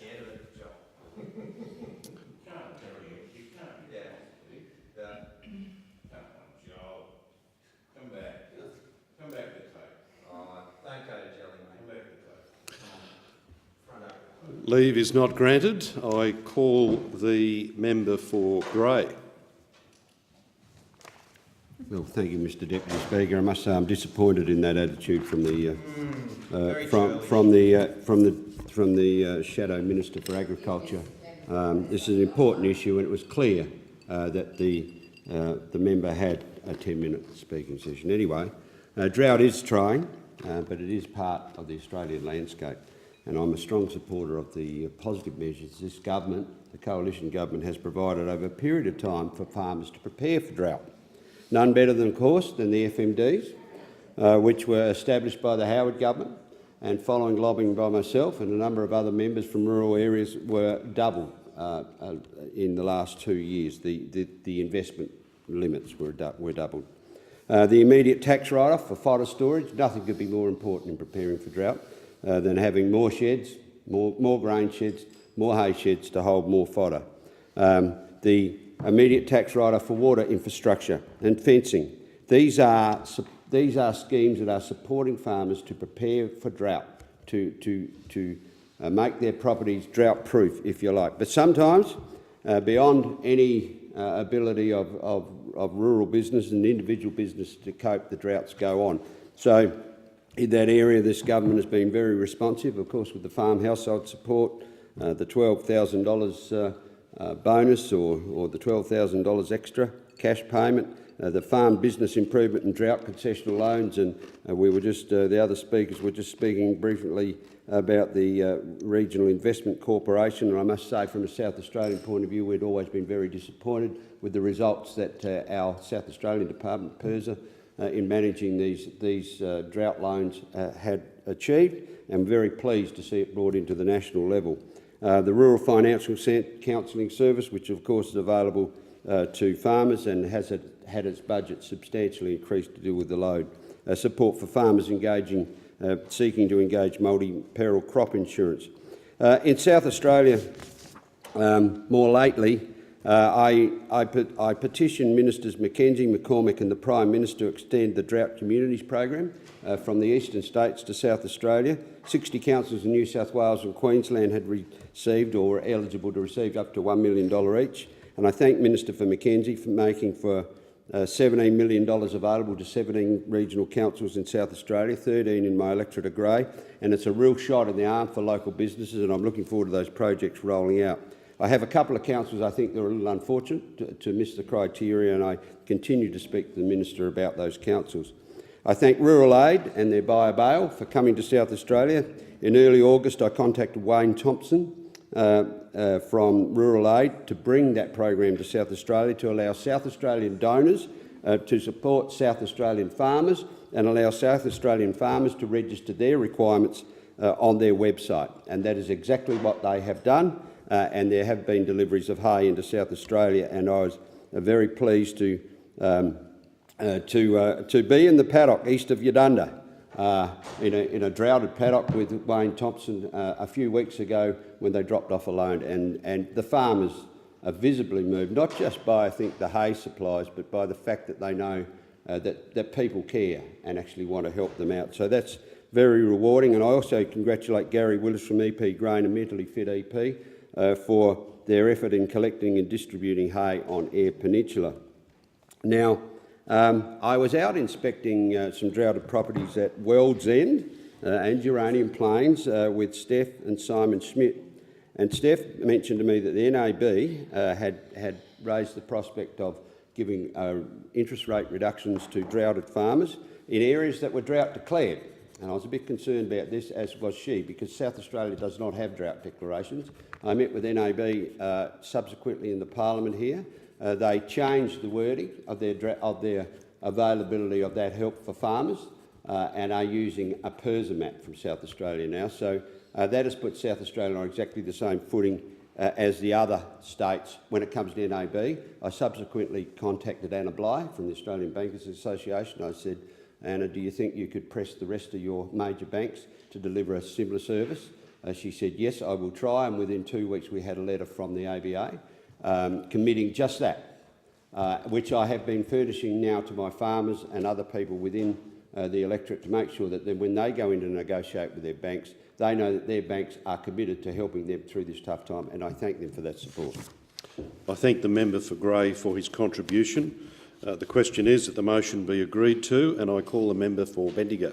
Thank you, Deputy Speaker. You know, it's not just Labor that's saying this, but farmers, reporters, communities, councils.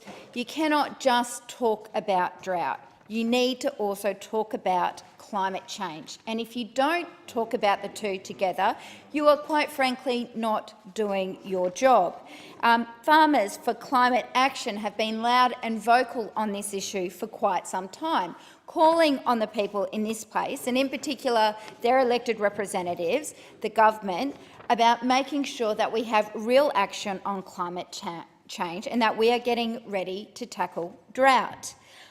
That is why it is disappointing that the government have not acknowledged their mistakes in the past. As the member for Hunter said, it was this government, when they first came to office in 2013, that axed the COAG process, the process that established an agreement between the states to develop drought resilience policies. So we're working together at a state and federal level. Just imagine where we'd be today if we had done that, if we continued that work, if this government hadn't been blinded by their ideology and abolished that process. Imagine where we'd be today helping those farmers and their communities to adapt to climate change, to make sure that we're ready and that we're tackling it.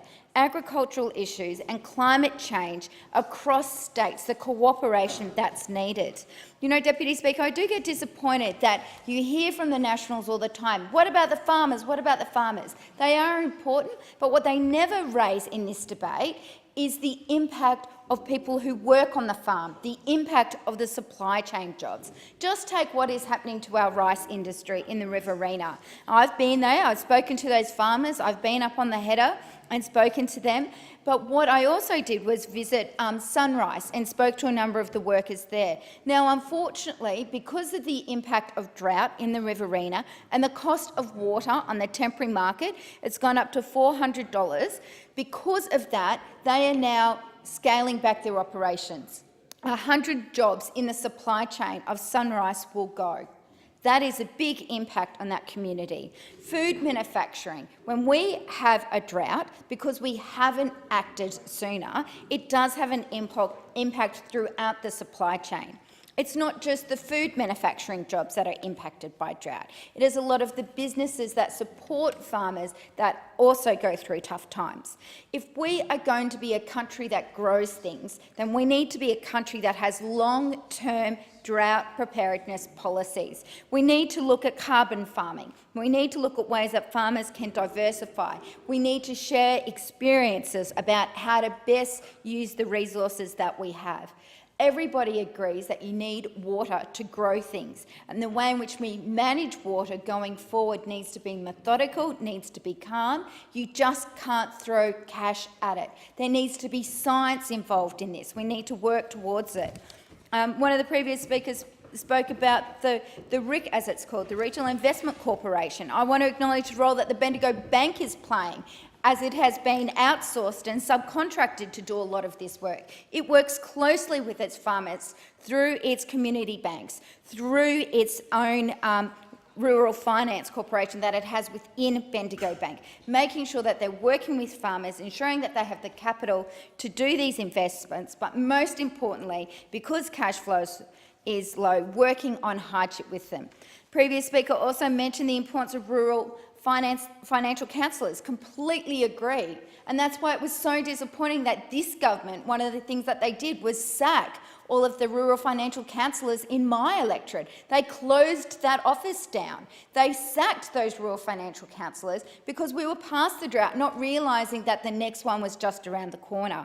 And when you talk about decentralisation and the need for jobs, let's not forget that they also sacked the 60 workers at the Australian Emergency Management Institute in the Macedon Ranges. So for all the talk about the jobs that they're creating, they're not talking about the jobs that they've axed, the people that they've sacked in regional areas. Farmers are also, and communities are also complaining about the complex process, the delays of getting through Centrelink, trying to get their farm household assistance. No mention of that failure in this motion. If we are serious about supporting farmers, the workers in the agricultural industry and the supply chain, then we need to restore, we need to rebuild on the agreement that was reached back with the states, back before this government came to office. The member's time has expired, and the question is that the motion be agreed to, and I call the member for Groom. Thank you, Mr Deputy Speaker. It's a great pleasure to stand and speak to this motion from yourself, the member for Calare, because this motion emphasises the commitment of the government supporting our farming communities through this current drought. It emphasises, though, that the government is looking well beyond that, to look at long-term resilience, to provide certainly immediate support, but to look at ongoing support for Australian farmers, their families and their communities into the future. So, Mr Deputy Speaker, this is most certainly about better preparation, the ability to manage through droughts and, of course, to recover from them in the interests of farmers, their communities and their families into the long term. Mr Deputy Speaker, many in this House have been involved in debate about drought management over many years. Of course, we know that drought is a feature of the climate here in this great Australian continent, and that drought is something that our regional communities has had to face up to time and time again over many generations.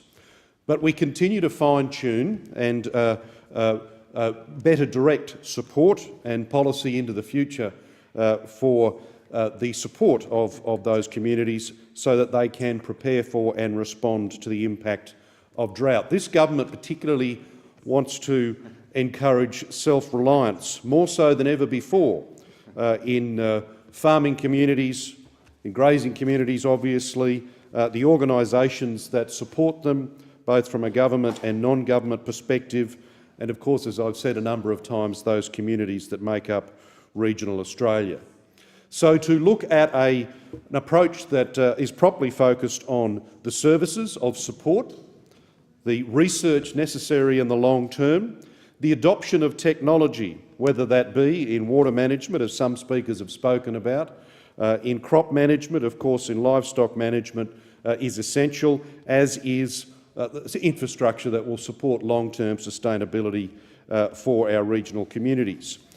Now, a number of speakers have spoken, particularly the previous speakers on this side of the House have spoken about the elements within the current government's drought support program, farm household allowance, the support for investment allowances in terms of water infrastructure, of course, feed and fodder provision, mental health support in various parts of the community, and of course the Drought Communities program, as the member for Grey said earlier, providing much needed assistance through local governments in regional communities, because this is a drought not only on the farm, but it's a drought in the main street of town as well.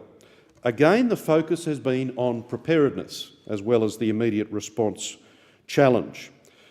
We need to help those that need it, but recognise at the same time, as many of us have seen, that there are those who are unable to ask, don't feel they're in a position to ask. And the Minister for Agriculture certainly encourages us always to make sure people are not self-assessing in terms of the support that's available, but putting their hand up and getting the assistance. Mr Deputy Speaker, the previous speakers on this side of the House have emphasised that this funding program at present is up to $7 billion.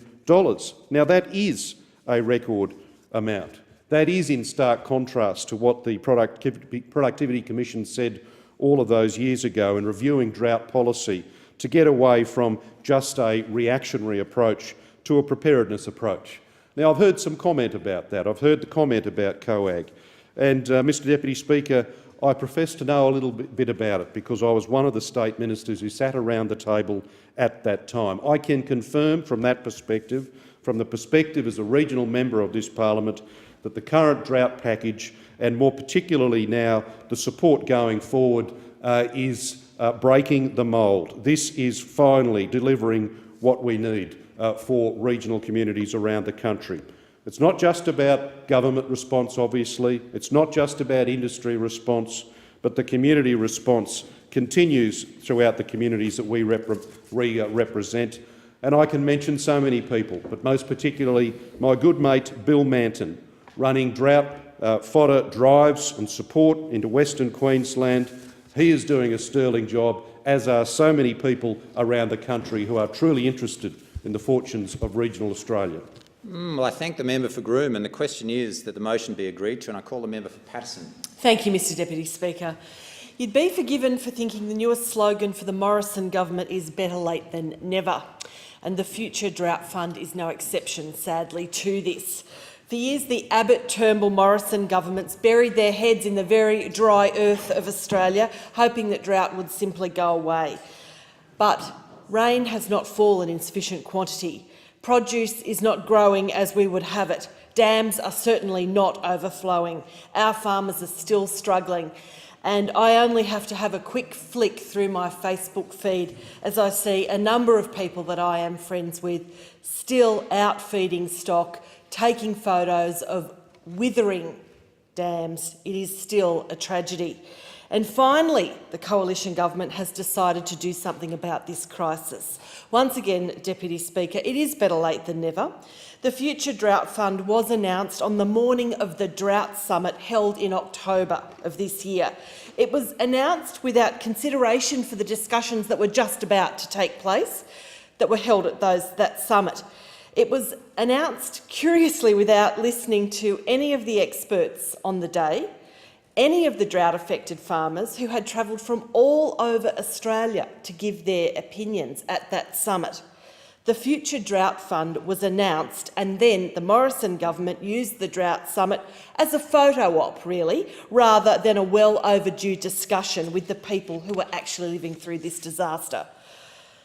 Deputy Speaker, this is a government that has acted on impulse after they finally realised the drought wouldn't just go away. The rain wouldn't just miraculously come. As much as we can wish and hope, that has not been the case. The bill to establish the Future Drought Fund was only introduced in Parliament last week, and the $5 billion concept the government speakers are patting themselves on the back about might not even be a reality until 2029. That's over 10 years away. Instead of high-fiving each other, I encourage the government to take a leaf out of Labor's book. The first intergovernmental agreement on drought reform was established by a Labor government. It expired on the 1st of July this year, and we are yet to see a new agreement. In question time today, the Minister for Agriculture himself said, and I quote, "This is a drought that is spreading like cancer." I say to the Minister and the government, our farming communities need more than platitudes and slogans to get them through this crisis and crises to come. They need a forward-thinking government that is willing to govern. This is not the first drought Australian farmers have experienced, and sadly we know it won't be the last. The Morrison government, just like the Abbott and Turnbull governments before it, refuses to acknowledge that climate change will impact on our agricultural sectors. They continue to ignore our young farmers who readily embrace the science and the concept and know we need to make significant and deep changes to agriculture in this country. They continue to ignore Australia's changing climate, and they keep slapping band-aids on the suffering of drought-affected farmers and communities that support them. And these communities know it needs to be deeper and broader than what is being projected by this current government. Australia needs a long-term solution, a comprehensive drought policy that supports farmers into the future. Deputy Speaker, I want to take this opportunity to congratulate Maitland Mercury journalist Belinda Jane Davis on her incredible coverage of the drought in a campaign titled The Big Dry for Fairfax Papers. Her comprehensive reporting earned her a prestigious Walkley Award in the last couple of weeks, and it was for excellence in journalism, an accolade that is well deserved.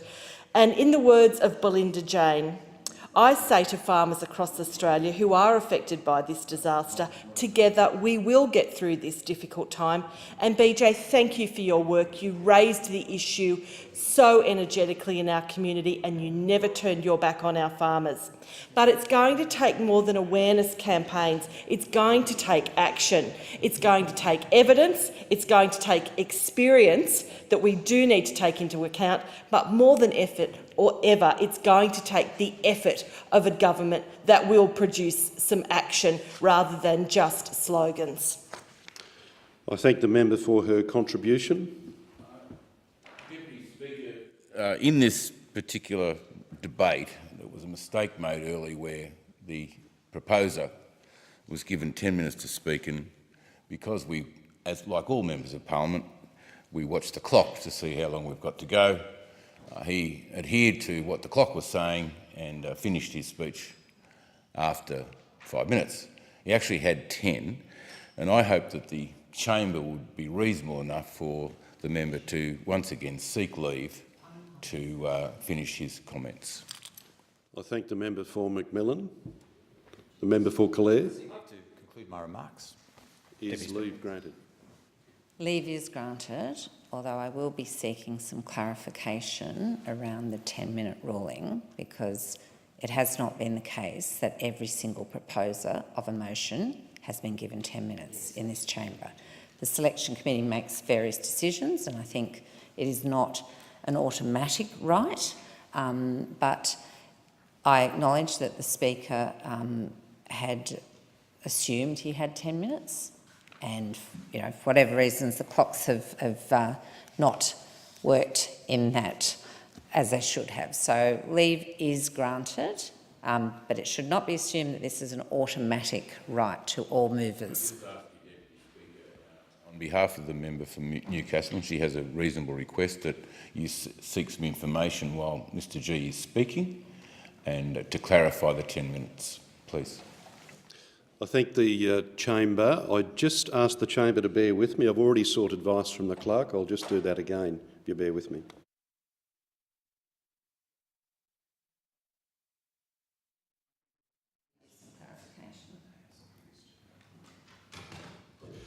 The clerk advises it is appropriate in line with selection committee's decisions previously. Add to make a contribution. As a member of the selection committee, I can attest that 10 minutes was given to Mr G for his contribution. I seek leave to conclude my remarks, Deputy Speaker. Thank you. Is leave granted?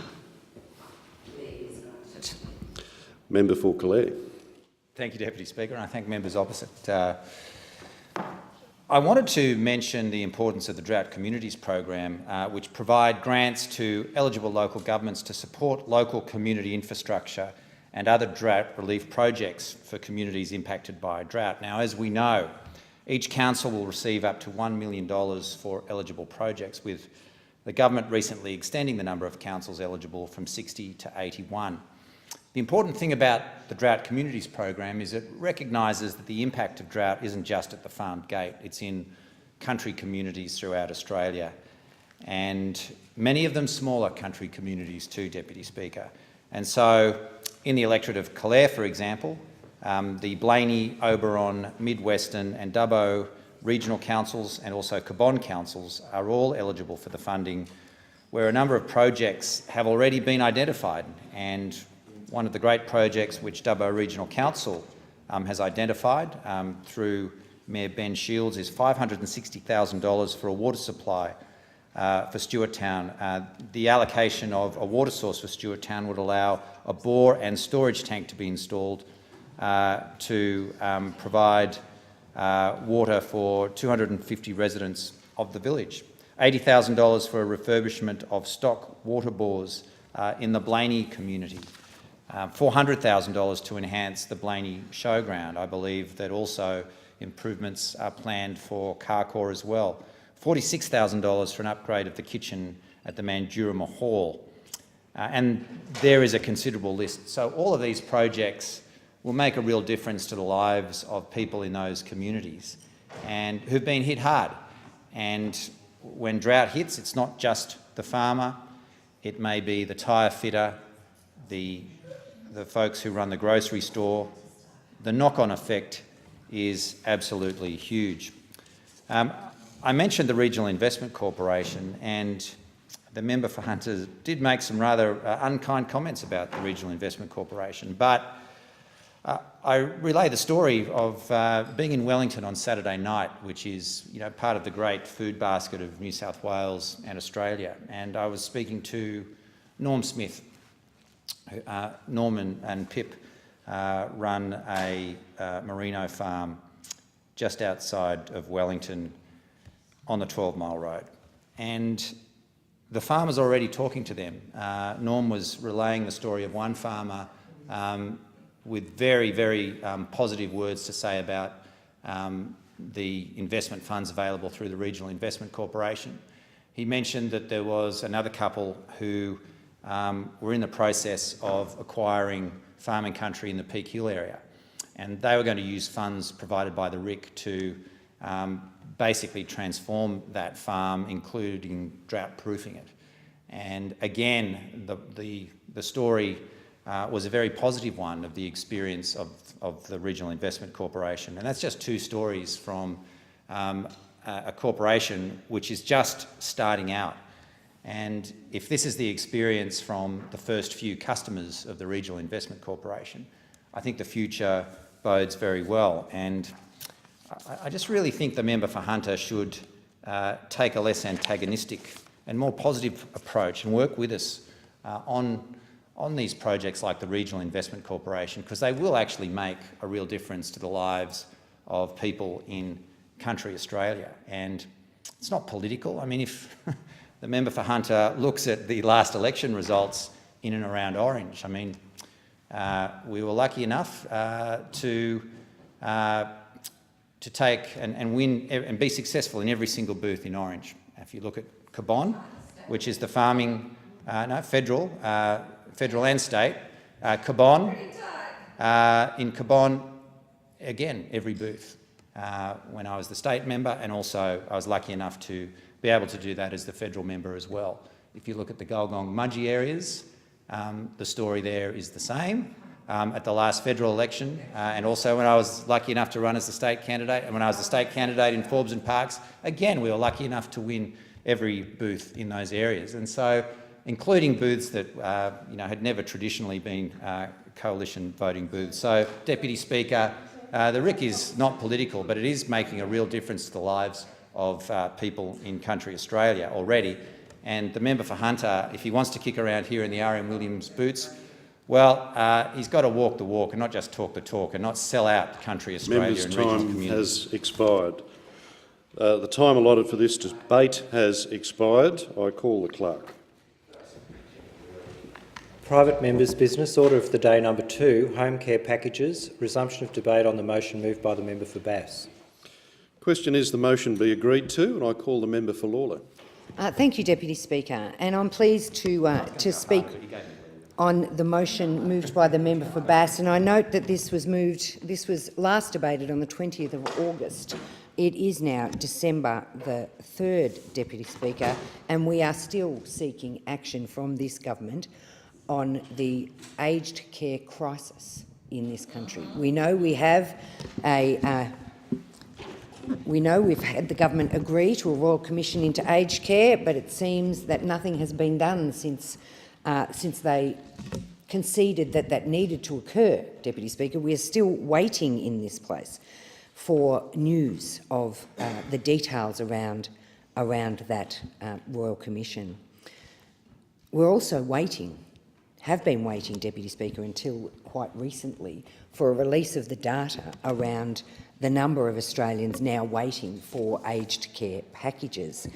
And it is in the order, Deputy Speaker, of 126,000 Australians are waiting for home care packages. This crisis is deepening as this government twiddles its thumbs. It is reprehensible that there are currently over 69,000 older Australians living without any home care packages at all, and that there are tens of thousands of others who are not receiving the home care package that they have been assessed to be eligible for. Deputy Speaker. Now, one can only think that this is a crisis, and it's a crisis that is going to lead to another crisis, because if people are not in receipt of their home care package, or in receipt of a home care package that gives them less care than they actually require to live independently, then what we're going to find is more and more older Australians entering aged care rather than staying in their own homes. Now, we know, Deputy Speaker, that that's wrong from a health perspective, it's wrong from a social perspective, and it's absolutely wrong from a budget or an economic perspective, Deputy Speaker. This government has a shameful track record of failures in this space. The 2018 budget is a complete and utter hoax on home care packages. Prior to the budget being handed down, the Aged Care Minister, the member for Hasluck, was on the record blaming the current home care package crisis on budget pressures. On budget pressures. Sorry, we can't afford to look after the older Australians who need home care packages. He said, and I quote, "I feel for families who struggle with the fact that they do not get the level 3 or 4 package. But the reality is we have budgetary process and the fiscal constraint has to be considered." Well, Deputy Speaker, in question time today, the member for Hasluck went to the dispatch box on the back of a Dorothy Dixer to talk not about home care packages, not about the crisis in this country around aged care, not about mistreatment of individuals in the aged care system, not about how this government might work to improve aged care in both of these areas. No, he went to the dispatch box from a Dorothy Dixer to talk about superannuants, Deputy Speaker. Now, the member for Hasluck needs to get back to thinking about the people he is absolutely critically responsible for. He needs to pay attention to the details around the Royal Commission. He needs to address the crisis that is happening now. The budget did nothing to fix this aged care crisis. It shifted money from one part, from aged care to home care packages. It was tricky accounting with a promise of 14,000 new home care packages. 14,000. We're supposed to celebrate 3,500 places per year and think they're adequate when we've got 126,000 Australians waiting for appropriate support to stay in their homes, Deputy Speaker. And I can't stress that enough. Deputy Speaker, my mum's 91 years of age and living independently in her home. The dignity that confers on her is priceless, and there's no budgetary constraint that would see her family wanting her to go into an aged care facility before that was necessary. Being able to live at home independently with some support through her package has been an absolute boon, not just for our family, but for her. It means that she remains alert, engaged. It means that she's in her own home, feeling absolutely independent and in control of her life. And let me tell you, as one of her 8 kids, you don't want to see her if she's not in control.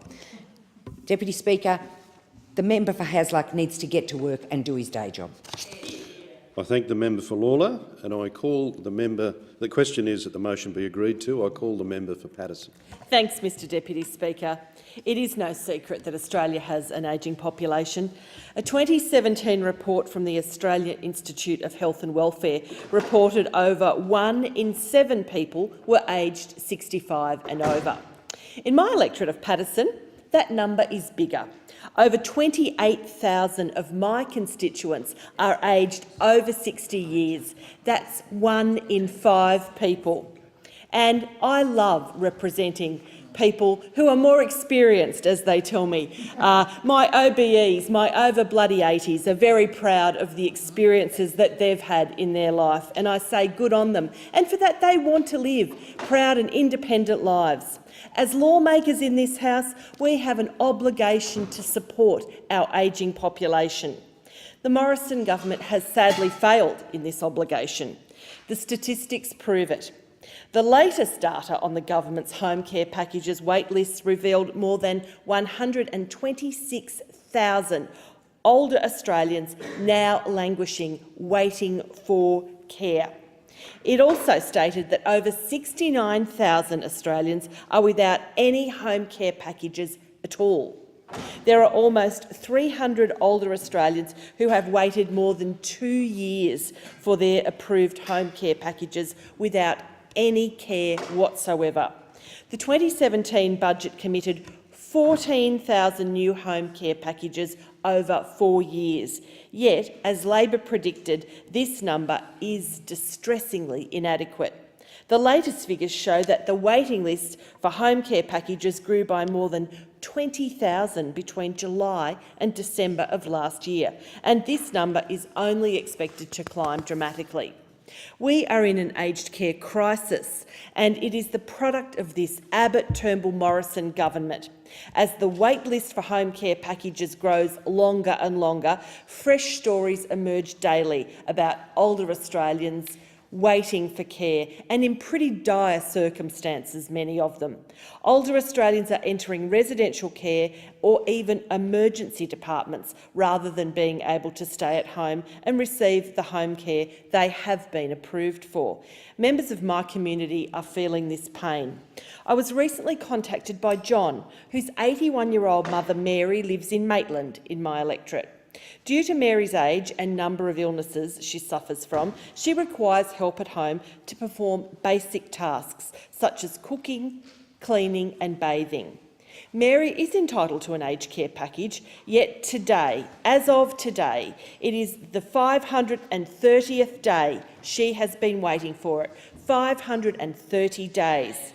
During their recent talk with My Aged Care, John was informed his mother's wait was far from over.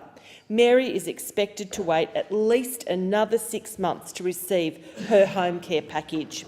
This means Mary will have been waiting for a home care package for at least 2 years, and the reality of this wait really is heartbreaking. In the past 18 months, Mary has been in and out of hospital with conditions that John, her son, says could have been avoided if she had had appropriate care. Simple things such as infections, and preventable infections at that. Mary's condition is even having a heartbreaking effect on the health of her husband, Peter.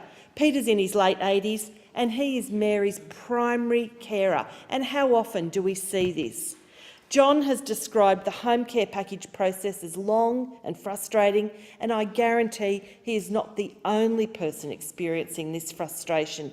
Deputy Speaker, it is fair to say that there really are lives on the line because of this, and the dignity and the comfort of older Australian members of our community really is at stake here.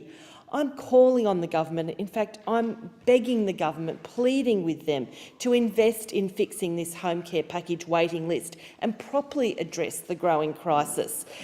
This is a case of better late than never, but we also owe it to these Australians. And when I think of the stories that have been shared with my staff and myself about older Australians, often couples each trying to care for one another, like Peter and Mary, it is totally unacceptable in Australia in 2018.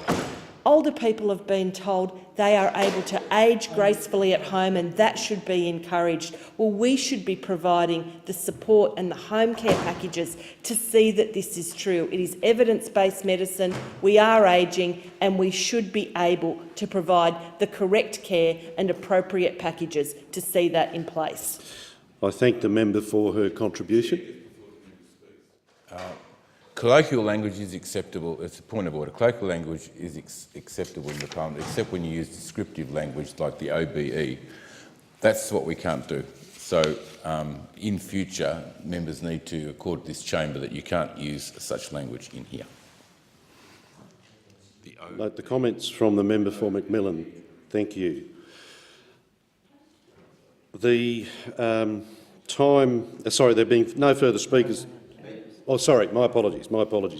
The question is, the motion be agreed to. I call the member for Kingsford Smith. Thanks, Deputy Chair. If you want an example of how the chaos and instability of this government is affecting the lives of average Australians, then look no further than the crisis that this government has developed in our aged care home packages sector. The latest report from this government indicates that 126,000 Australians are waiting for a home care package. 69,000 of those are without any home care package at all. So there's many that are waiting for an upgrade, but 69,000 are waiting with no home care package at all. And 300 have been waiting for a package for more than 2 years. Now, every MP in this place will have been lobbied by constituents about the need for home care packages for relatives or for friends. And the stories are quite harrowing. Elderly Australians unable to care for themselves in impossible situations. Children and grandchildren having to take on caring responsibilities for elderly relatives because they can't get the necessary support from this government. Children having to quit their jobs just to look after their parents because this government won't provide enough support for home care packages. The system of aged care is supposed to promote remaining in the family home for as long as possible with the support of government through home care packages to avoid people going into more costly residential care. This is a system that we've developed in the Commonwealth Parliament over many, many years in recent times to take that pressure off what's an already burdened residential aged care sector. And what this government is doing by denying people those home care packages is the complete opposite of the way the system should be working and the way the system was designed to take that pressure off residential aged care where there are limited beds throughout the country. Ultimately, elderly Australians aren't getting the necessary support that they need within their homes and that they deserve to live a rewarding and fulfilling life. And the cost to the Commonwealth budget will blow out as a result of people not getting the support that they deserve and need in their homes, because we all know that if someone doesn't get that support, if they don't get the necessary access to services to help them live within the home, then they tend to go downhill quicker. They tend to go downhill and end up being in residential care earlier than they otherwise would have. And we all know that that's costly not only to the individual involved but to the government as well in providing that residential aged care support. Now, this government has an appalling record when it comes to supporting elderly in our community, not only through the pension system but also in terms of aged care and residential packages. They've cut $1.2 billion from aged care services in this country from the 2015 budget onward. And in their recent budget, they finally listened to the community and announced that they would provide an additional 14,000 new home care packages. But guess what, Deputy Speaker? No additional funding. So the 14,000 is not only a drop in the ocean and won't deal with the 126,000 that are on the waiting list, it's woefully inadequate, but it also is funding that was redirected from elsewhere within the department. It wasn't new funding. It was funding that's simply been taken from another area and redirected into home care packages. So it's not going to deal with the issue of that is the crisis in aged care and home care packages in this country. Now, the government's response is to launch a royal commission. And we all know that they're going to use this as an excuse to delay action and to delay whittling down that waiting list for home care packages in this country. Well, the view of the Labor Party is that they can't use this as an excuse. They need to provide the support for elderly Australians that they deserve in their homes immediately. This deserves the attention of the government immediately.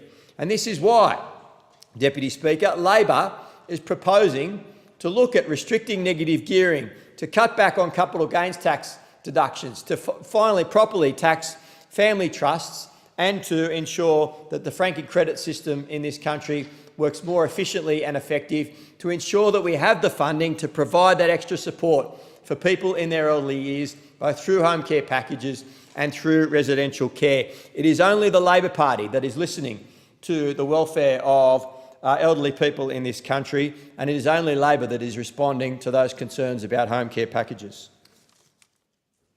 The member's time has expired, and there being no further speakers, I call the member. Thank you. Given that there are no government members to speak about aged care packages, I'm going to take this opportunity to take one of the speaking spots. I can think of no more critical issue that is before this nation right now, and I'm sure that members opposite are not unlike those of us in opposition who are taking calls every day on this issue in our electorate offices. Not only that, I mean, it is so appalling that there are 126,000 Australians now on the wait list for home care packages. This is growing every time the figures are released now. Every time the minister has to fess up that things aren't going so well, we see this exponential increase in the number of people waiting and living without services they need to maintain a healthy, independent life independently in their homes. It is outrageous. This government has had 5 years now to do something on aged care. They have done nothing but cut, and indeed savage cuts at times, tinker around the edges in the last 18 months in the hope that, you know, people out there in Australia might think that they're doing something. But can I just tell you what the latest call into my electorate office is? I mean, I have now conducted aged care forums in Macquarie, in Dobell, in Herbert, in Eden Monaro, all across this country. So unlike government members, we are actually talking every day to people who are waiting for your home care packages that are yet to be released. You have the most shameful record when it comes to home care ever. 126,000 older Australians are waiting on you, relying on members opposite to do the right thing and release monies to enable them to live independently at home. And what is happening? Well, we saw a little flush of money coming through, and I think there were 14,000 packages released, I understand, at the last budget papers. Of course, we know that was not new money. That was money the government stole from residential aged care in order to stump up some money into the home care packages. So the Australian people aren't fooled by that kind of, monetary trickery. They know better than that. But I tell you what is so shocking now is that there are people who now set themselves up as a little home business to assist people in dealing with the My Aged Care system. It is so complicated. It is so appallingly handled by this government. People cannot navigate the website.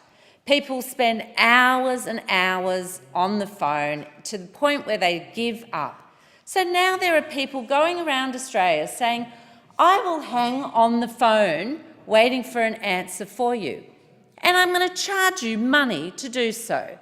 If you are somebody with access to a bit of money now, you can hire these people in Australia who deal with the bureaucracy on your behalf. Well, Deputy Speaker, I say That is the most shocking indictment on this government. It is pure evidence of how bad you have made the My Aged Care system. You have just trashed this place, and to the point where people seeking leave and all of their extended family, I can't tell you, I have women with 3 degrees coming in telling me how they have difficulty navigating My Aged Care to get their mother some services to remain living at home. We've all been there, or we all know of someone who's been there, and it is time this government confronted the reality. This is an ageing population. It doesn't get any better. You have a massive shortfall of funds right now. You need to be releasing home care packages like there's no tomorrow. But instead, none of you actually back in your minister. Like, who in this cabinet is actually backing Minister Ken White to make sure he's got the money and resources needed to do his job properly? The member's time has expired, and the question is that the motion be agreed to, and I call the member for Goldstein. Oh, the member's time has definitely expired. Because when it comes down to why people want to speak on this motion, we face choices. And unfortunately, I've taken the bait, Deputy Speaker. I accept that. Because what we have is motions that are often put forward by, how would you put it, the hysterical, the overstated, the wannabe attention seekers of the members of the opposition. And this is yet another one of them, condemning the government for constantly putting Australians first. That is what we have done in every part of what we have focused as part of this government's program of delivery. It's true that there are many Australians who need more support in their ageing and retiring years. We all agree with that. It's not driven by ideological concerns, it's not driven by the agenda of the Labor Party and their faux compassion. It's driven by practical reality and human lived experience. And what we have said at every point, and what we want for those Australians, is dignity in the latter years, a sense of security about how they can live their life, and to be able to get the care and the support that they so genuinely need.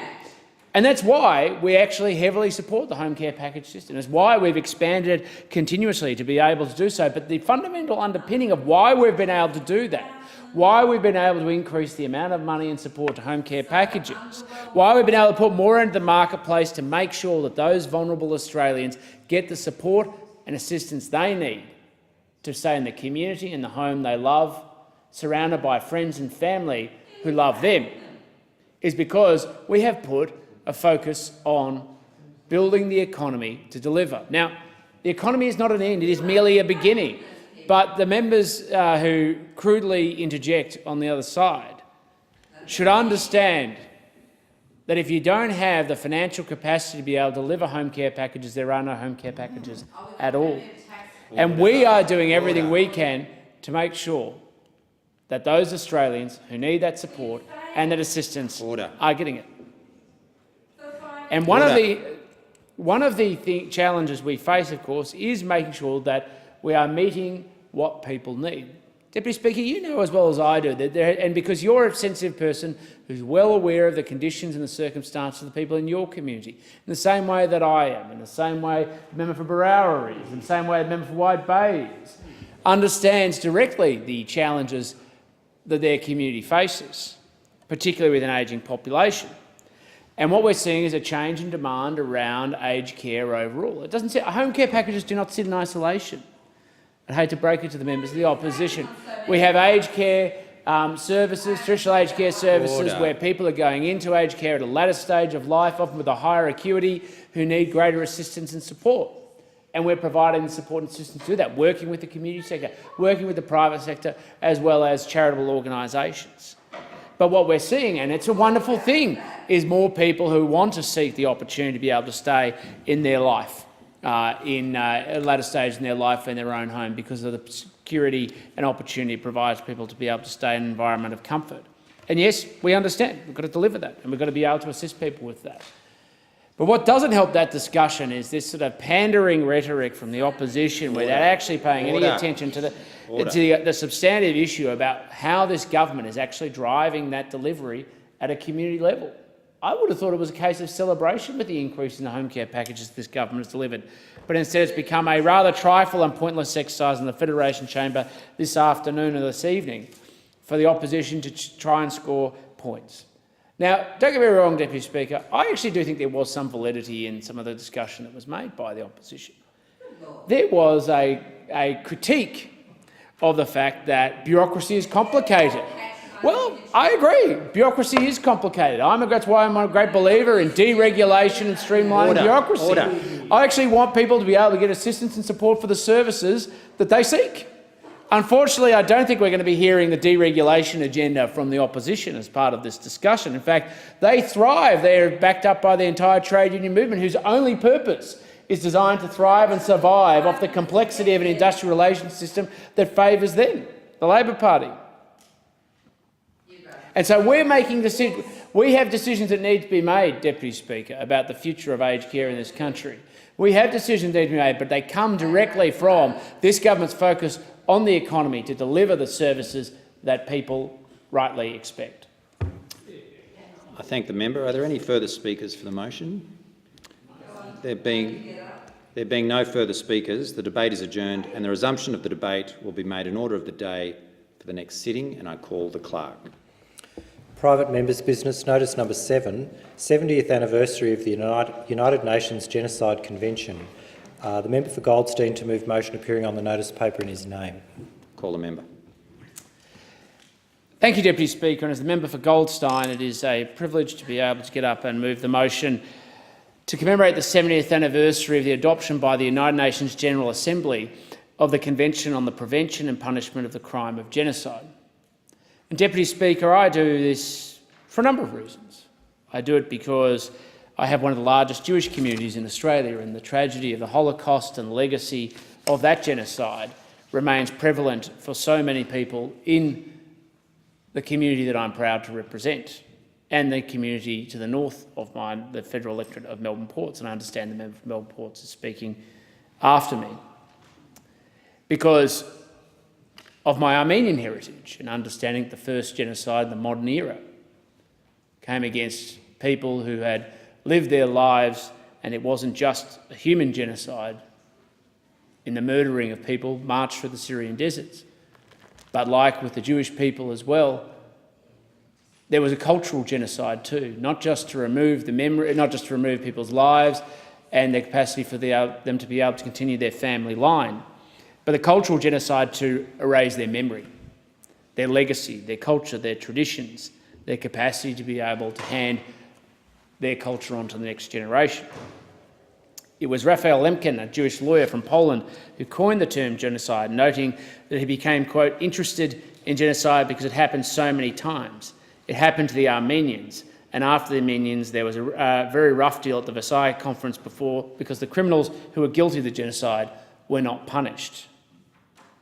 Seeking to rectify this injustice, he embarked upon the process of drafting a convention that would ensure such a crime would never be repeated.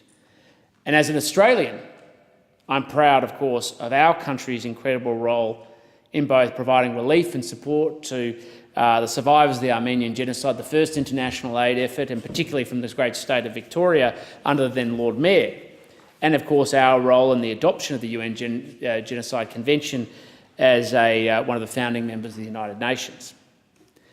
But as the only member of this House with Armenian descent, there is no ambiguity. I remain fundamentally disappointed that our national parliament doesn't fully acknowledge the horror and the tragedy of the genocide against the Armenians, and that I would hope that we would acknowledge the genocide against all people where they occur, because healing is enlivened, I should say, when you cauterise a wound, because you clean it and you recognise that the damage that has been done is only a pathway to healing. And by acknowledgement and honouring those who lost their lives, and by making sure those who are held to account, or those who committed the crime are held to account, and no longer feel that they can get away with it without proper critique and criticism and condemnation from the international community is a critical part of stopping future genocides.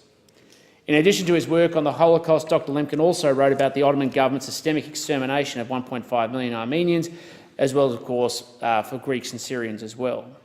He was incredibly moved by the stories of Armenians being forcibly marched into the Syrian desert, marching to their death. And it's due to Lemkin's work that we understand the importance of genocide and why we cannot turn a blind eye. Because since 1948, we have seen genocides in Cambodia, Rwanda, Bosnia, and recently in Darfur in 2003. There have been genocides against the Kurds and the mass exterminations that have occurred there as well. These should not go unacknowledged or unpunished.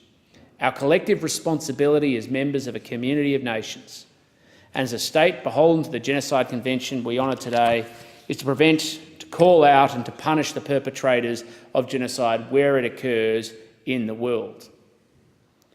But it becomes difficult to do so when we're unable to acknowledge the original sin that led to the defining of the term. It's silence that condemns those who lost their lives through an action by those who know to do better. It's silence that leaves people in pain. It's silence that ensures that there is not proper redress for crimes committed in the past. And this motion today is about calling out that silence in this Parliament and across everybody to make sure that these crimes never happen again. I thank the member for Goldstein. Is there a seconder for the motion?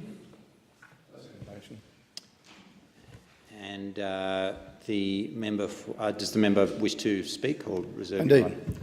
Thank you, Deputy Speaker, and I thank the member for Goldstein for his motion as we approach the 7th anniversary of the adoption of the United Nations by the United Nations General Assembly of the Convention on the prevention and the punishment of crimes against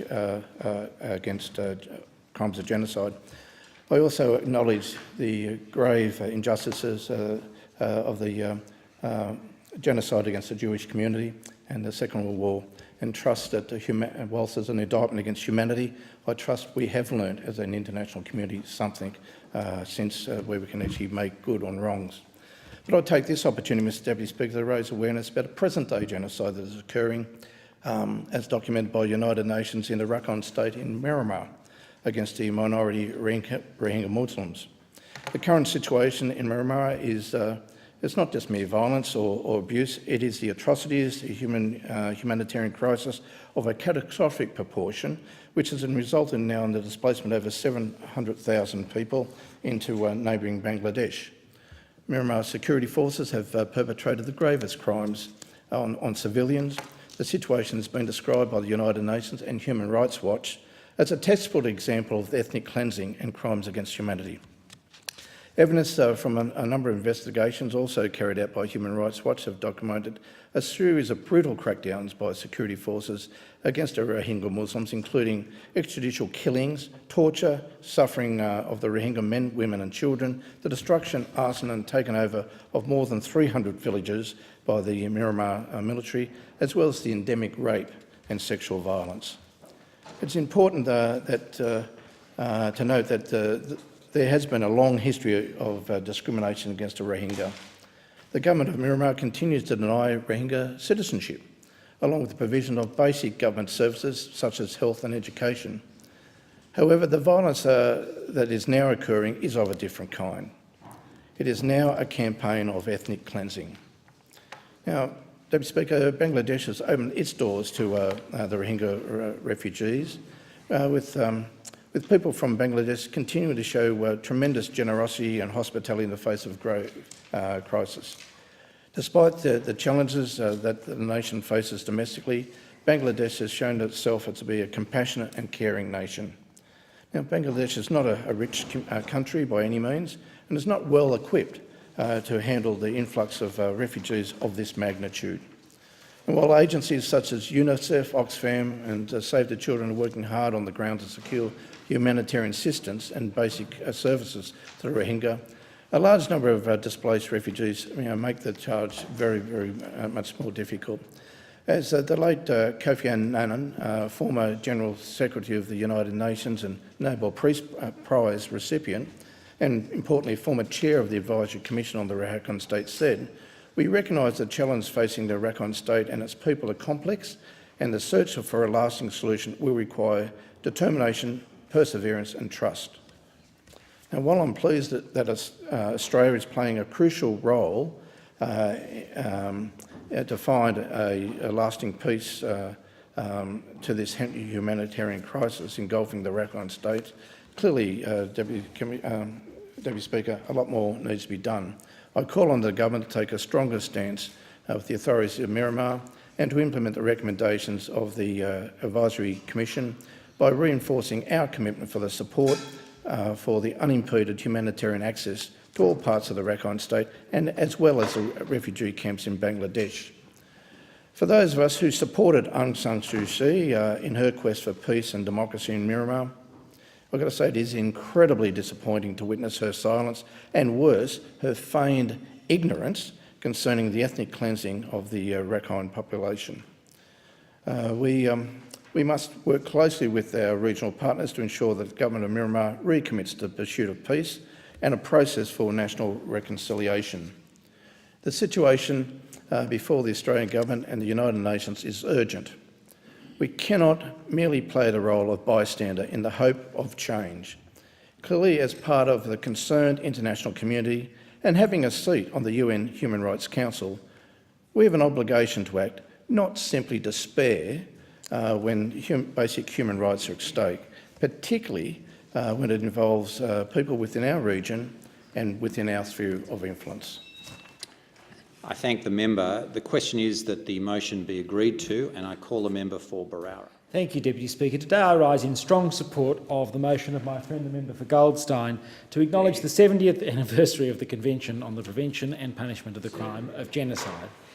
This was a significant moment for the world where it was unanimously agreed that the horrors inflicted upon peoples on the basis of their race, national or ethnic origin or religious grouping would become a crime at international law.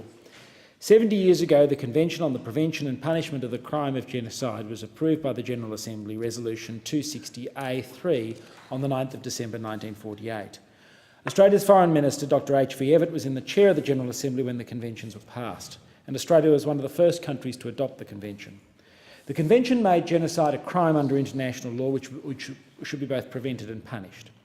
The Convention defines genocide in Article 2 as any of the following crimes committed with the intent to destroy, in whole or in part, a national, ethnic or racial or religious groups as such, including killing members of the group, causing serious bodily or mental harm to members of the group, deliberately inflicting on the group conditions of life calculated to bring about its physical destruction in whole or in part, imposing measures intended to prevent births within the group, forcibly transferring children of the group to another group.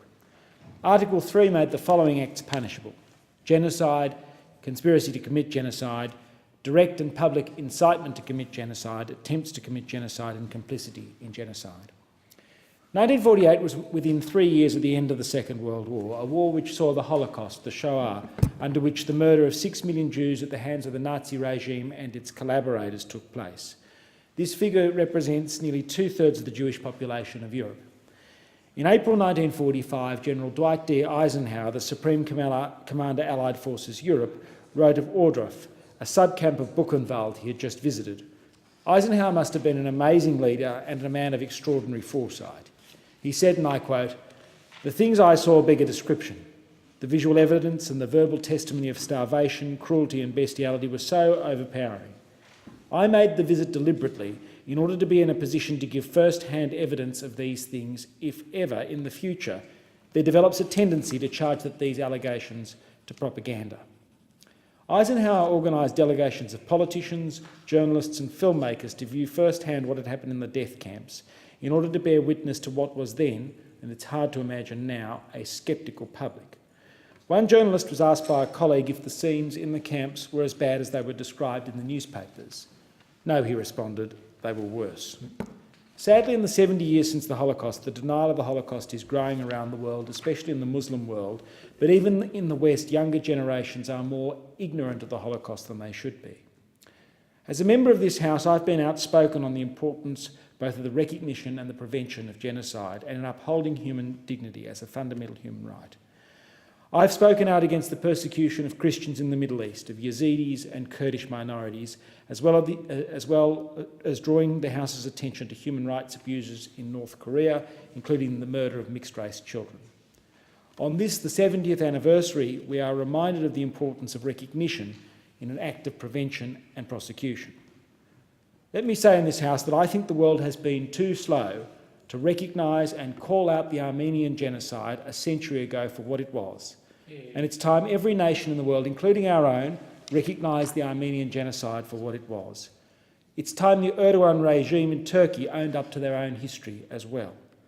Unlike my friend the member for Goldstein, I'm not of Armenian heritage, nor do I have a large Armenian constituency in my electorate. But the cause of the Armenian people on this point is absolutely just. The death of 1.5 million Armenians has been dismissively referred to as the victims of war, civilian casualties, collateral damage. Those very euphemisms were the same used by Nazi perpetrators of the Holocaust. Who could forget Hitler's infamous line, quote, "Who after all speaks today of the annihilation of the Armenians?" That's why it's important to call these genocides out for what they are. My friend the member for Goldstein spoke about Cambodia, Rwanda, Darfur, the former Yugoslavia. I, like him, think of the Kurds, both the Kurds who've been subjected to genocide during the Iran-Iraq war and in subsequent times as well, where we continue to see their murder. If never again is to mean anything more than a slogan, it must be a call to action. And that call to action must be a call for recognition and to stop denial, a call for more education, a call for greater acknowledgement of the genocides that have occurred. If we don't do that, we're failing to learn from history and, in effect, desecrating the memory of those who did not live to see the future. I thank the member for Barara. Before I call the next speaker, could I acknowledge the presence of members of the Armenian National Committee who've joined us in the Federation Chamber this evening. Welcome to you all. And I call the member for Melbourne Ports. Thank you very much, Deputy Speaker. I want to pay tribute also to the Armenian National Committee for their involvement with the member for Goldstein in organising this debate this afternoon. It's a very important anniversary, the 70th anniversary, and I'm proud to be involved in recalling its passage. The United Nations Convention on the Prevention and Punishment of Genocide. As Barara said, it was Raphael Lemkin, a Jewish lawyer from Poland, who coined the term. Apparently wasn't understood or known before that, in response to the extent of the atrocities inflicted on the Armenian people. As the member for Barara said, 1.5 million people. Of course, in that conflict with Turkey, many Greek and Assyrian population of the Ottoman Empire were equally badly affected, but it had a specific effect, the non-remembrance of it. As the member for Barara said, Adolf Hitler told a leading group of Nazi generals meeting in the days before the commencement of the Second World War, words to the effect, "Who remembers the Armenians?" And he said this phrase because it was a phrase that presaged what his aggressive plans in Eastern Europe were. They were issued at the Obersalzberg on the eve of the Second World War to say that we are going to launch, that is Germany was going to launch, a racial war in Eastern Europe. It was not a war of nation against nation, and he was assuring his generals and Gauleiters that they could get away with it because of what had happened to the Armenians. So it's so important to go back to the beginning as we recall what happened in the Second World War, that we remember this genocide that happened on the First World War. And if we don't remember these kind of things, what it leads to are situations that we've seen to a lesser extent all around the world since, but in Darfur, Myanmar, Syria, North Korea, and now is happening in East Kazakhstan, in Xinjiang, in China. So for Labor members of Parliament, it's great that our then Chairman of the General Assembly, Herbert Vere-Evatt, who was Foreign Minister of Australia, saw the passage of the Genocide Convention, which urged all signatories to ratify the convention as early a date as possible, and Australia was one of the first. Evatt's words that the vote marked the protection of the most fundamental right of all, the very right of human groups to exist as groups. I obviously, like the member for Barara, have a deep personal attachment to this mission. I stand here today as a member of Australia's vibrant Australian Jewish community and the son of a refugee who fled in Nazi Germany in 1939. And probably one of the proudest moments of my parliamentary career was to stand as a junior minister in Berlin in the Commonwealth war graves and recount to the several hundred German and diplomatic dignitaries the fate of my grandparents who were murdered by the German state in Auschwitz. In 2015, I represented the opposition leader at the 20th anniversary of the Srebrenica massacre, Michael Kazoil, and all of the horrible journalists who follow this particular low road can be reassured I paid my own fare there. I thought it was important that there be an Australian who was present with Bill Clinton and others to see what Ratko Mladic and the others convicted of genocide in the International Criminal Tribunal in former Yugoslavia had done there in Srebrenica. I've also spoken many times on the genocides perpetrated by the Khmer Rouge in Cambodia, on the massacre in Rwanda, in Darfur, where international law has had some success in prosecuting those charged with genocide. There have been major inadequacies in the consistency of the Genocide Convention worldwide. The Armenian genocide remains unrecognised. Again, it was one of the great moments to see former son of Armenian heritage, Mr Joe Hockey, the member for North Sydney, raise this, and I think it's great work that the member for Goldstein and the Armenian National Committee have had in raising this issue. Well done, and this is an issue that the Parliament will continue to address until we officially pass recognition of what happened to them. The member for Melbourne Ports. The question is that the motion be agreed to, and I call the member for McKellar. Thank you, Mr Deputy Speaker. It is my great pleasure to rise today to speak in support of this motion moved by my colleague and good friend, the member for Goldstein. 70 years ago, the United Nations unanimously voted to adopt the prevention and punishment of the crime of genocide. Earlier in this parliament, I had cause to return to some historical documents of my parents and grandparents regarding why they left Poland and their time in Eastern Europe. In there was scant documentation, but there was one document from the German government offering reparations for the death of my great-grandparents and my father's aunts and uncles at the hands of the Nazi regime. I can remember saying to the Premier of New South Wales and many others, how could this happen in a civilised nation? And she pointed to me to a phrase that has been mentioned by a number of other speakers that Hitler spoke at the time, which was, who, after all, remembers the Armenians? That is why the crime of genocide is so critical. 70 years on, we are no closer to eradicating this scourge on humanity. It was Raphael Lemkin, a Jewish lawyer from Poland, who coined the term genocide. Raphael says, I became interested in genocide because it happened so many times. It happened to the Armenians, and after the Armenians, there was a very rough deal at the Versailles Conference because the criminals who were guilty of genocide were not punished. Since 1948, we have seen genocides in Cambodia, Rwanda, Bosnia, and as recently as 2003 in Darfur. Of these, convictions of genocide have been made, but the international community lacks the capacity to enforce those decisions. In some cases, the offenders are brazenly shrugged off these convictions. In my electorate of McKellar, I'm proud to host one of the largest Armenian communities in the country, which includes Galston College, an Armenian school which I have had the pleasure and privilege of visiting many times. Many of its students, who I recently spoke to, are descendants of survivors of the Armenian genocide. Many are from Syria, who have also gone through a civil war. When the UN was founded in 1945, it set out as its mission the institutionalisation of fundamental and invaluable human rights.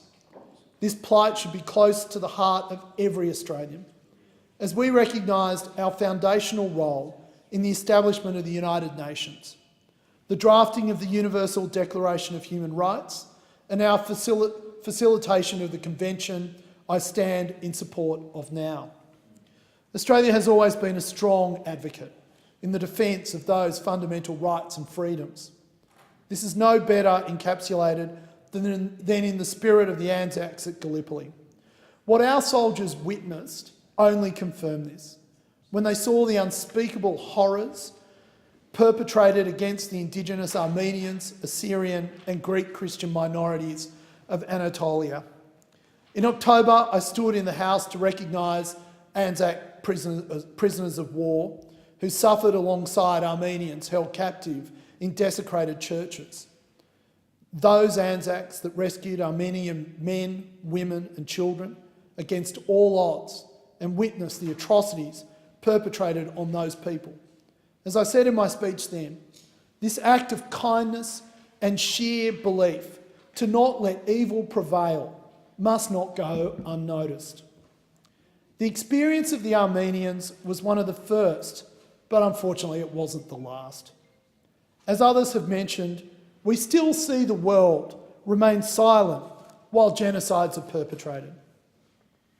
The Armenians to this day struggle against the efforts of a genocidal regime to eradicate their presence in their historic homeland. The Armenians of the Republic of Artsakh have, from the late 80s until today, been in a state of conflict. In Baku, many are subjected to racism, discrimination and marginalisation because of their heritage. This must stop. If history has taught us anything, it is that we must be prepared to speak out against these atrocities, to prevent escalation and to prevent future genocides. That is why I stand to recognise the 70th anniversary of this convention. Mr Speaker, Mr Deputy Speaker, the United Nations Convention on the Prevention and Punishment of Genocide was not conditional. If we are committed to ensuring these acts are never repeated, we must begin with their acknowledgement. I thank the member for McKellar. The question is that the motion be agreed to, and I call the member for Macon. Thank you, Mr Deputy Speaker. I speak in support of the motion on the occasion of the 70th anniversary of the UN Genocide Convention. Last month, Australia and indeed many countries around the world commemorated the signing of an armistice that brought to an end the killing, maiming and horrific cruelty of World War I. But not for all people. For the Armenian people, the horrors and suffering continued. By 1923, it was estimated that up to 1.5 million Armenians had perished, leading to what has often been described as the first act of genocide of the 20th century. The plight of the Armenian people touched the hearts of people across the world, including here in Australia. As a representative from South Australia, I'm proud to recall our state's involvement in the relief efforts for the Armenian people. South Australia was one of the most significant contributors to an Armenian relief fund for survivors, led by Adelaide pastor Reverend James Creswell, who was unanimously appointed National Secretary of the fund. Reverend Creswell agreed to undertake a tour of the devastated regions and reported on the work of the Australasian orphanage established in Lebanon to aid child survivors of the death marches. Several years ago, I attended a display at the Pilgrim Uniting Church in Adelaide, highlighting Reverend Creswell's work in what was then described as the Armenian genocide. I also note South Australia's commitment to the acknowledgement and prevention of genocide, drawing particular attention to a motion passed by the South Australian State Parliament in 2009, recognising the events in Armenia between 1915 and 1923. In the past, I've stood in this place to present a petition calling for the House to recognise, respond to and assist the Christian and Yazidi minorities in the Middle East also facing persecution at the hands of ISIS. I've also attended commemoration services in Adelaide for victims of the Srebrenica massacre. We've only recently begun to see progress on these fronts through international tribunals that have sought to bring to account the perpetrators of this great crime against humanity. But in many cases, justice has been elusive, and for the victims it has been too little, too late. As we debate this motion today, we are reminded of the importance of recognising these crimes before they happen, to identify the warning signs and to ensure that we are able to act to prevent those crimes from being committed. Today's motion refers to the author of the Genocide Convention and the man who invented the word genocide 70 years ago, Dr. Raphael Lemkin. My understanding is that he did this in order to describe the scale of the atrocities committed against the Armenians during the First World War and the Jewish populations of Europe during the Second World War. The Deputy Speaker, the evidence of Armenian massacre, starvation, poisoning, death marches and even mass burnings is irrefutable. I make three closing observations. Those who deny the atrocities committed against the Armenians between 1915 and 1923 continue to perpetrate an injustice by contributing to a cover-up. Those who are indifferent to those events are accepting of them or condoning of them and therefore giving licence to others to do the same.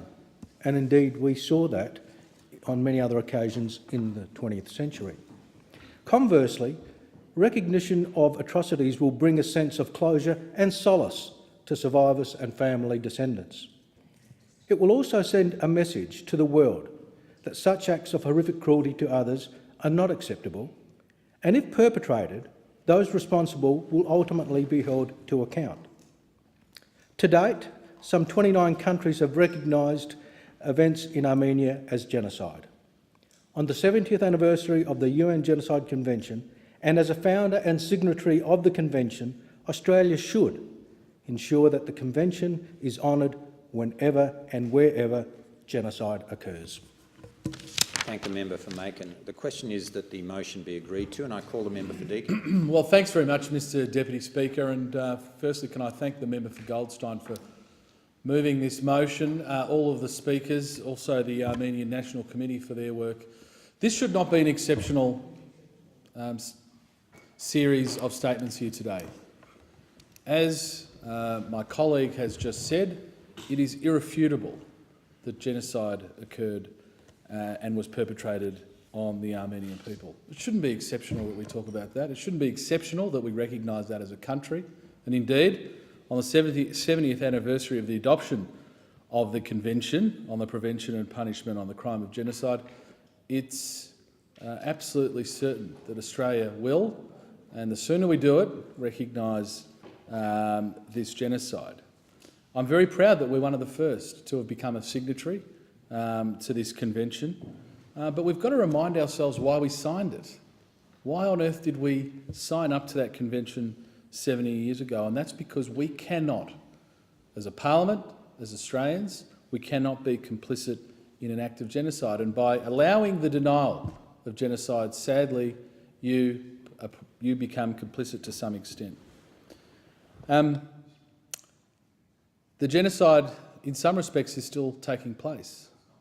It takes the form of eradicating the last remnants of a people, their history and their memory. The Armenian Genocide Museum of America reports that in 1915, across the Ottoman Empire, the Armenian community maintained some 2,500 churches, 400 monasteries and 2,000 schools. As of 2015, only 34 churches and 18 schools remained in Turkey, nearly all of them in Istanbul.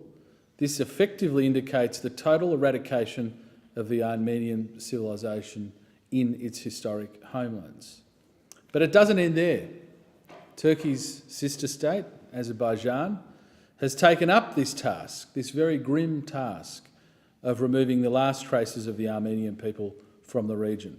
From 1989 to 94, the Armenian population of Azerbaijan's capital fell from 180,000 to under 100 people, from 10% to about 0.1%.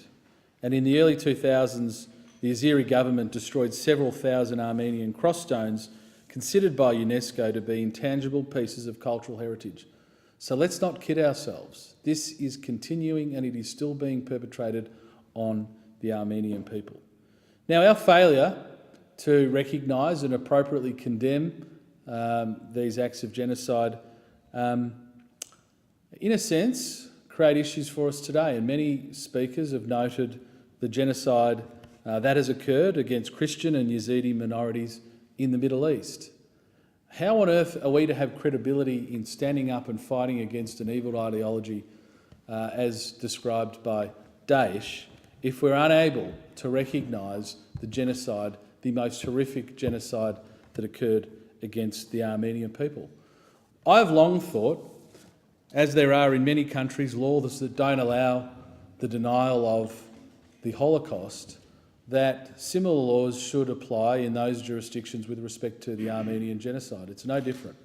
Denying a genocide, that the grim genocide, as some members have spoken about what occurred, to deny that should be a breach of law because any decent person, any decent society should not allow it. Now, the member for Melbourne Ports remarked, and he stole my thunder to some extent here, on the denial of the Armenian genocide that was remarked upon by one of the most evil people in living history, Adolf Hitler, who asked, when trying to justify and argue for the Holocaust, who, after all, remembers the Armenians, when he was trying to convince people of his genocidal policies. That should be enough for every civilised society. That should be enough for us as a parliament. That should be enough for us as a country. And no amount of economic consequences, no amount of diplomacy should ever stop us from doing the decent thing as Australians and calling out the genocide for what it is. And if the consequences with governments and countries like Turkey or Azerbaijan means that economic consequences flow, I say so be it, because I know the Australian people will back this parliament all the way when taking that approach. Thank you, Mr Deputy Speaker. I thank the member for Deakin. Are there any more speakers for this motion? There being no further speakers, the debate is adjourned and the resumption of the debate will be made an order of the day for the next sitting, and I call the clerk. Private members' business. Order of the day number 3, Fair Work Amendment, Restoring Penalty Rates Bill 2018, resumption of debate on the second reading. The question is that this bill be now read a second time, and I call the member for McEwen. Thank you much, Deputy Speaker. The government's penalty rates have hit regional Victorian workers very hard, hurting the standards of living of over 147,000 Victorians. Under this government, over 15,000 McEwen residents working in retail, fast food and pharmacy and hospitality are worse off. Our electorate of McEwen is one of the fastest growing regions in the nation. But while we are growing, we also have amongst the lowest income levels. 1 in 6 working residents of McEwen work in the retail and hospitality industries. That means 1 in 6 people in McEwen are up to $3,273 a year worse off under the Abbott, Turnbull, Morrison government penalty rate cuts. Across our electorate, I've spoken to countless residents who are concerned about this government's cruel cuts to penalty rates. Not only are they concerned for their own futures, but many parents and grandparents come up and say they're worried about what's in store for their kids. How are their kids going to be able to afford to buy a home? How do they put the food on the table? How do they afford a holiday or even some of life's little luxuries? When they go to work and through this government's action, their penalty rates have been cut. And time again, it's the older generation who are standing up for the younger generation, who are watching them get less and less and less under this government. You know, they're wondering about what happens to families already under financial stress with the high cost of living and the high cost of housing. And they sit there and see them having to work 2 and 3 jobs just to make ends meet. And they're wondering, with all these cuts the government's war on hard-working Australians, will their grandchildren ever be able to afford retirement? It is heartbreaking, yet this government is quite happy to throw the future generations under the bus, to make them struggle to get off the ground in an environment where they're on the back foot from day one. Everyday Australians are working tirelessly in our communities to make ends meet. Yet the government has no problem in ripping money out of their back pockets. No problem at all. And let's remember, at the time this was happening, those opposite gave themselves a minimum of $8,000 tax cut. $8,000 to the highest paid workers in the land, and they took away penalty rates for hard-working Australians who were working on low to middle incomes. It's an absolute disgrace, but it is what we've seen and come to expect from a government that cares nothing about ordinary Australians. Penalty rates affect real people in every corner of the globe, of Australia, and the government refuses to open its eyes to the damage it's doing. We all know that the Liberals' mantra of for people who are suffering is, oh, well, just get a better job, get rich parents. It doesn't work in the real world. We on this side understand not only is that always not possible, but we rely on workers doing these jobs. We understand those working in retail, hospitality, fast food, or even pharmacies may be holding down 2 or 3 jobs at a time just to pay the bills. We understand that those industries here to stay, and for that we must ensure that workers who are away from home and their families on Sundays, who work hard to serve us on their days off, get a fair go. When my father was working at the Herald Sun printing room for over 35 years, he'd be going to bed after a full night's work just as we were getting up in the morning. During my time with the RACV and driving tow trucks, I worked Christmas Day and countless weekends, day shifts and night shifts. I know firsthand how difficult it is and the impacts that it has when you miss out on family birthdays, Christmas events, all these things that normal people get to see. Working on social hours just to put food on the table takes a toll. It means giving up normal family life, missing out on what we value in Australia. But for many in our community, it's the only way they can afford to live. The government has had countless opportunities to protect penalty rates, and each time they have voted against them. Each and every time in this parliament. If we keep this government around, Australian workers in retail, fast food, hospitality and pharmacy will continue to have their penalty rates cut next July, and the July after that, and July after that. Everything is going up in Australia except for wages. It's not good enough. Time and time again you'll hear the government say, we respect the independent umpire. Well, ask the thousands of truck drivers who had the Road Safety Remuneration Tribunal just taken away the independent umpire. This government believes in nothing but looking after its rich mates and its bankers. You just have to look at what they've done since being in government. At every single opportunity, they have come to attack workers and families at the expense of the big end of town and banks. Enough is enough. Australians right across the land are calling for an election, and calling for an election now to end this mess that is this Conservative government. The question is that the bill be now read a second time, and I call the member for Patterson. Thank you, Mr Deputy Speaker. Tonight I wish to speak on behalf of the 12,462 people in my electorate who have been affected to cuts to their penalty rates under this coalition government. 1 in 5 people who live in Patterson rely and work in retail, hospitality, accommodation and all other industries that are affected by these cuts. These are some of the most vulnerable members of our community as well.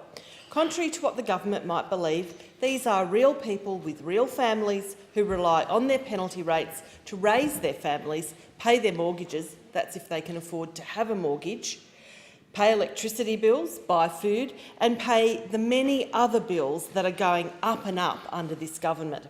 As of 1 July this year, the second round of penalty rate cuts impacted some of the lowest paid and most vulnerable workers in Patterson. On average, this group of over 12,000 people continue to lose $77 a week. Now, while on the surface that might not seem like much to some people, it can be the difference between living above and below the poverty line. $77 a week, or $4,004 a year, is not a small sum of money to many people in my electorate. In fact, it's a big sum of money, especially coming into Christmas. It's the price of filling up the car with petrol every week, or buying some of the groceries for the family, or paying for a child's sporting fees for the week. Many of my constituents rely on this sum of money to fundamentally survive. The The cost of living is going up, but workers' pay rates, we know, have been stagnating, and the Abbott-Turnbull-Morrison government don't seem to care. The 2017 Universities Australia Student Finances Survey showed 1 in 5 students in regional areas, like mine in Paterson, regularly go without food and other necessities because of financial hardship. The same survey revealed that the majority of students, 83%, support themselves through work, and that's a good thing. Students from regional areas, like my electorate, face significant shortfalls between their income and expenses, and yet the coalition government is doing absolutely nothing about this.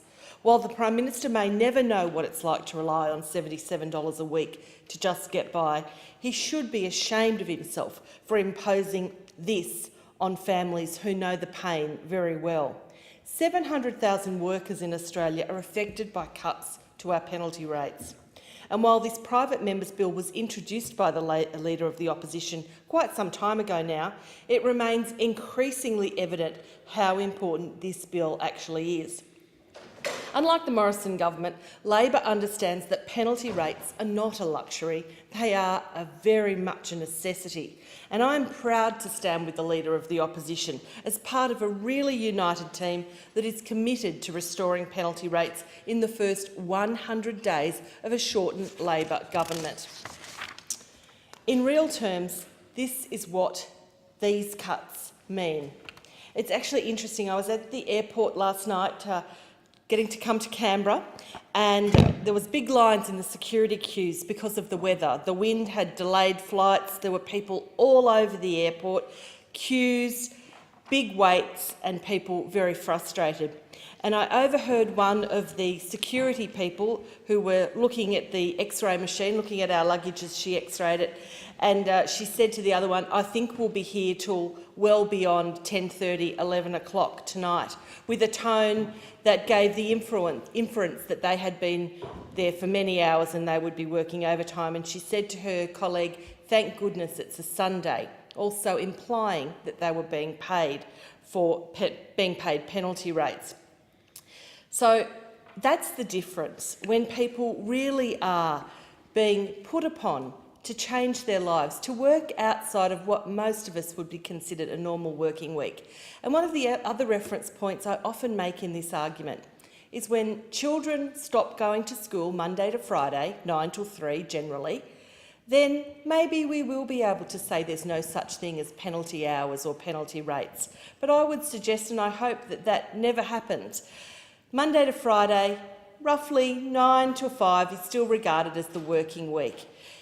People that operate largely outside of those hours should be remunerated for the effort and the disadvantage that places some of them and their families.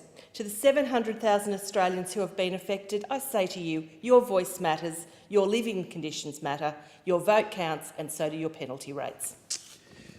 The question is that this bill be now read a second time. I call the member for Menzies. Mr Deputy Speaker, I move that the Federation Chamber do now adjourn.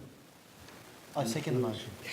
Okay, the question is that the House do now adjourn. All those opinions say aye. All those against nothing. The ayes have it. The Federation stands adjourned until 4 p.m. tomorrow.